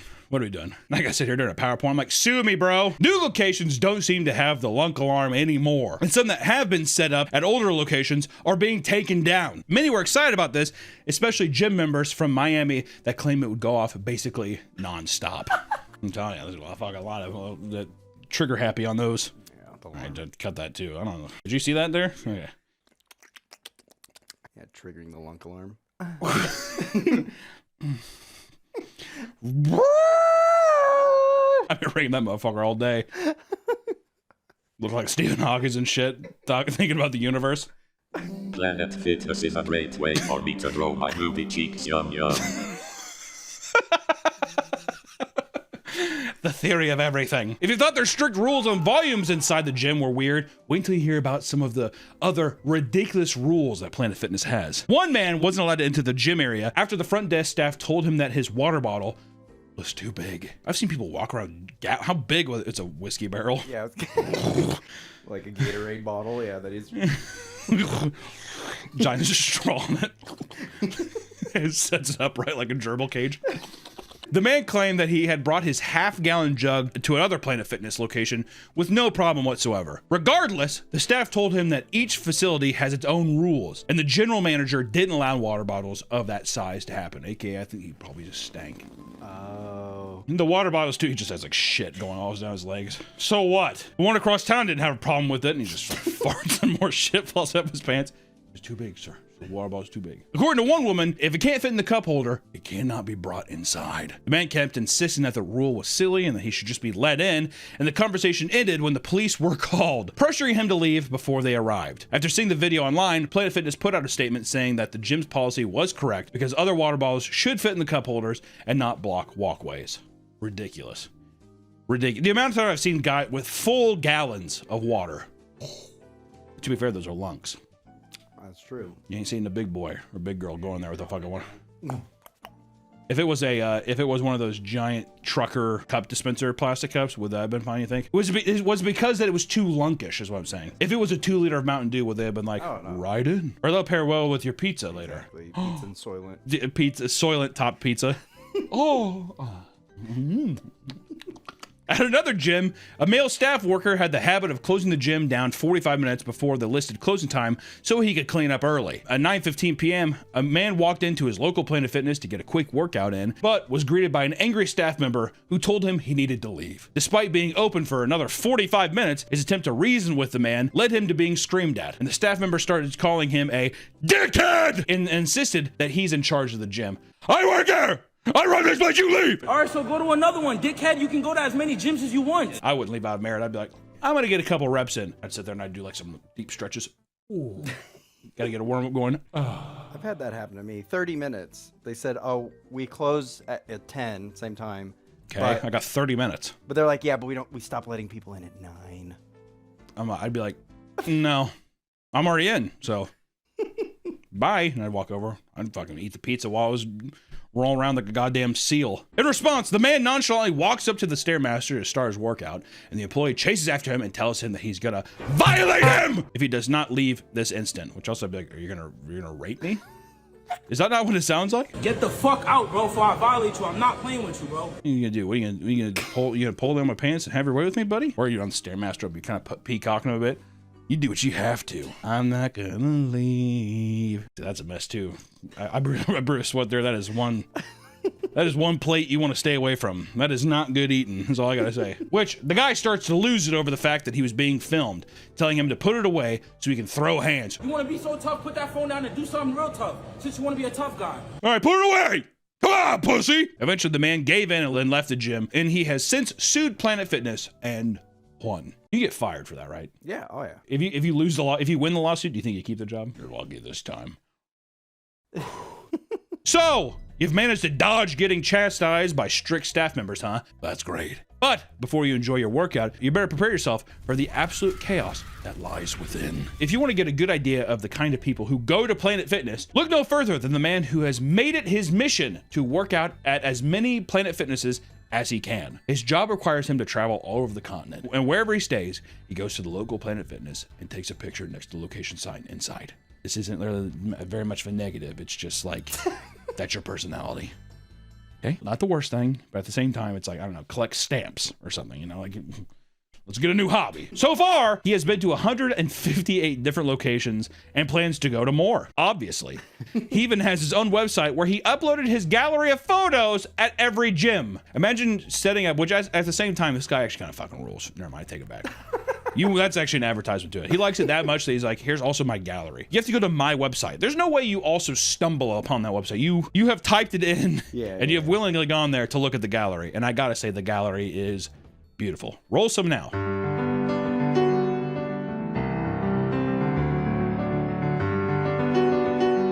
Guy's a pro. You think he's getting pussy because of this? Oh, fuck. A planet worth of pussy. It'd be so funny if he like slipped in. He's like, this is me in Minnesota. This is me in St. Paul. This is me getting my dick sucked. This is me in Joplin, Missouri. This is me getting anal from, I'm just getting anal. Do you think it's in front of the sign still? Oh, dude, that would be so sick. Getting your dick sucked in front of the Planet Fitness sign and you're like. From her POV. Yeah, exactly. He has the GoPro down there. His shirt's up. He sees his like belly and his tits down. That would be so awesome, dude. Holy fuck, that'd be so. I'd be like, this guy fucking rules. This is insane. Getting like a three-way and shit. We can't leak the URL. It'd be too good. We got to keep that to ourselves. Yeah, you got to find it yourself. It's out there. Yeah, you got to do the deep digging like we had to. Tons of gym goers have been spotted at Planet Fitness gyms using equipment in the most absurd and dangerous ways possible. It's pretty funny, which just happens at a lot of places, but it's even funnier when you see those purple fucking bars being swung around, all right? These strange displays include eating pizza on an ab crunch machine. Well, you know, got the pizza party, you gotta do it. Shadow boxing with dumbbells, standing while using hip abductor machines, and even humping dumbbells in some sort of demented variation of hip thrust, which, listen, I'm not gonna degrade any person for getting their fucking dick game up, dude. Dick game's gotta be strong at all times. If you gotta go to Planet Fitness and start fucking some dumbbells, more power to you. And I think you earn yourself a slice after that. A fucking a slice. That's every Planet Fitness Tuesday.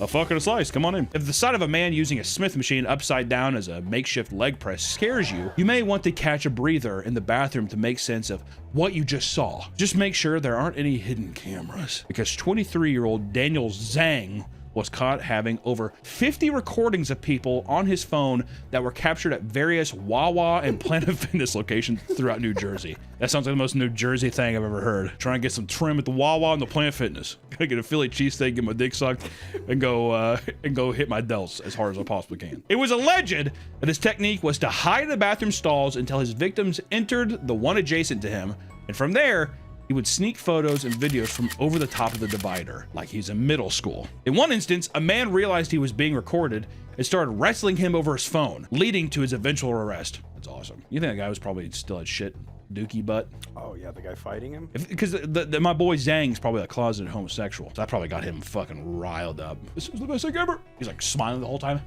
Stop smiling! Give me a camera! Wrestling on the ground, got shit, poopy dookie, all smells in the air. Janitor doesn't give a shit. He's going behind him. You know what I mean? Just another day at Planet Fitness. Another day. Or maybe it's in the Wawa. Yeah, same thing.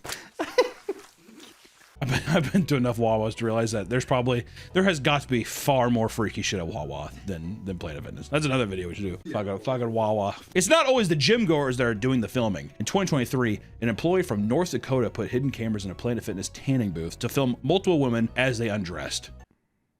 What a creep. This guy looks like a clown. Got clown makeup on. I'm not a clown. In one case, 45-year-old Leighton Kessler filmed a woman who he had been actively pursuing, going so far as to give her an unwanted birthday gift that also contained a love confession letter. 45 years old and still doing that shit. That's like some junior high school energy. Yeah, 22. I love you. Yeah, like a 30, I don't know, 35 or 36 thing. It's 45 is weird. He would purposely park his car next to hers and leave at the same time she did in order to spark some kind of conversation. Buddy, a little creepy. Every time. So weird. We walk out of here and we're leaving the same time. This has got to be a message from the gods, right? From Zeus. I tell you I'm into Greek mythology. That's my religion. Could you imagine? I don't think that'd make any girl. I think every girl's pussy would dry up, but they're just like, if he's just like, yeah, I was praying to Ares today. I was going to sacrifice something to Apollo later, but Especially a 45-year-old. It makes it worse. a 45-year-old like fucking like German guy. You're like, you're not even Greek, dude. Yeah, I know. I just, you know, I think Zeus is like, he's like the guy. Like the one. Eventually, she found the hidden camera and reported it to the police, leading to 4 misdemeanor charges that each carried a jail sentence of up to 1 year and $3,000 fine. And as you'll see, we're starting to get into the weirder side of Planet Fitness, all right? Over in Florida, Henry Antuez Arcarad, I thought they said Alucard. I was like, motherfucker, it's Dracula. Went on a naked rampage at his local Planet Fitness. It all started at closing time, of course, when staff members alerted him that he would have to leave so they could close up shop. In response, he starts to freak the fuck out and take off his clothes from sheer anger. I love that as like an anger response. He began sprinting around the gym naked. To avoid being caught, he tore a hole in the ceiling and crawled inside. How tiny, like short were the ceilings there? He must have crawled up it. Like a fucking squirrel. I like how he tore. He ripped open. Crawled inside. I'd call pest control. That's the only thing. I mean, don't call the fucking police. Get a varmint killer out here, for the love of God. As he crawled throughout the gym, he began breaking off more ceiling tiles, doing more damage to the building. And as police arrived, they smelled smoke coming from the bathroom. It appeared the man tried to start a fire, which filled the entire room with smoke. He was finally found hiding in a tanning bed, still naked, and Henry was charged with indecent exposure, arson, and fraud impersonation. Who was he impersonating? I'm Ellen DeGeneres. I'm Ellen. He's pretending that he's Ellen. Someone get here, please. This isn't the first time a man has exposed himself at a Planet Fitness. One man, of course not. One man thought that the gym's promise of a free and open workout environment gave him permission to work out fully naked. Eric Stagno, a 34-year-old man from New Hampshire, started walking around the gym completely nude. Police were called, who eventually found him hitting various poses on a yoga mat in front of other gym goers. You know, that motherfucker did downward dog immediately. Started flexing his asshole, making it look like he was winking at the person behind him. He's looking at him from between his legs. Cyclops.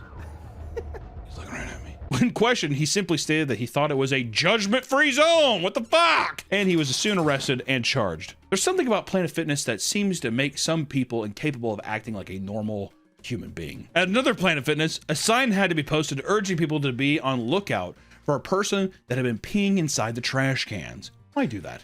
Why? What is the Sir, I like the sound makes me. I usually have panic attacks after workouts, so this calms me down. My anxiety, I have to do this or else I have a panic attack, so I'll go blind. The trash can is weird, unless you're a child. When I was in No, even if it's a child, I would be like, fucking stop. One time in 6th, or maybe it was like 3rd grade, I was playing hide and go seek in the laundromat and I had to pee. And luckily there was the kitty litter box there. You peed in a cat box?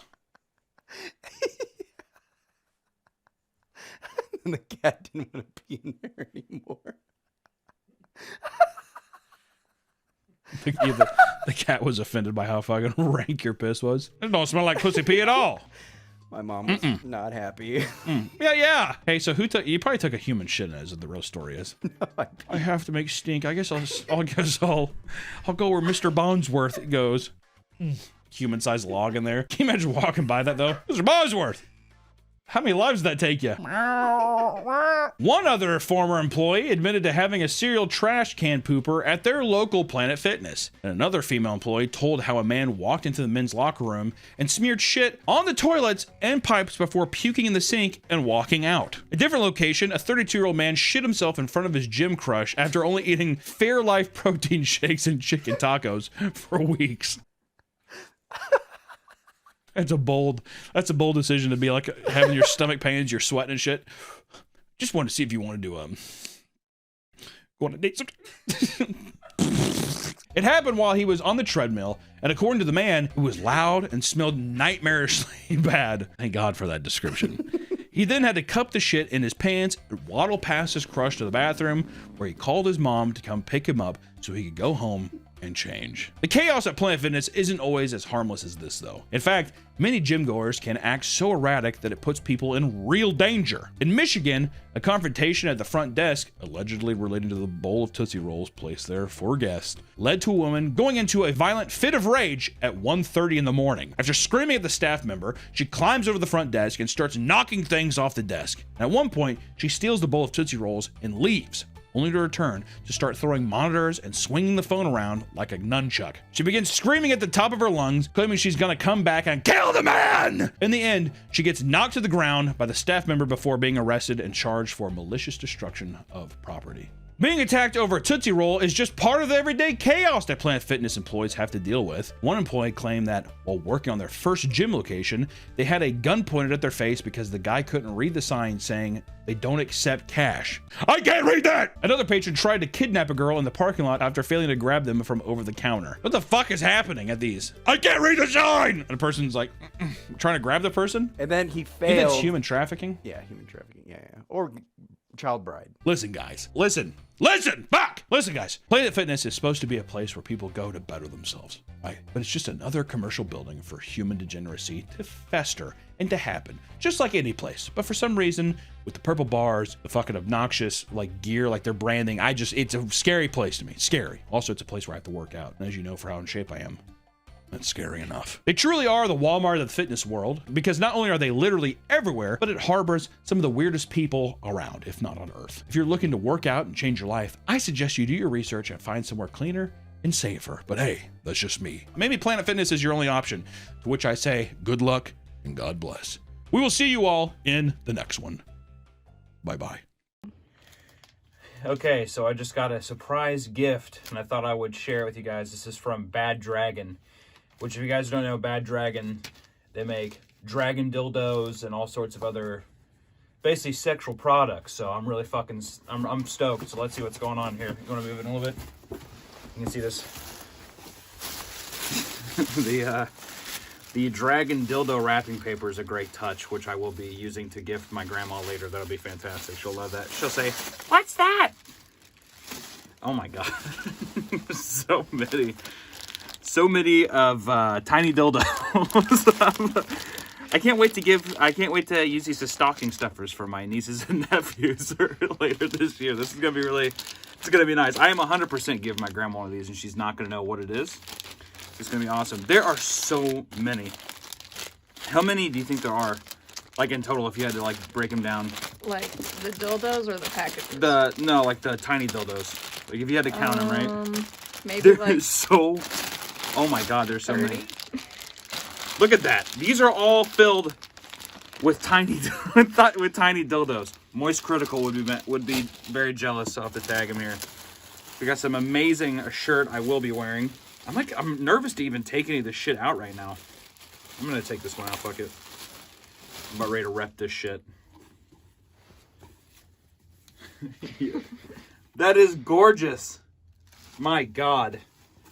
I love this. Alright. Holy shit.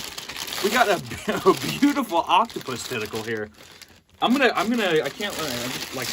want to keep it. Do you think that dildos retain their value inside the packaging? probably feels less dirty. If you wanted to resell it, it'd probably be less dirty. Oh, there's no way in hell I'm reselling it. Oh my god. Here we go. This is gonna look. Oh, wow, it's kind of slippery, huh? It's kind of a bit of a. Got a fleshy. Touch that. I mean, it could be comfy going in. I mean, it could be. I'm gonna. I could see that being a nice butt one. Oh, this is good. This is pristine. This is like, I think it's no lube required. I mean, that thing is ready just to slip right in. It's like a perfect glove. It's like OJ's glove. It's an intestine tickler. It is an intestine. I mean, look at that thing. Look at it go. I can't wait to put this on a shelf. I'm gonna put this. We should put that out in the dining room. It's gonna be great. Oh my. All right, well we got a. My God, we got another.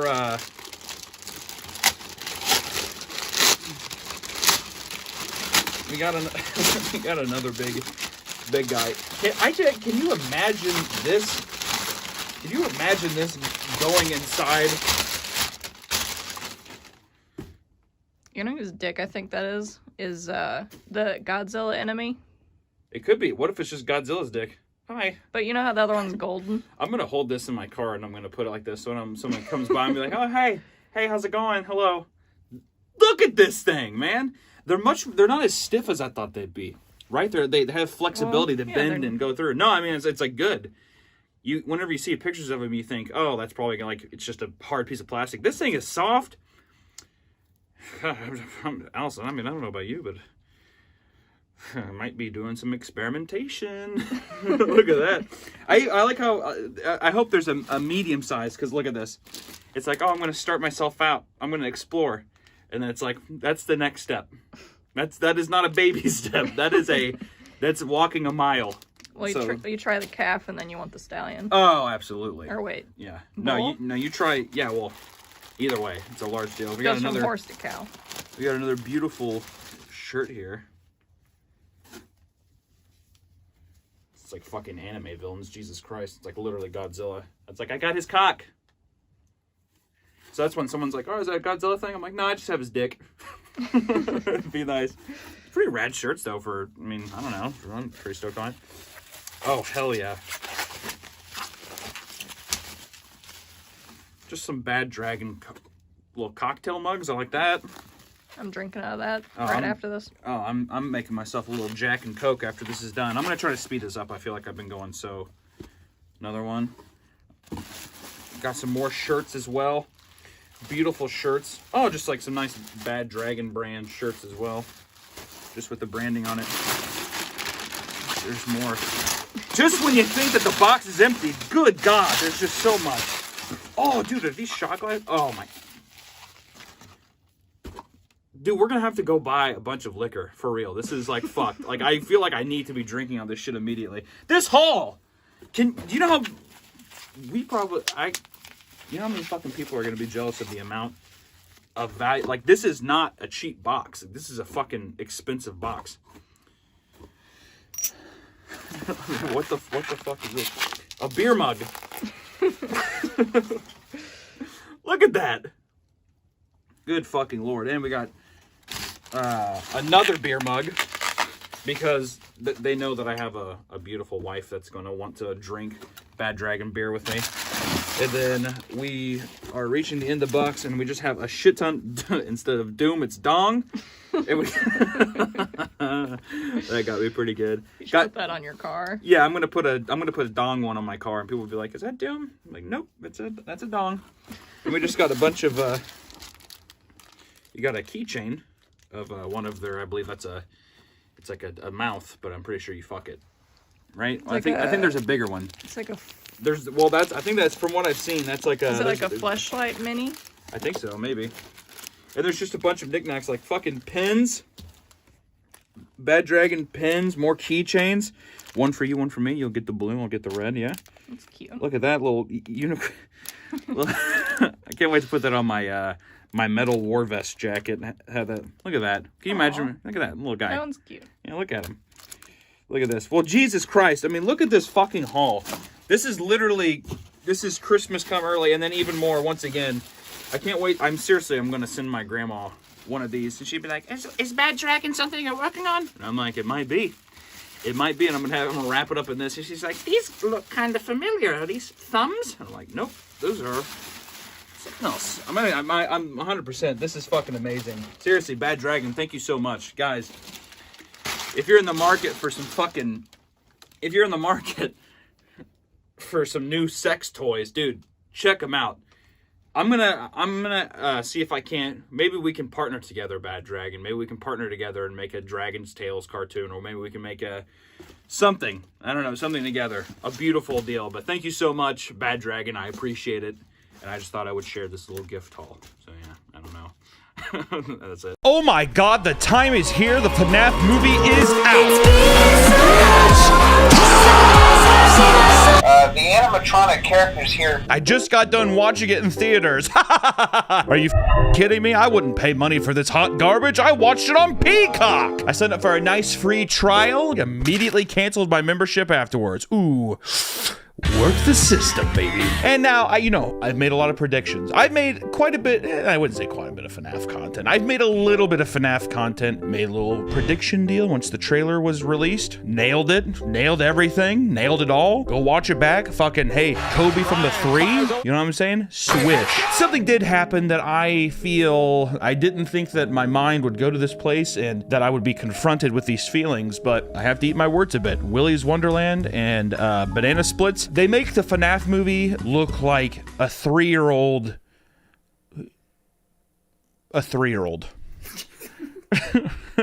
I can't think of something. I didn't think I'd ever say this, but I have to give props to Willy's Wonderland and the Banana Splits because at least things, they happen in those movies. Am I gonna say that they're good movies? No. I will never bend the knee and say that those are enjoyable movies, but I will give them credit over like animatronic killers. It's at least somewhat fun. Like I can see why somebody would like them. You get a lot of action in Willy's Wonderland with Nicolas Cage slapping a plastic doll, basically. That's, I mean, sure. Is it stupid? Yeah. But I could see people just being like, oh, it's silly and fun, whatever. Banana Splits does the exact same thing. You know, you get to experience the whole studio stage and all like the little traps and gimmicks they do to kill people. And it's fine. It's bad, but it's fine. You know, who cares? It's fun. The FNAF movie, to generalize it, and you can click off of it because I know all the FNAF fans are beating their fists and they're strapping their safety helmets on. They have their spit bibs and they're like, duh! But the FNAF movie does the most criminal thing of all. It took the safest route to be as middle of the road and boring. It's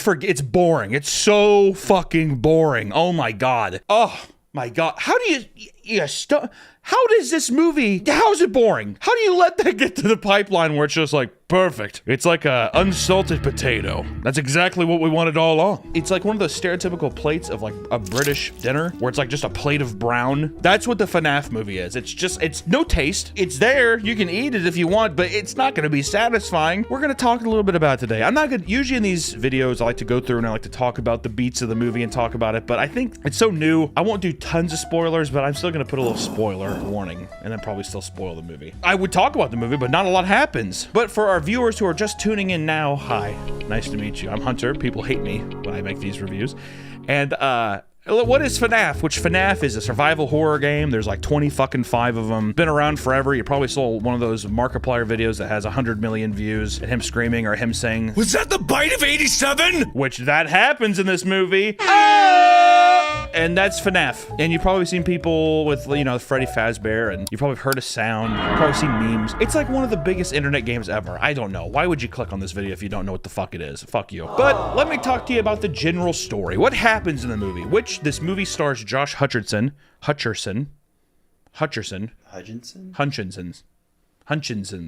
What? Hutch?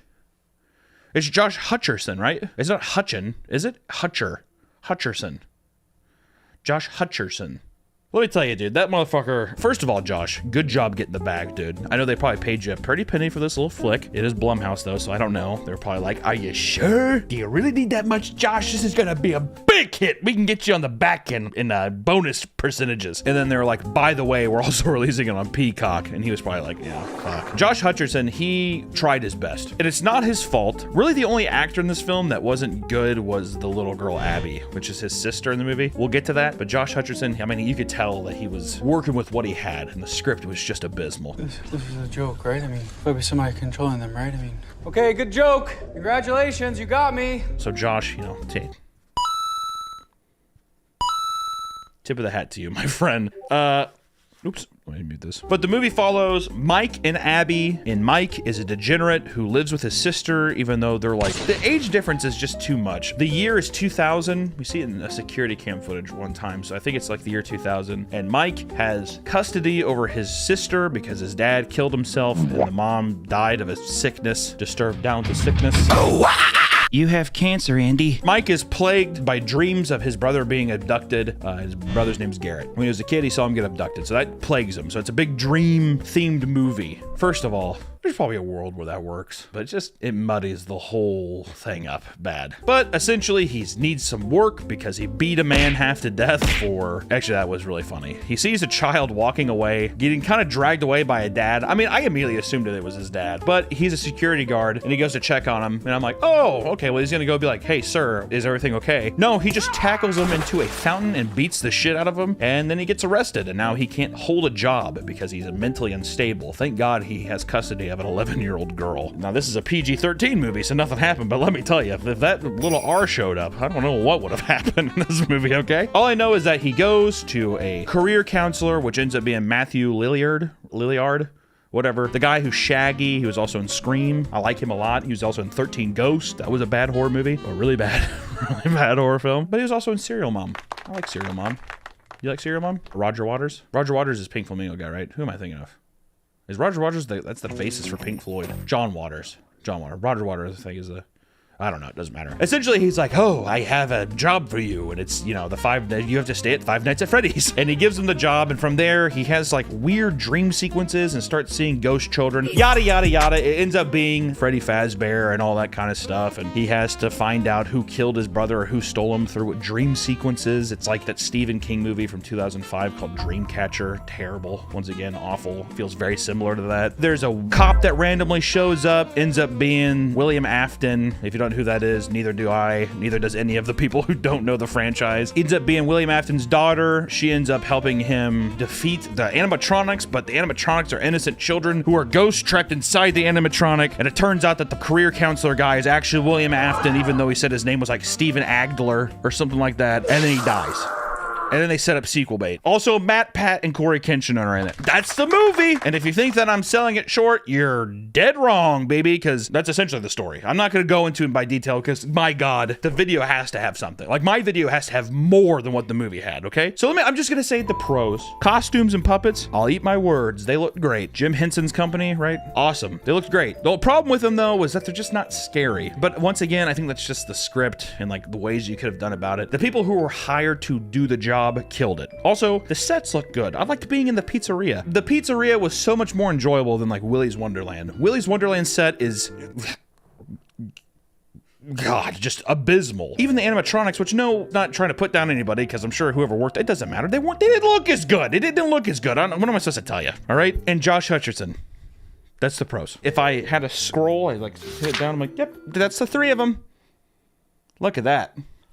Now let me get my cons list ready. The cons list. Start with the script. The script, I don't know how it's possible that a professional movie like this could have so many egregiously bad lines. Like very typical, trying to be funny and cute, but it just is cringe. It's just very odd. The pacing of the movie in which the story goes to is a slog because we have like 75 fucking dream sequences of going in the same wooded area and Josh Hutcherson talking to children. It's not interesting. Like every time I'm introduced to a ghost, I don't care. I'm like, okay, cool, you died, dude. Tough shit. There's no emotional depth or anything that gets me attached to these kids. They introduce like a weird kind of remind me of The Black Phone, the guy who abducts children and then now they're ghosts and they're just like, we need help or we're gonna help you. It's that, except you don't get to spend any time with the abductor or like getting to emotionally resonate with these people. It's kind of like Black Phone meets Children of the Corn, where the whole time you just want to punch the not so much because the kids are bad, but just because it's like, get the hell out of here. I don't care. There's nothing like tying me down to caring about like, how do the kids get abducted? How do they get killed? Like there's no like emotional resonance to have them be like, hey, sympathize with me as a character, Josh Hutcherson. But no, he's just like, have you seen my brother that died 25 years ago? Sure, you can be emotionally invested in that and you can be sad about that. Nothing says that you can't. But at the same time, it's just like, dude, you're like 34 years old. Like, have you not processed that at all? 34 years of your life, you've been having consecutive nightmares about this exact situation, and it wasn't until you got a pizzeria fucking security job that it starts to make sense. Hello? Am I crazy? Is this retarded? Yes, it is! The script feels like it's written by children, which I don't know. I mean, I'm going on a limb by saying that that's a creative decision because the whole movie is so centered around kids memory. Like, Abby is connected to the kids because she's been having dreams about them, and you're probably wondering why she has that, but don't worry, they don't explain that. She just does. It feels very childlike, but it doesn't feel fun or like creepy. It just feels like annoying. Like I was just annoyed and bored. Just so boring. That's like the biggest thing is like, even if things do make sense, you're just like,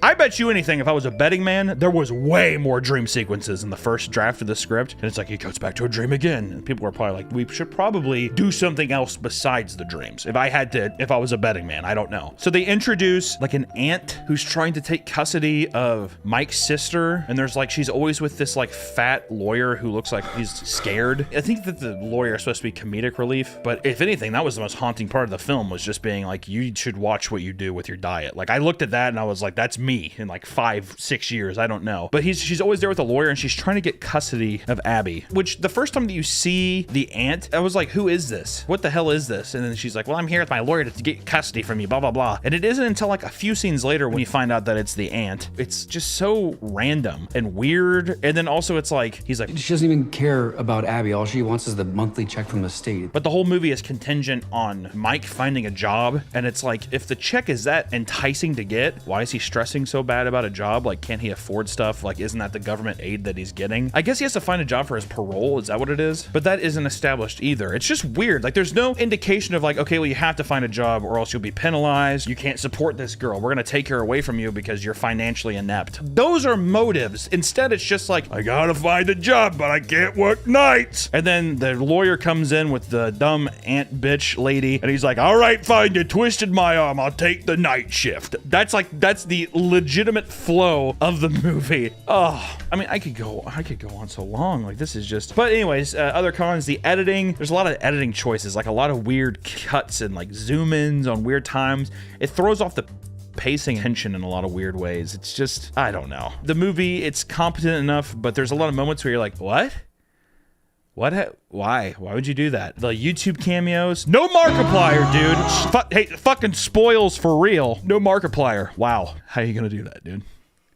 We do get Matt Pat and Corey Kenshin, which love those boys, but my God, they really, once again, directors, Hollywood system that doesn't understand why people like YouTubers, why people are attached to people in this content, and they just throw them in, and they're like, Matt Pat, you work at a diner, and at the end, you talk about hunger and say that it's just a theory. All right, roll. Action. You know, it's just a theory. Are you being paid again? And then Corey Kenshin's just a taxi driver, and he does a scream. What the? Oh my goodness! That felt just random, like they just did that. Well, yeah, it was just like, all right, we got another guy. The other biggest con about this film is that if you don't know the movie, you're not going to understand a lot of these like little stings and stuff, which is usually forgivable whenever it doesn't really impact the story, but they put it so up in your face that it feels like impossible to not be like, oh, well, what is that supposed to be? Like, I watched this with Nick, and Josh Hutcherson opens up the locker, and there's like a statue of a balloon guy, and then it does like a jump scare thing, like, he just turns it around. And that's the only time we see that movie until the end when it's in Corey Kenshin's seat. I said, read the And then Nick said, oh, that's Balloon Boy. And I was like, why? What does that mean? He's like, oh, it's just one of the characters. Why give that much emphasis on a jump scare to that thing? Because it was just distracting from that point. I'm like, oh, was it gonna come to life or something? Nope, just a big jump scare sting. Balloon Boy, remember him? People are just like, I don't know what that is. Don't worry, we're moving past it. Keep watching, the movie gets real good. A lot of stuff like that. The biggest thing that I want to talk about is why doesn't it work? Yes, it's a boring slog fest, but why? Why does it not work? We go back to the dream sequences of it being all these ghost children and all this back and forth of these dream sequences, but by doing so, there's so much exposition and lore that is just given to Mike or Josh Hutcherson's character. He never has to work for anything. There's nothing that he truly ever uncovers. Like whenever the first time he's like, Abby, this drawing, like, is that supposed to be our dead brother? And she's like, yeah. Yes. Tom Garrett got taken. Yo, Abby, what the hell is going on with these animatronics? She's like, yeah, they're ghosts. That's how they make him move. Are they Ghosts? Of course. How else could they make the robots move? And it's like, okay, so that's just... Yeah, we're gonna keep that in the script. We're keeping it? Okay, we're gonna keep it. Okay. Even the first time that Josh Hutcherson gets the reveal that the animatronics are like playing with his sister, it's just like, don't worry, they're fine. They were tickling me. We're having so much fun. They're ghosts. They're ghost children. They died before. It's fine. Don't even look into it. It's fine. Abby's saying that, you know, she's seeing her dead brother in her dreams that she's never met. That's really strange and like very prophetic. We don't ever like dive into that. Vanessa, who's the random cop, she's like the worst cop. To make her a cop didn't make any sense, which it's like maybe it's supposed to be that she has authority for like watching over her dad's pizzeria, but we see only one cop in the movie and it's her. And at one point she gives Josh Hutcherson her keys to drive the cop car across town. But why don't you just drive him or go with him? She's like, I can't confront him. But then later she just shows up immediately. Did you fight some inner demon in yourself off camera to like get the will to come here? It's very unsatisfying to see a person be like, I can't do it. I won't do it. I can't confront my daddy, William Afton. And then 2 scenes later, she's like, I'm here to help you, and I'm saving you right now. It's like the wind out of my sails. The wind is out of my sails. We are in idle water playing with like a ball in a cup. Actually, that wouldn't be correct because ball in a cup is actually pretty fun for like the first 5 minutes, and that would have been more enjoyment than I got out of this film. Vanessa, at one point, she just spills everything out right there. His name is William Afton. It's not even that Mike, Josh Hutcherson's character, is like, hey, I found out about your dad. And it's like, oh, a big reveal. He's just like, Vanessa, what is going on? And Vanessa's like, my dad is a serial killer named William Afton. 308 Negra Arroyo Lane, Albuquerque, New Mexico, 87104. And all of those animatronics are ghost children that were killed by my dad. And their bodies are in the animatronics. My dad is William Afton. I can't confront him. And it's like a 2-minute thing where it's like, cool. The first time I saw you an hour and a half ago, you could have told me it then. It's not like also she was like, you need to get out of here. Nah, nah, nah. There was nothing. It was just kind of like one day she was like, oh, I'm going to tell you. There it is. You're told. Doesn't it feel rewarding? And once again, the constant dream sequences of like having our main character be able to go into his dreams and talk to the ghost children of these animatronics, making it that easy for him to interact with them is such a bummer. It takes out the entire intrigue of there being ghosts in general, him being able to conversate with them and try to like construct a plan to figure out who killed his brother before, which once again, it's just like so obvious. It's like, well, dude, it's the fucking William Afton guy. Like, what are you? Dude, like seriously, immediately being able to like go to sleep and you're just like, hey, can I get some exposition? Yes, you can. Oh, I woke up. Dang it, no more exposition. And a character walks in, they're like, I got more exposition for you. Oh, thank God. I don't want to actually have to work for anything. The biggest problem with that, and I think I'm connecting my thoughts here. I know I'm rambling and complaining, but Mike never has to actually explore the pizzeria. We don't get to actually have him have to like make the conscious decision to leave the room and like try to find clues or figure out what's going on. You could have had the weird moment where Abby is like playing with the animatronics and he's like, that was fucking strange, which turns the light switch on in his head of like, this is weird. I should go and investigate some stuff. Have him reveal these things in time, or maybe he finds a fucking child's dead body or something like that, which I know you can't do anything that gruesome because it's PG-13 and you're trying to get all of the 12-year-olds who like this shit into the theater. I get it, but it's just, you know, that's what I want to do over and over again. You just, come on.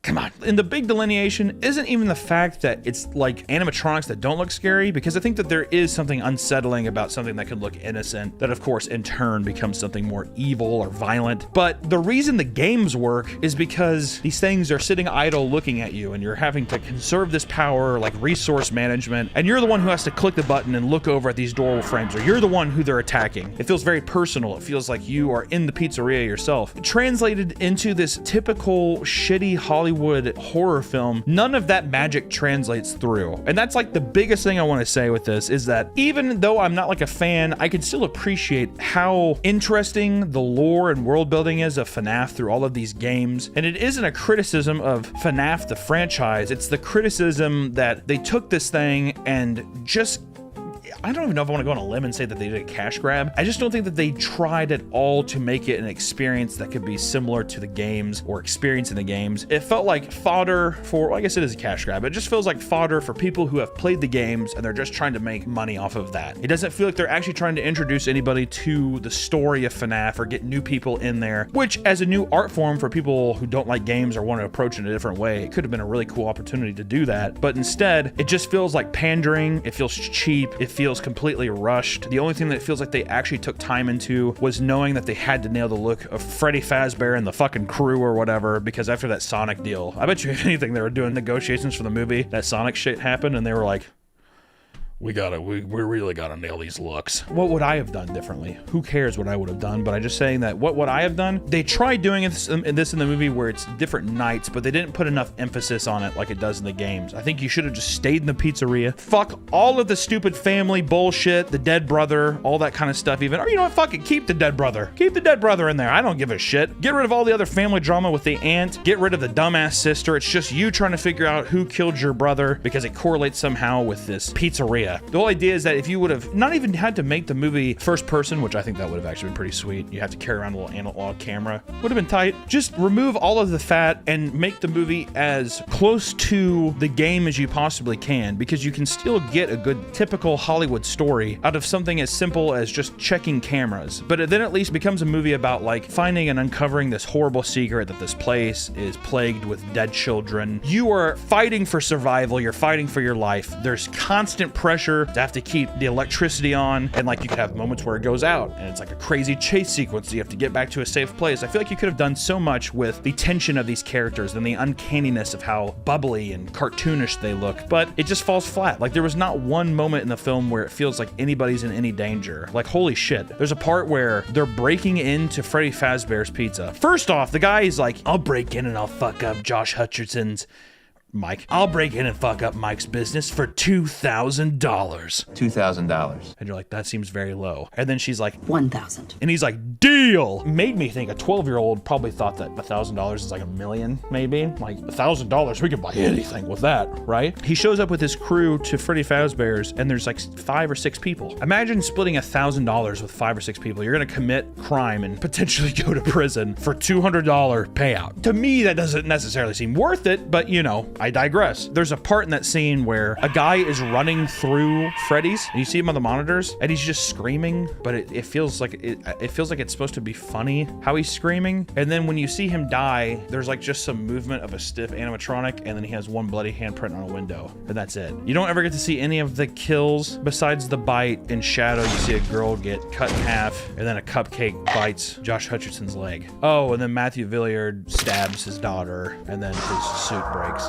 Yeah, it just feels underwhelming. Like it doesn't feel like there's really any threat there, which I don't think you have to go to like extreme lengths of gore and violence, but having them even like lurk around more, building more with like different kinds of angles you could have used, the music you could have used. The score doesn't reflect the ominous nature of people being in threat. It just feels like a kid's movie, which is fine, but it doesn't feel genuine. It feels like they were actually trying to market this as a horror movie. They're liars. This is a prime example of a movie that feels like a studio has no understanding of why something is popular or culturally relevant or something that means a lot to somebody, and instead they just see the amount of money they can make off of it because it's a business at the end of the day. It seems like a complete disconnect of the art of what the Five Nights at Freddy community has made versus the corporate side of trying to abuse that community is what it feels like to me. I don't think that they cared to make a convincing adaptation. I think that they just kind of phoned it in and just said, hey, if the animatronics look cool, that's all that matters. We could just do like some ghost Dreamcatcher stuff. You guys ever see that movie? The guy's like, I don't like that movie, sucks. So, you know, way to go, Blumhouse. Pretty good stuff. Like usual, Five Nights at Freddy's. I wouldn't recommend it. Honestly, I would just, if I were you, I'd just watch Willy's Wonderland or Banana Splits. Especially if you're a fan of FNAF, I would not consume this. I just feel like it would make you feel bad about the FNAF franchise. Which, once again, let me reiterate this, so then when I see all these bitchy comments, you don't even like FNAF, the movie's great. First off, you're wrong. And then secondly, I'm not criticizing the franchise. I am criticizing among the people who took the franchise, put it in a bowl and vomited on it and shit on it and took a piss and then said, here's your very, very, very boring child ghost movie. Eat up, piggies, eat up. Thanks for watching.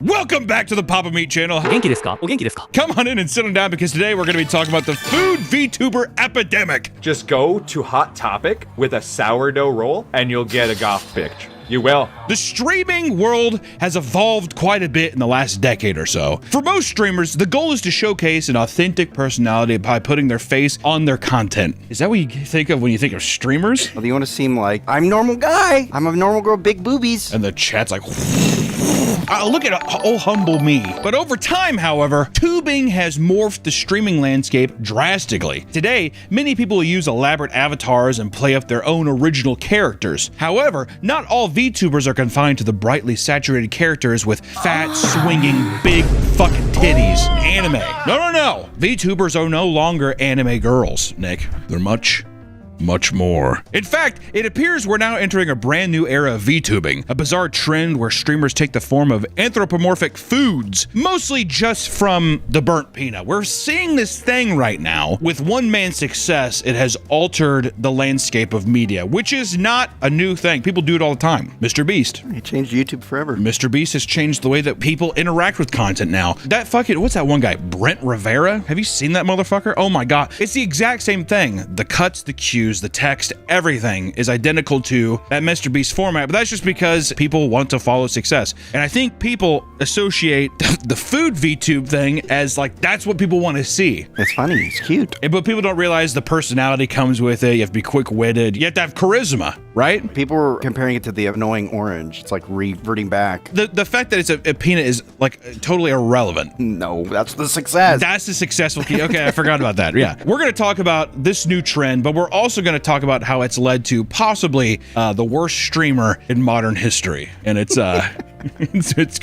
it's quite the ride, so buckle up. The catalyst for this epidemic of food tubers is a well-known Twitch streamer that you've all probably heard about, The Burnt Peanut. I think he really blew up with Arc Raiders. I had a buddy that watched them all out when he did. I think he was an Escape from Tarkov guy back in the day. But anyways, funny guy, quick-witted, and good at games. Like that's like, you have to have that. I don't know if there's many Twitch streamers that do very well. I know people say that players are bad. I feel like you have to be actually pretty competent at games to make it like watchable. Like when if I stream something, like a game, oh my God forbid. Yeah, you get grilled. Horrible, tortured. I mean, people don't want to, and people are backseat gaming the whole time. You have to follow somebody that feels competent in the game. They're quick-witted, they're funny, they're likable, all those things. Like it's a very rare thing to have, I feel like. And over the last 2 years, the Burnt Peanut has risen to unfathomable fame. Every time I see that motherfucker on Twitch, it's like 60 to 70,000 people watching. It's pretty insane. I think he's botting. Everybody on Twitch bots. That's also cope though, isn't it? He's botting. Yeah. It's like, fuck off. Yeah. I see clips of him all the time. He's botting. Yeah, right. It wasn't until 2024, however, that he began gaining a large following after clips of his Tarkov streams went viral on TikTok. Are you fucking serious right now?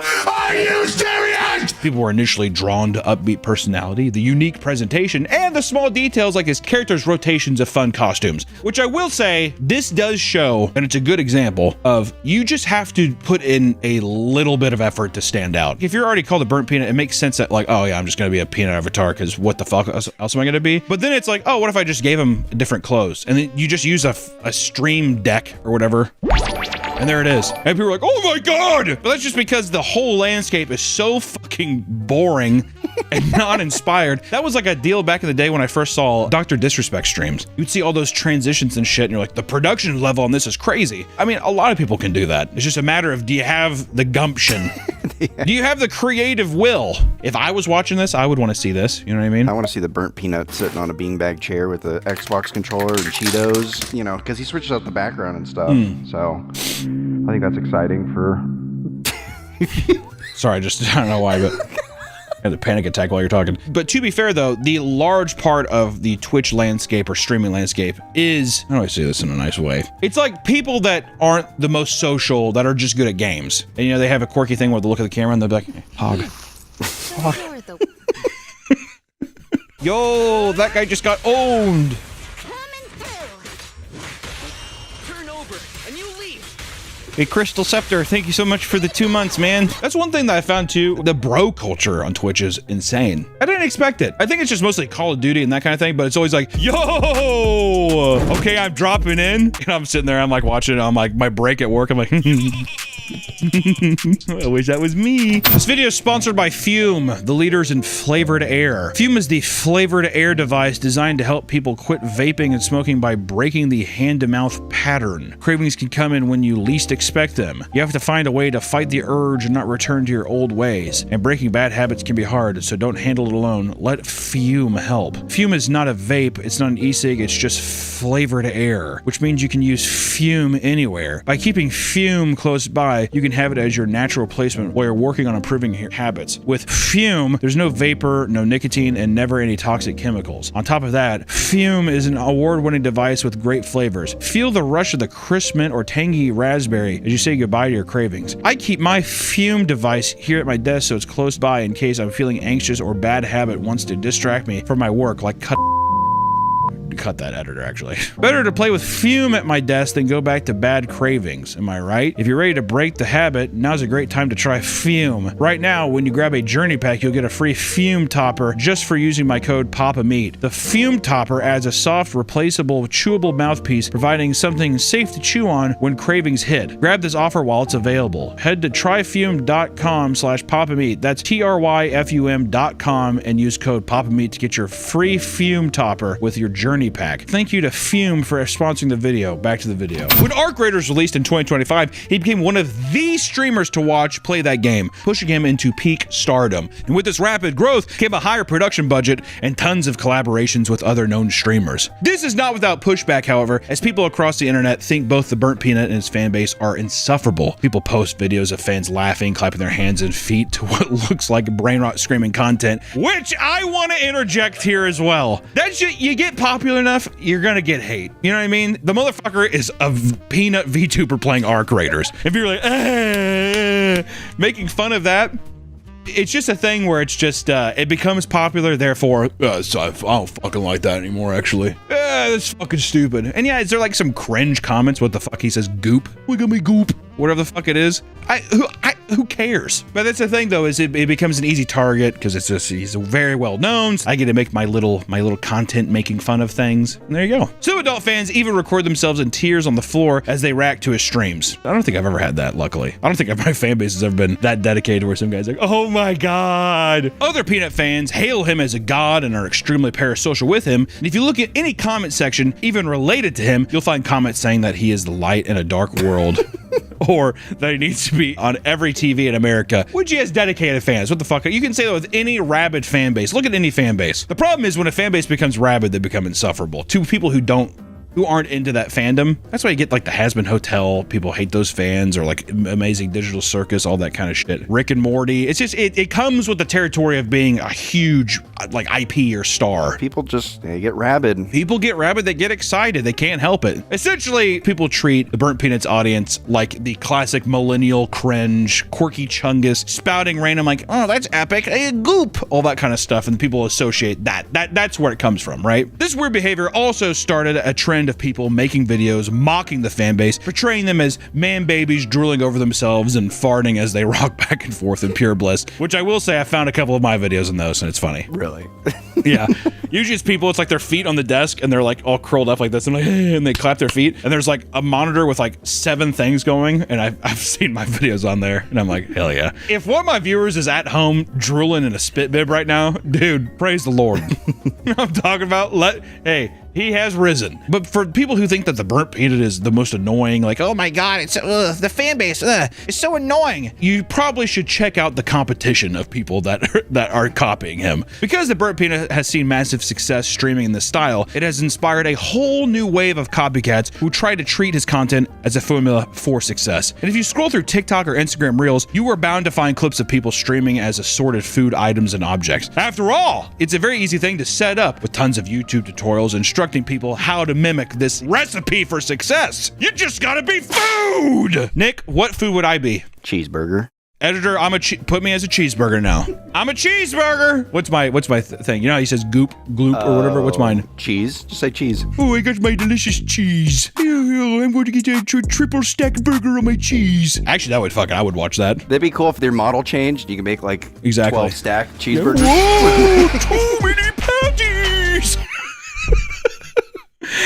Yes! People, oh my God! For those who are even lazier, you can purchase the models online. And in fact, there's been a massive boom in VTuber modeling community. Many artists have made tons of money turning their 3D modeling portfolios into literal grocery stores. Accounts like The Prime Butter, The Sweaty Tomato, and The Casual Turnip are prime examples. However, there's definitely a reduction in both stream quality and just general personality because people find out that it's like there's just not a whole lot behind the personality that carries them. People online who come across these channels often call them out for copying the Burnt Peanuts formula, which is why nearly every one of these accounts has a video defending themselves and describing how their origin story is different, which I love. There's nothing I love. Dude, that's how I came up with the turnip. Okay? Why can't you just be like, yeah, I just like him. I want to do a food thing too. Why is that so bad? Because nobody wants to seem like they're copying someone, even though they blatantly are. Yeah. Everybody wants to be original. Yeah. Well, dude, I actually was, it's a weird timing because I'm the burnt almond. Just like a weird coincidence that we kind of are just both nuts. Just the state of my mind, I guess. This isn't to say there's something wrong with mimicking the format, but it's very clear that the thing selling Burnt Peanut streams the most is high energy and personality. It's not his fucking VTuber thing, dude, all right? For those who are able to put on a good stream, the format definitely can work well. But this is all boiling down to one of the main reasons I wanted to make this video today, which is talking about one of the worst things that happened to the internet, I feel like, as of lately. I mean, is that too much to say? It seems so. I mean, it's pretty horrible. I fucking can't stand it. I mean, if I'm being honest. If you've been terminally online on the internet recently, you undoubtedly heard of a VTuber known as the Faithful Sheriff. And if you don't know who the Faithful Sheriff is, God bless you. Because this is the accumulation of the worst part of a copycat. If you wanted to be a fucking turnip or a tomato, or even if you want to be like, I'm an almond, I don't give a fuck. Like, do that. This version of the copycat, this is a parasite. This is a person that needs to be plucked off it and spit out. Bye-bye. Right off the bat, you'll notice that the man is blatantly mimicking the Burnt Peanut model. But we've already been getting ahead of ourselves because there's so much to unpack about the man behind the shell. Before the Faithful Sheriff, this creator went by Dr. Witnesser. He was certainly not known for his originality because even this was heavily inspired by another creator, Dr. Disrespect, who we talked about earlier. I'll be honest, I'm feeling a little fatigued. To warm you up to this kind of person, Dr. Witnesser's whole shtick was that, as a devout Christian, he would enter Fortnite games and aggressively push his teachings to those he is playing with. Before we even get into all this shit too, I just want to say, your beliefs are your own. Whatever you want to believe, you can believe it. If people are asking you questions, I don't see a problem with being like, hey, this is what I believe, blah, blah, blah. Your belief is your own, right? That is our right as Americans in this goddamn country. Rock, flag, and eagle, right, Nick? Oh, yeah. But being a guy going on Fortnite and trying to like convert people, it has to be the most opposite way of introducing people to your ideals. I go into Fortnite and teach people the Bible. This mouth. Okay, Robert, you're like 8. Like it's just so creepy to me. The reason I say creepy is that there has been clips of him talking to children or even young adults in some weird way, and the way that he approaches this is he's always just like, You got a microphone? and people who are just playing, yeah. Do you believe in God? What are we doing? Why are we going here? You know what I mean? What's your name? My name, Quiz. Hey, do you know who Jesus is? As you would expect, many people did not take kindly to this and clowned on him in-game. No matter how bad the clips made him look, he'd still post them and he'd gain tons of views for it. Even when it makes you look bad, he knows it gets him engagement, and I think he's hiding behind the fact that he's like, oh, this is all for religious shit and not just money. And it's so blatantly obvious that it's just money-grabbing bullshit where it's like, well, I'm just spreading the good word, blah, blah, blah. Fuck off, dude. That's not it. It's you rage-baiting people into getting clicks and shit, and then just using different successful archetypes to like rage bait people. It's the fucking worst. Like, I pisses me off so much, actually. And in many of these clips, you see him getting ruthlessly trolled by adult players, only for him to utterly fail to steer the conversation into a serious discussion about God. I should probably tell you what I do. Are you a hitman? I got a particular set of skills. Male on male porn guy? No, I have a particular set of skills. Taking it without flinching. It feels like a bit. Like it's kind of like not in levels of Nikado where it's like I'm presenting this persona and I have all this kind of like crazy shit. I'm sure at a point he did start off doing this, but then he realized like, oh, I'm making a lot more money by rage baiting. So that, and I just don't think that the man is quick-witted enough or smart enough to like actually have interesting exchanges with people. So then it just divulges to, wow, really? Really? Okay, so I guess that's it. Wow. Okay. And I'm on 30 FPS. What in the fuck? Bro, let's watch the F-bombs here. Even when people try to genuinely tell him that they're not interested, he'd often force the conversation throughout the game in an incredibly anti-social way. And at times, the constant rejections from normal adults trying to play a video game would get to him. In one video, a man from China tells him to knock it off, only for him to start whining about how he's trying to stop his freedom of speech. Oh, you want to stop my freedom of speech and expression? Okay, gotcha. I didn't know you were that oppressive. My bad. Fuck off. No, Fortnite, my God. It makes me sick to my stomach. As fun as it is to point and laugh at an overbearing Fortnite preacher, this man is very often having these conversations with incredibly young and impressionable children. In one diabolical clip, Dr. Witnesser gets into a game with what sounds like a 4-year-old child that can hardly articulate his words. You know how much an Xbox cost? No. It costs $400. Do you know how much the Life of Jesus cost? Even after hearing the boy talk about how he just got a brand new toy from Walmart, he gladly starts going into some spiel as if he's capable of retaining the information. All right, so you realize that if you die right now, you're gonna go to hell, right? Because you don't believe in God? Oh, no! That kind of thing. That's not gonna have a lasting impact on this child. You realize that you're a bad person, right? Your mom and dad are going to hell. Some people think that's what you need to instill in children. Well, I disagree. Obviously, these are maybe conversations of religion and stuff maybe you want to have with your parents or peers or I don't know, whatever, right? Dr. Witnesser believes he's doing the Lord's work, however, and this somehow extends to him straight up ruining Santa for one child. I don't mind what you do, but telling the kid that Santa isn't real is messed up. Santa and Christmas is pagan idolatry, okay? If there's a kid who asks me if Santa's real or not, I'm going to tell him the truth. I'm not going to lie. God. The kid's like, hey, I can't wait for Christmas. Yeah, you realize that Santa's not real. It's a pagan religion. It's adultery, right? You knew that, right? Stupid fucking kid. It feels that aggressive to me. That feels like high school or me. I would say that. Yeah, exactly. You realize that God and Santa are probably not real, right? The only one that's real is the Easter Bunny. So I'd probably start worshiping him. Most people have no idea that he's streaming during these interactions, and when one teenager found out, kindly asked to not be posted online. He angrily rants and calls him weird and posts it anyways, which it's, once again, why? He got banned indefinitely on Twitch after telling a Muslim child, and I quote, if you were to die in your sins today, you'd be sentenced to hell. Is he wrong, though? We don't know. And see, that's why I believe in the good man. That's why I tell every child that. You realize that if you die right now, you're going to go to hell, right? Yeah, are you baptized? Yeah, specifically Muslim children. I don't even ask their beliefs. You're going to hell when you die. Thank you, Dr. Witnesser. You rule. You think people should just get baptized just in case, even if you don't believe? Or does that not, is that a cheat code? I don't think so, man. We see that a lot with like the Mormon wives and stuff like that, where it's like, you try to like, well, the Bible says this, but it doesn't say that. You think like an omnipotent God is going to be like, how did you skirt around that? I just stuck it in and my friend was jumping on the bed. Exactly. I put it in. I didn't know it was going to slide in so easily. Okay, technically, that is okay. The God I like to believe in, he's like a fucking like storm cloud. You think he has like a human body? People always like ask like he's like gonna shake my hand and shit. No, he's gonna be a fucking storm cloud that's just like, what did you do? Repent. I think we're just kind of like a mole on like God's back. In your ideation of the world, God is a human man, probably like an overweight Italian guy, and we're a mole on his back. Yeah, like our universe is just a tiny mole on his back. Really puts things in perspective, doesn't it? We're so small. We're this big of a mole on God's big hairy Italian back.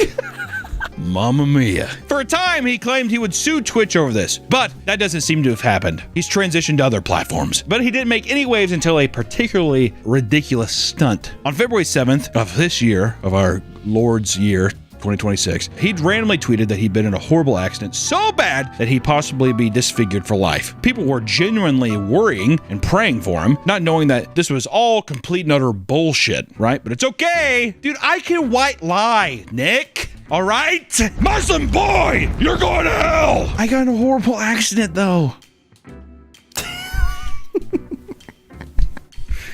God, Smith's gonna love this. He'd fire up this next stream to reveal that he seemingly stole the Burnt Peanuts 3D model to use it his own, but with Bible in hand. How are you going to sit here and post something on Instagram and act like all injured and this stupid filter? Well, it's not a filter. I woke up like this. I fell asleep watching the Bugulator. I woke up like this. I don't know what happened. Isn't that funny?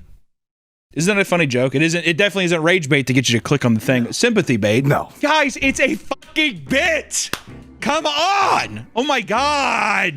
People fucking piss me off, man. Fucking JC loves this shit. Hey, yo, JC. What up? Dude, I hope Jesus sounds like that. Yo, man. What the fuck is that? There's nothing but listen to Will Smith. Na na na na na na na. Na na na na na na. Get jiggy with it. Ooh! Do it to him! That would be fucking sick. Yo, JC, that shit's lit! He's up here. He's like so short. He's like handling comes up here. What's up, man?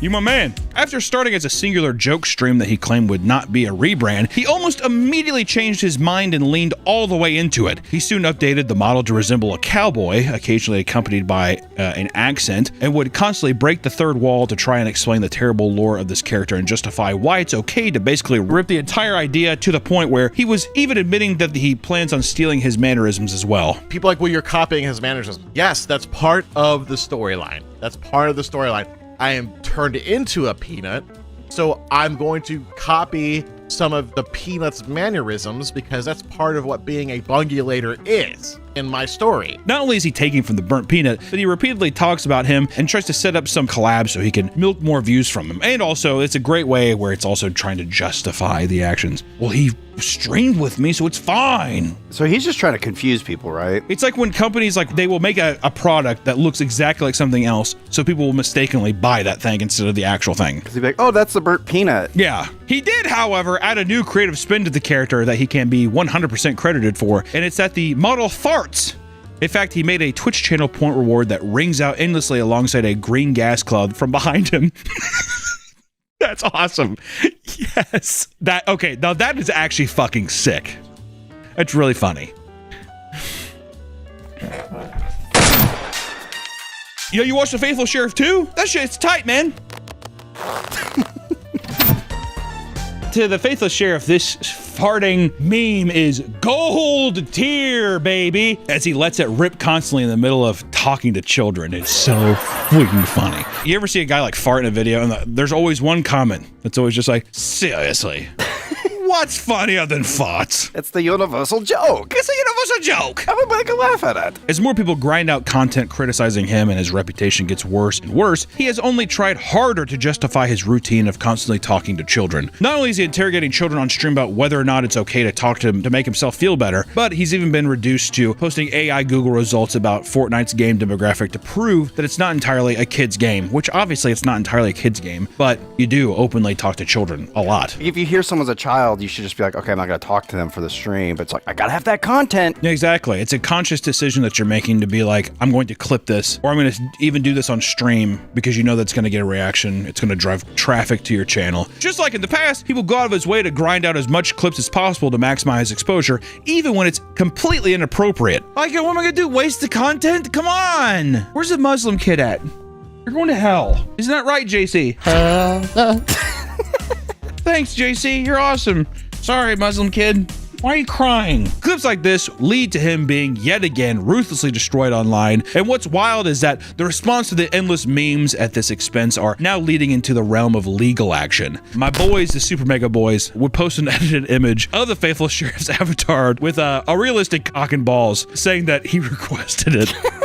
And it's very funny. It's a very, very funny tweet. The Faithful Sheriff laughed it off at first, but then people started gaslighting him into believing that he genuinely thought that it was his idea. And many even pretended to be Christian parents that were disappointed in him for putting up such heinous sexual content in the presence of children. He started anger posting about how this was all a lie, only for Super Mega to start posting very obviously fake DMs where he supposedly requested that they make the meme alongside a picture of him exposing his real penis for reference.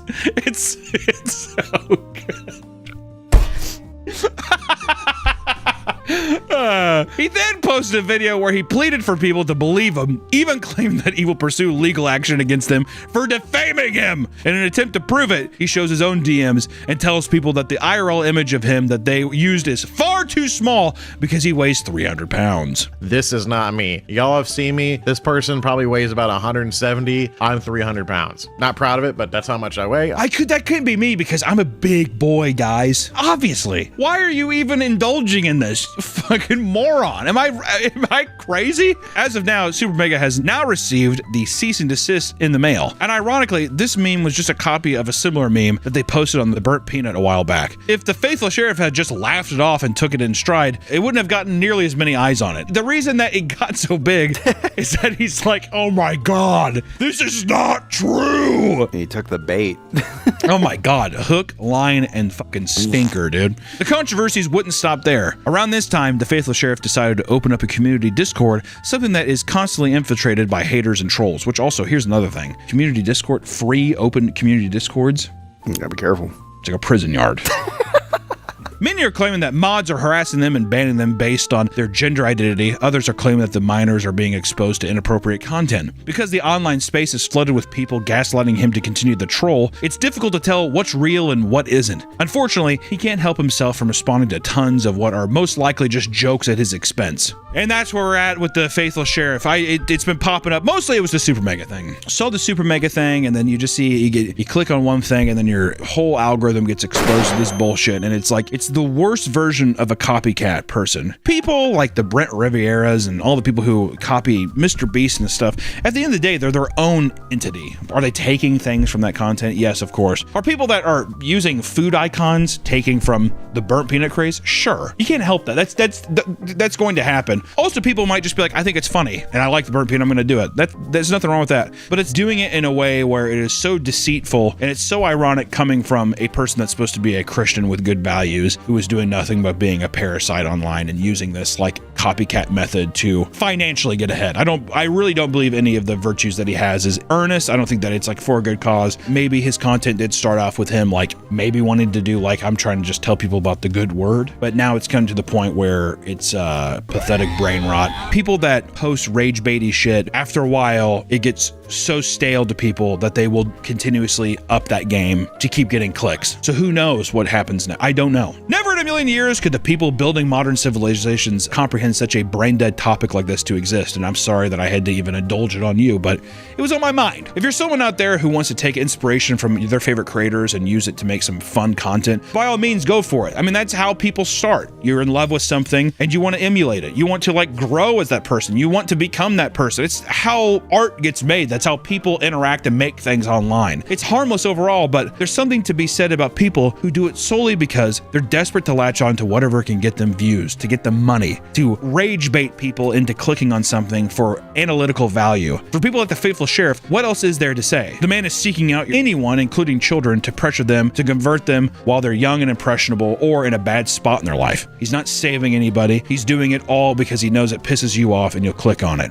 And I'm a part of that problem too. I'm making a video on it. But at the end of the day, I would rather there be a piece of content out there that is like having this discussion versus just letting it just be like, well, it is what it is. And conversations, if there was going to be religious conversations and stuff, not only should be left with mature adults, but it should also be people who are actively searching for something and not just like blatantly confronted with a fucking peanut farting with a cowboy hat on, trying to rage bait you into for a good vertical clip. It's fucking obnoxious, and I hope it dies out really soon. And just to be abundantly clear, even though that this person is doing something that I believe to be shitty and wrong and I don't condone it, that doesn't mean that it gives us the right to go out and harass this person. If anything, this is just a lesson to learn for the future. We're better than that. So please, audience, if you're watching this, don't do that. Just avoid it and move on with life. Been out here trying to fish for a good thing to get someone for Christmas or Kwanzaa or Hanukkah. And I'm hoping that, oh, here we go. Oh, whoa, look at this. It's Meat Canyon's merch, Papa Meat. Look at that beautiful shirt. Look at that, ooh, wiggling a little bit and stuff. Look at that. If you want to catch yourself a good deal this holiday season, be sure to go to meatcanyon.store and pick up some amazing merch. Maybe for your disabled friend, I don't know, or your grandpa. He's delirious. He doesn't know what he's doing anyways. Get him something fun and maybe poke fun at him. It's always a good time. Happy holidays, everyone. I'm gonna go throw this one back because I'm not a monster.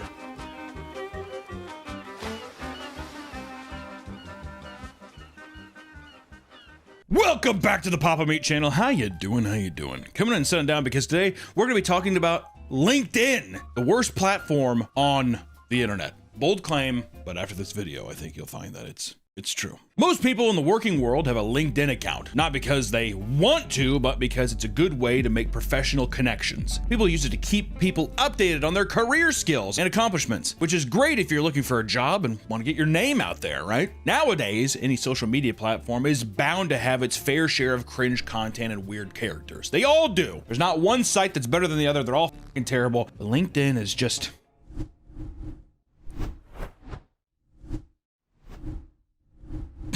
LinkedIn, being a platform catered to the professional working world, breeds a whole new type of weirdo, okay? LinkedIn sounds innocent on the surface. Look for jobs, keep people interested, and it's just a professional way to basically just say, hey, I'm out here if you want to hire me, right? But underneath that initial layer of professionalism is one of the fakest, most obnoxious, and strangely horny social media platforms on the web. And there's many reasons to despise LinkedIn, and one of those main reasons being that everyone is fake. Everyone, much like Tinder. Oh, I was gonna say every platform, everyone's fake.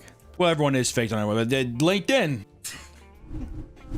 Because LinkedIn is all about marketing yourself or your potential business, many people try to present the most impressive versions of themselves with the hopes of looking like the ultimate thought leader. Thought leader. Thought leader. Thought leader. What does that even mean?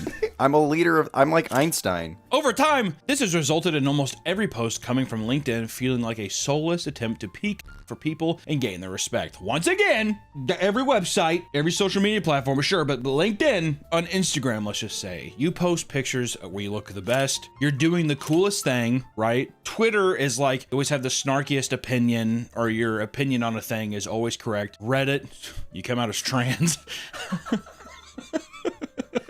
And LinkedIn is almost like if somebody was just bragging about their work, which feels so much, I don't know. Is bootlickery the best term, you think? It feels like a little bootlicker. If you're like a little corporate hound. Yeah, I think that's what a lot of the LinkedIn people are, like little corporate goblins that are just like, I don't know. I mean, I could probably be a huge service to you, Lord.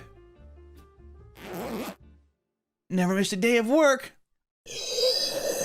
You have to cut that. Just want to take a second to thank our sponsor, GamerSubs, for being one of our best sponsors, if not the best sponsor on this channel, and for giving us so much support, and for having amazing, tasty, quality products like our own flavor, Raw Meat, that you can order right now. It's amazing energy supplement. There's caffeine-free options, and everything has 0 sugar, baby. So if you're trying to get off the sody pops and get into something tasty, consider Raw Meat GamerSubs. I'm telling you, it's amazing. You can't go wrong with any of their flavors, and they also have big-tittied anime shakers that, you know, if you get your rocks off to that, I consider it because they're pretty sexy. It gets me stiff in my pants. So thank you, GamerSubs, for sponsoring this episode. And hey, check out Raw Meat. It's seriously the best flavor. I don't give a fuck what anybody says. Raw Meat, if you're trying to get a nice caffeinated beverage. Thank you. Back to the video. The younger generation has picked up on this, comparing it to Instagram and the way people try to make their lives seem infinitely more amazing than it really is. You'll find staged photos from people trying to look cool, riding a private jet, with posts that make them seem like a hardcore business badass. Which, here's a quote from this private jet photo. Just act like you're on the private jet with him. Put the sound of the jet around me, and you're sitting across from him. And this is what he says to you. The investor meeting lasted 3 hours, but the $2 million decision took about 3 seconds. The moment I walked in, they already knew. They weren't investing in a spreadsheet or a pitch deck or business plan. They were investing in me. The way I carried myself, the clarity in my voice, confidence in my positioning. By the time I clicked to slide 3, the deal was done. That's the kind of confidence we need here. We need that here. I'm gonna start carrying myself with that. I did a video about disabled children drowning in pools. People already knew it was a banger. It went viral. Immediately went viral. We got that girl, the psychiatrist girl. The psychiatrist girl, that is mad. I'll say that right now. That bitch is angry. She made some like weird deep fake AI videos of me, and she like looks like a fucking psycho. She was like laughing on her live. Kendra really is living her truth. She is showing that she has been empowered by all of this. I respect her so much. Oh, and then she She made fun of my looks, Nick. And of course he looks like that. That's all I have to say. And I was like, hey! First off, you don't ever talk about a man that way. All right? Also, I like how she said we took 6 weeks to plot this. And why he takes so much time to do it? I'm like, we heard about it in hindsight, and we were like, what a crazy woman. And on a limb, we watched your deals and reacted to your videos, you crazy woman. What the else was I supposed to say? It was funny. I didn't think it was that crazy. If in some cases we said he should have dropped her. Well, I was siding with the psychiatrist. Well, I mean, I was too, but I'm just saying. Also, the AI thing they thought was really cheap. Didn't even sound like me. I love Kendra so much. I can't stop thinking about her. She's a genius. Did you know she also wrote a book? Oh my god. That's psycho. It's extremely psycho. And then to like sit there and she was like she was laughing at it like it was the funniest thing she's ever seen. You know what, dude? You're a freak. You're a disgusting woman. You woman. Put that on your LinkedIn. Hey, put this on my LinkedIn. I'm gonna find you. I'm gonna fucking kiss you. Oh yeah, she also says she didn't like the thumbnail. He is a YouTube creator that made an absolutely vile video about me with a horrible thumbnail. It's a good thumbnail. What am I supposed to say? I don't know if you can use any of that. Good luck. Yeah, I might have to cut that. All right. Most of these posts are best described as fan fiction for adults. It doesn't help that the LinkedIn algorithm promotes educational posts that share knowledge. Like any platform, people will focus on gaming the algorithm for the best engagement, which has led to people telling seemingly fake stories that always seem to with a ham-fisted motivational lesson. This is one thing I hate about the LinkedIn stuff. That's the other reason why it makes it the worst is because it's always like some kind of like everyone sounds like a fucking like TED Talk speech at the end of their post. You know, and that's why we gotta like really rise up and challenge ourselves. You're like, oh God. One known format for getting engagement is to make up stories involving children, where they essentially become a conduit for whatever lesson the user wanted to give themselves. My 9-year-old daughter just asked me if I was a boss. Me? I like to think of myself as a leader versus a boss. Daughter? I don't care what you call it, mommy, as long as you're nice to people. I love that. Oh, I love that because imagine in your head making up that story and then being like, oh my God, people are gonna love that. It's like crazy. What's the other one say? I saw an 8-year-old. Easy. What is her name? Darshak Rana. All right. What is it? A woman or a man? I think it's I can't tell. Man. Looks like a man. It doesn't really matter in today's society, does it?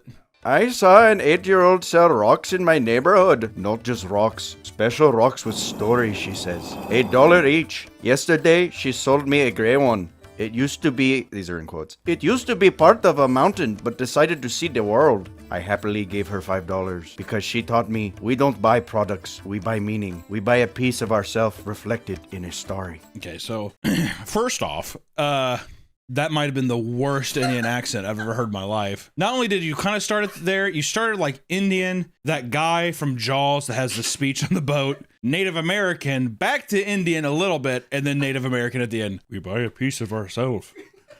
25-footer. 13-footer, you know that when you're in the water, Chief? You tell by looking from the dorsal to the tail. You know what I mean? Well, I didn't want to be racist. Dodge your eyes, Chief.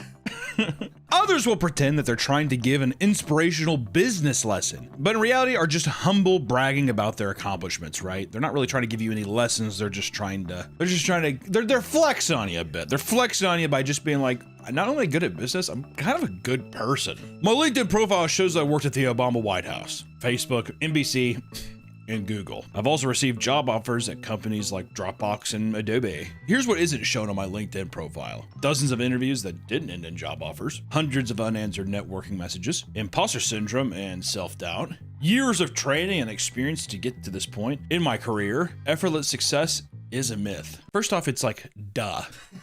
You know what he's trying to do? He's trying to bigly you like the Dr. Seuss story. Everyone always goes back to the Dr. Seuss thing. He got rejected by everybody until he got the right one. You know what I mean? He got rejected 100 times. Is that what happened with Dr. Seuss?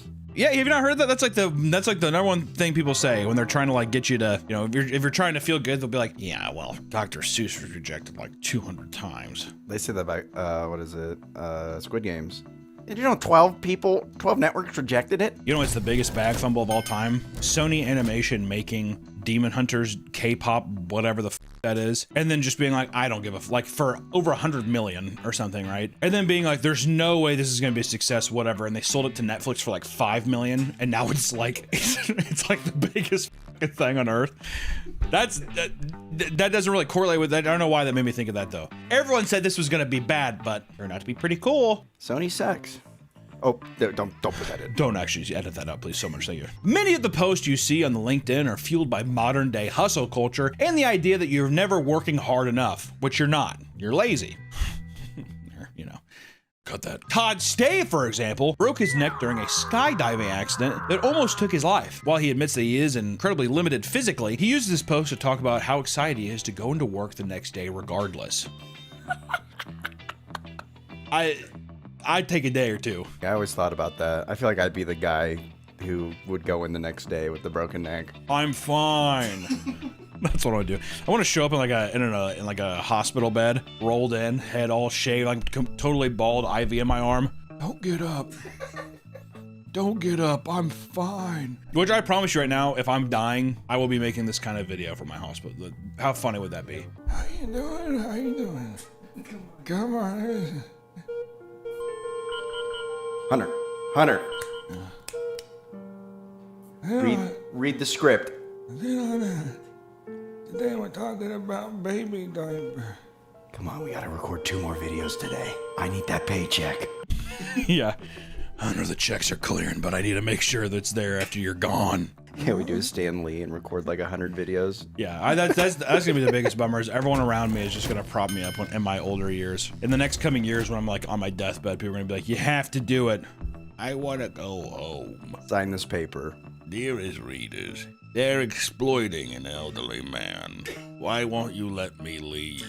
Elder abuse is not very cool. You should have made like a superhero that specifically helps against elder abuse. Then people would have got the message. I want to pitch a character. What is it, Stan? He's a black guy that helps stop people from elderly abuse. He's called Black Cheetah. Well, think about it. Get him out. Oh. Well, stuff you got to cut in this video. We're 18 minutes. I think you got to cut about 9 minutes of it. So have fun with that. Studies show that Gen Z experience higher rates of anxiety because of this newfound work-life imbalance, making it difficult to rest or take breaks without feeling they're wasting their time or missing a potential career opportunity. And online, people admit that they had to delete their LinkedIn accounts because people's obsessive need to flaunt their exaggerated accomplishments had zapped their confidence. That's also a tactile move, though. They want you to feel bad. Oh, yeah. You know what I mean? You might as... And it's this easy. I just had to go through this many years of this many years of this, and it was all worth it. And that you're just now starting that. Climb that hill. Really make sure and let them know that like it has not even begun yet, and they still have that huge mountain to climb. At the end of the day, all of this shit is psychological warfare. I was gonna say that sounds like some dark triad shit. Yeah, where it's like you're trying to put people down. You are. And at the end of the day too, it's like you're like a janitor. You're like a head janitor who's like just like messaging this to people who are like, is there any job openings? Maybe. Also could be used in a way to like, if you're a boss, like let your employees just be like, yeah, just work hard. You'll get to the top. Oh, yeah, you'll get there for sure. I'm sure you're gonna make it. It's very common for the janitor to be the CEO. Yeah. If you were a giant, like a boss at a huge company, would you do like a undercover boss thing? Yeah. I do the undercover boss thing, and I wouldn't do shit for him. Yeah, my family, the house burnt down last year. You should do an undercover boss with us. Yeah. What are you doing? There's only 4 people who work in the studio. Hey, I'm no hire. I'm here to help you do anything. Hey, it's me. It's your boss. I'm gonna keep you where you're at. Yes. No raises. At least I still have a job. Have a job. Well, we can probably trim some fat around here. No! Another reason why LinkedIn feels so inauthentic is because employers will sometimes force their employees to post on LinkedIn as part of their job. In some cases, like if you work in marketing, that could be understandable, right? Others, however, claim that their employers have required them to connect their account to a service that makes automatic posts without their approval, which is awesome. That's so funny. You're like, wait, what did I say? It's like, I love my boss. I love my life. I love working here. You like look over your boss's window and he's just like peeking through the blind. You all love me.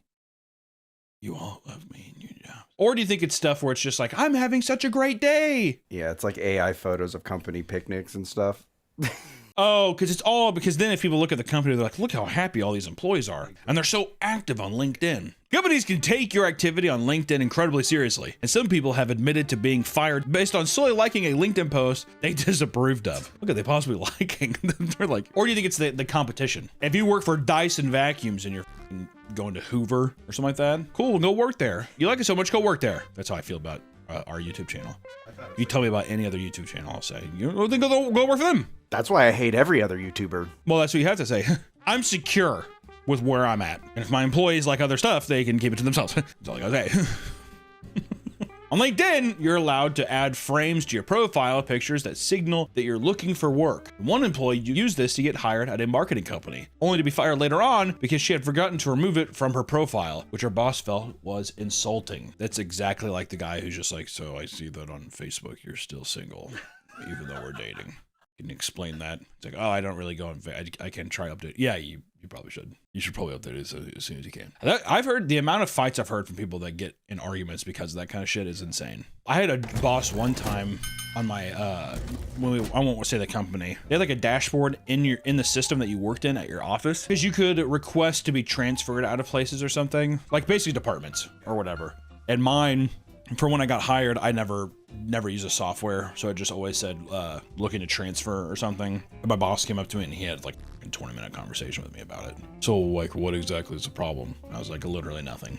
I'd never even meant to, I didn't even know that was a thing. He's like, okay, well, it's been like that for the past 4 weeks. Which that was kind of weird too, because then I knew that the guy was looking at that shit like every day. Ungrateful hog.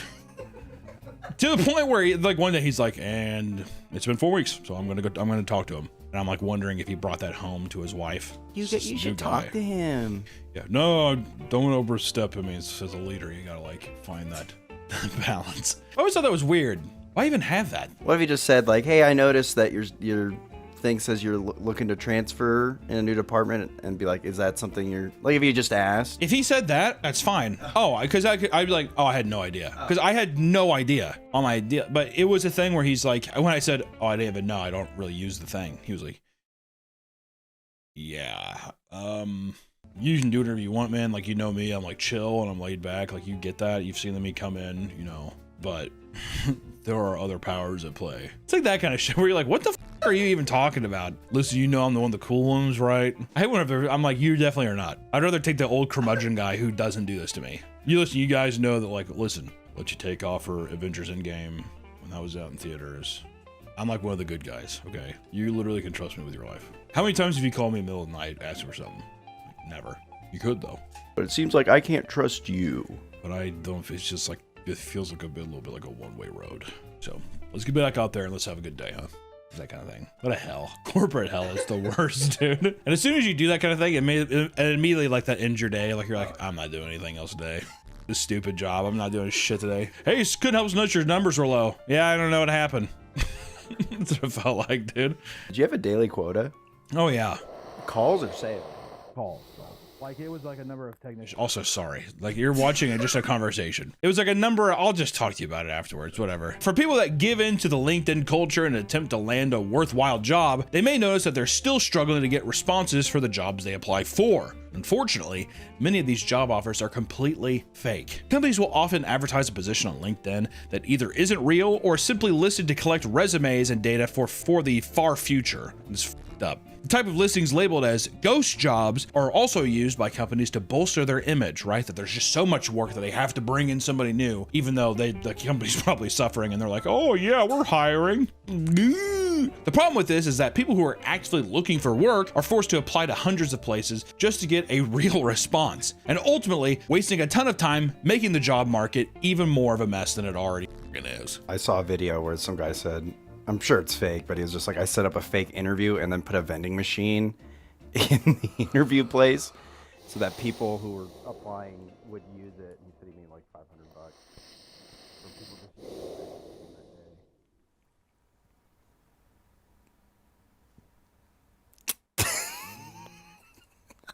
Is this a good video? What's even more upsetting is that some of these job listings are straight up scams. Some accounts appear to belong to professional people or business, but will use their job offers to rope you in and trick you into downloading malware onto your computer. And some have even reported that these people will use AI filters to hide their identity during remote Zoom interviews. And from there, they use the same methods to steal data from your company or tamper with their systems through tricking employees into installing malware. Kind of reminds me, we almost got scammed by the Amy Poehler thing. Oh yeah. Got an email from the Amy Poehler wanted me to be a guest on her podcast, which also I should have been like, that's really? And then on TikTok, I saw a guy, Chase or Chan, I can't remember his name. We'll find the deal, but he basically broke down the scam of what it was, of like basically people trying to get into your Facebook or like basically into your social media accounts and then change your monetization settings and then lock you out from it. Yeah, I just pulled up Zoom right now. Oh, that's great. If you can join from the... So do you see these guys fucking? Porn? Really f***ed up. You gotta watch out for, there's scams everywhere, dude. F***ing everywhere. If all this didn't make the platform look fake enough, it appears that AI slop content is a regular occurrence as well. During a study from the company behind Originality AI, an AI detection tool, 8,795 posts were analyzed and over 54% of them use AI generated content. Not only are people using AI to quickly write out motivational posts, many even use it to improve their profile pictures by giving them attractive features like a defined jaw or cleaner skin, which listen, we're trying to do a beauty filter. I'm not gonna knock anybody for a nice beauty filter. What if it like made you like lose 100 pounds? Awesome. That's fine. That's my corporate body. That's really what my corporate self looks like. What if it doesn't look anything like you? Like it's a complete... Like I want total blackface? Yeah. If you changed corporate blackface, if you changed your race, that would be up. Can you imagine? Like, how would you ever even explain that? What if an American guy, what if you, Nick, realized that you were going to be working in Japan for like 4 months, and then you're like, well, I feel like in Japan they're not going to want to hire a white guy, so then you do the Japanese filter for your remote job. Is that wrong? No, as long as they never see me. Is it so? If you never go out in public, you think it's fine? If they only hire Japanese people, yeah, they're racist. They are racist towards non-Japanese people. But you know what I mean? What, you think is that a moral gray area, or do you think it's fine? I think it's fine. You gotta thrive a little bit, right? I mean, I gotta get my work. What would your Japanese name be on LinkedIn? Nico. That's really good. Nico what? Nico Wasabi. Your name would be Nico Wasabi? That's the biggest red flag. What would yours be? I'd name myself like Farukimata Tasakapa Nobe. Because I feel like I would blend in. I don't want a name that's too basic. I don't want something that's too, which that was probably overcomplicated. But I want something in the middle where people are like, oh yeah. You know, like if you're scrolling through a list, you don't even notice it, right? Almost like if your name was like Drew Gooden.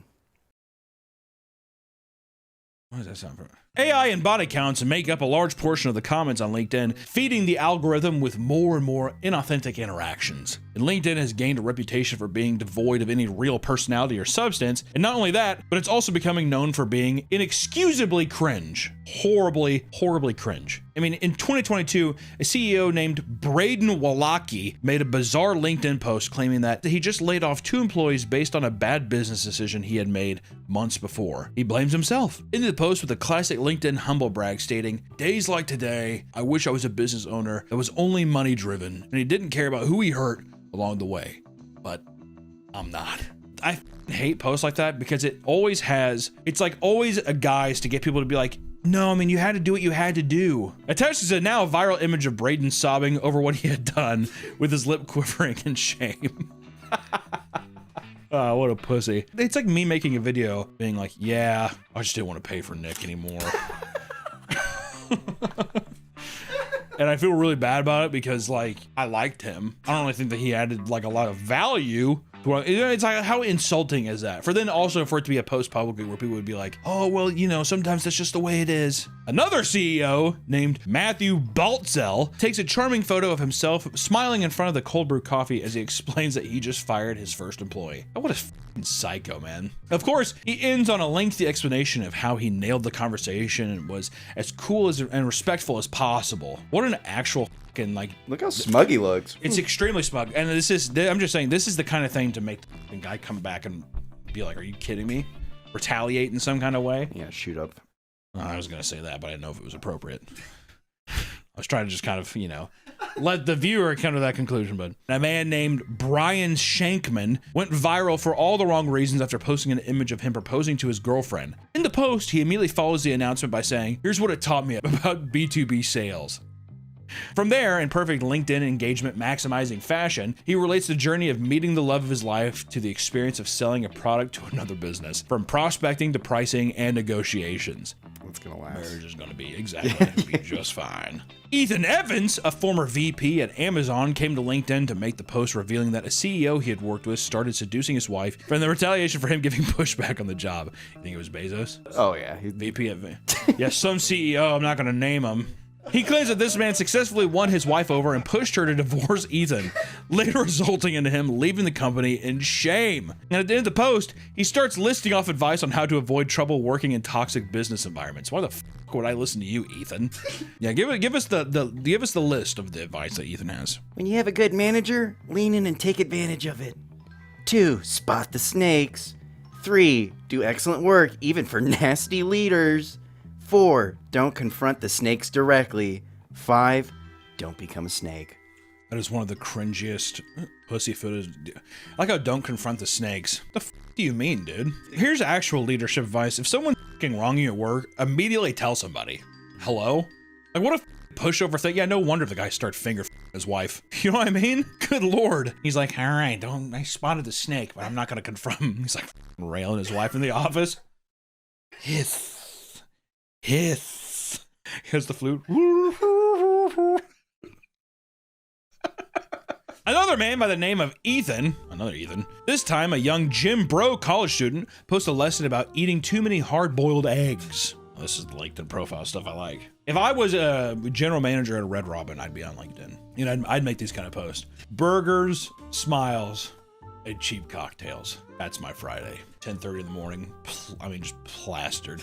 He recounts a recent experience where he was stopped by the staff member of the dining hall with 9 hard-boiled eggs. Staff member explains that there is a hard-boiled egg limit of 3 per student now because someone has been eating 15 eggs a day. And he dramatically writes, "I just nodded because that someone was me." It's awesome. Every morning, he hit the gym and lift weights before downing sometimes as many as 20 eggs in one sitting, which also, God, the breath on that guy. Fuck. 20 hard-boiled eggs, you kidding me? That's a lot of eggs.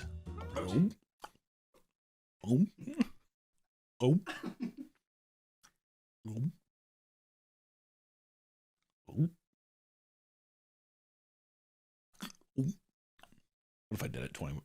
Should I just do it 20 times? He then spins this into an explanation about how this taught him about consistency and ends the post saying, "You don't need to broadcast your effort. You just need to show up enough times and that the system around you starts to adjust. Sometimes it's a new policy. Sometimes it's a new opportunity. But people notice, and that can be a good thing or a bad thing, depending on what you're building. I was just building muscle, but they were building a rule book. We both hit our goals." I want you to say that's a horrible human being. I was gonna say, do you think he felt embarrassed and he had to justify? No, I think he felt proud. Like, I think that unironically he lives by that like motto. It's main character syndrome. It doesn't matter where you go online. Inevitably, you're gonna find that corner of any social media platform that engages in some horny behavior. It's easy to imagine this happening on LinkedIn, especially when you consider the ego most of these grind-set business people have. Many people will post about how excited they are to tackle the week, but attach bathroom selfie pictures that make them out to be nothing more than thirst traps. Ready to fucking take some asses and get some names. One man named Eric that decided to pose for a shirtless pic that just barely crops out his balls. Strangely enough, the post this image is attached to is a chaotic essay where Eric explains that there are false rumors in the Bay Area about how he is stalking women. He also explains how it would be impossible for him to resort to stalking because he's accustomed to women being obsessed with him instead. He goes on to boost his own ego by stating he is brilliant, handsome, has a large penis, and is a 40-year-old that looks 20. That's definitely some fucking boomer shit there. I got a huge fucking dick. I basically look like I'm 20 and I'm rich as fuck. It's a LinkedIn post. Where do you think Eric works? Oh, I was thinking Best Buy.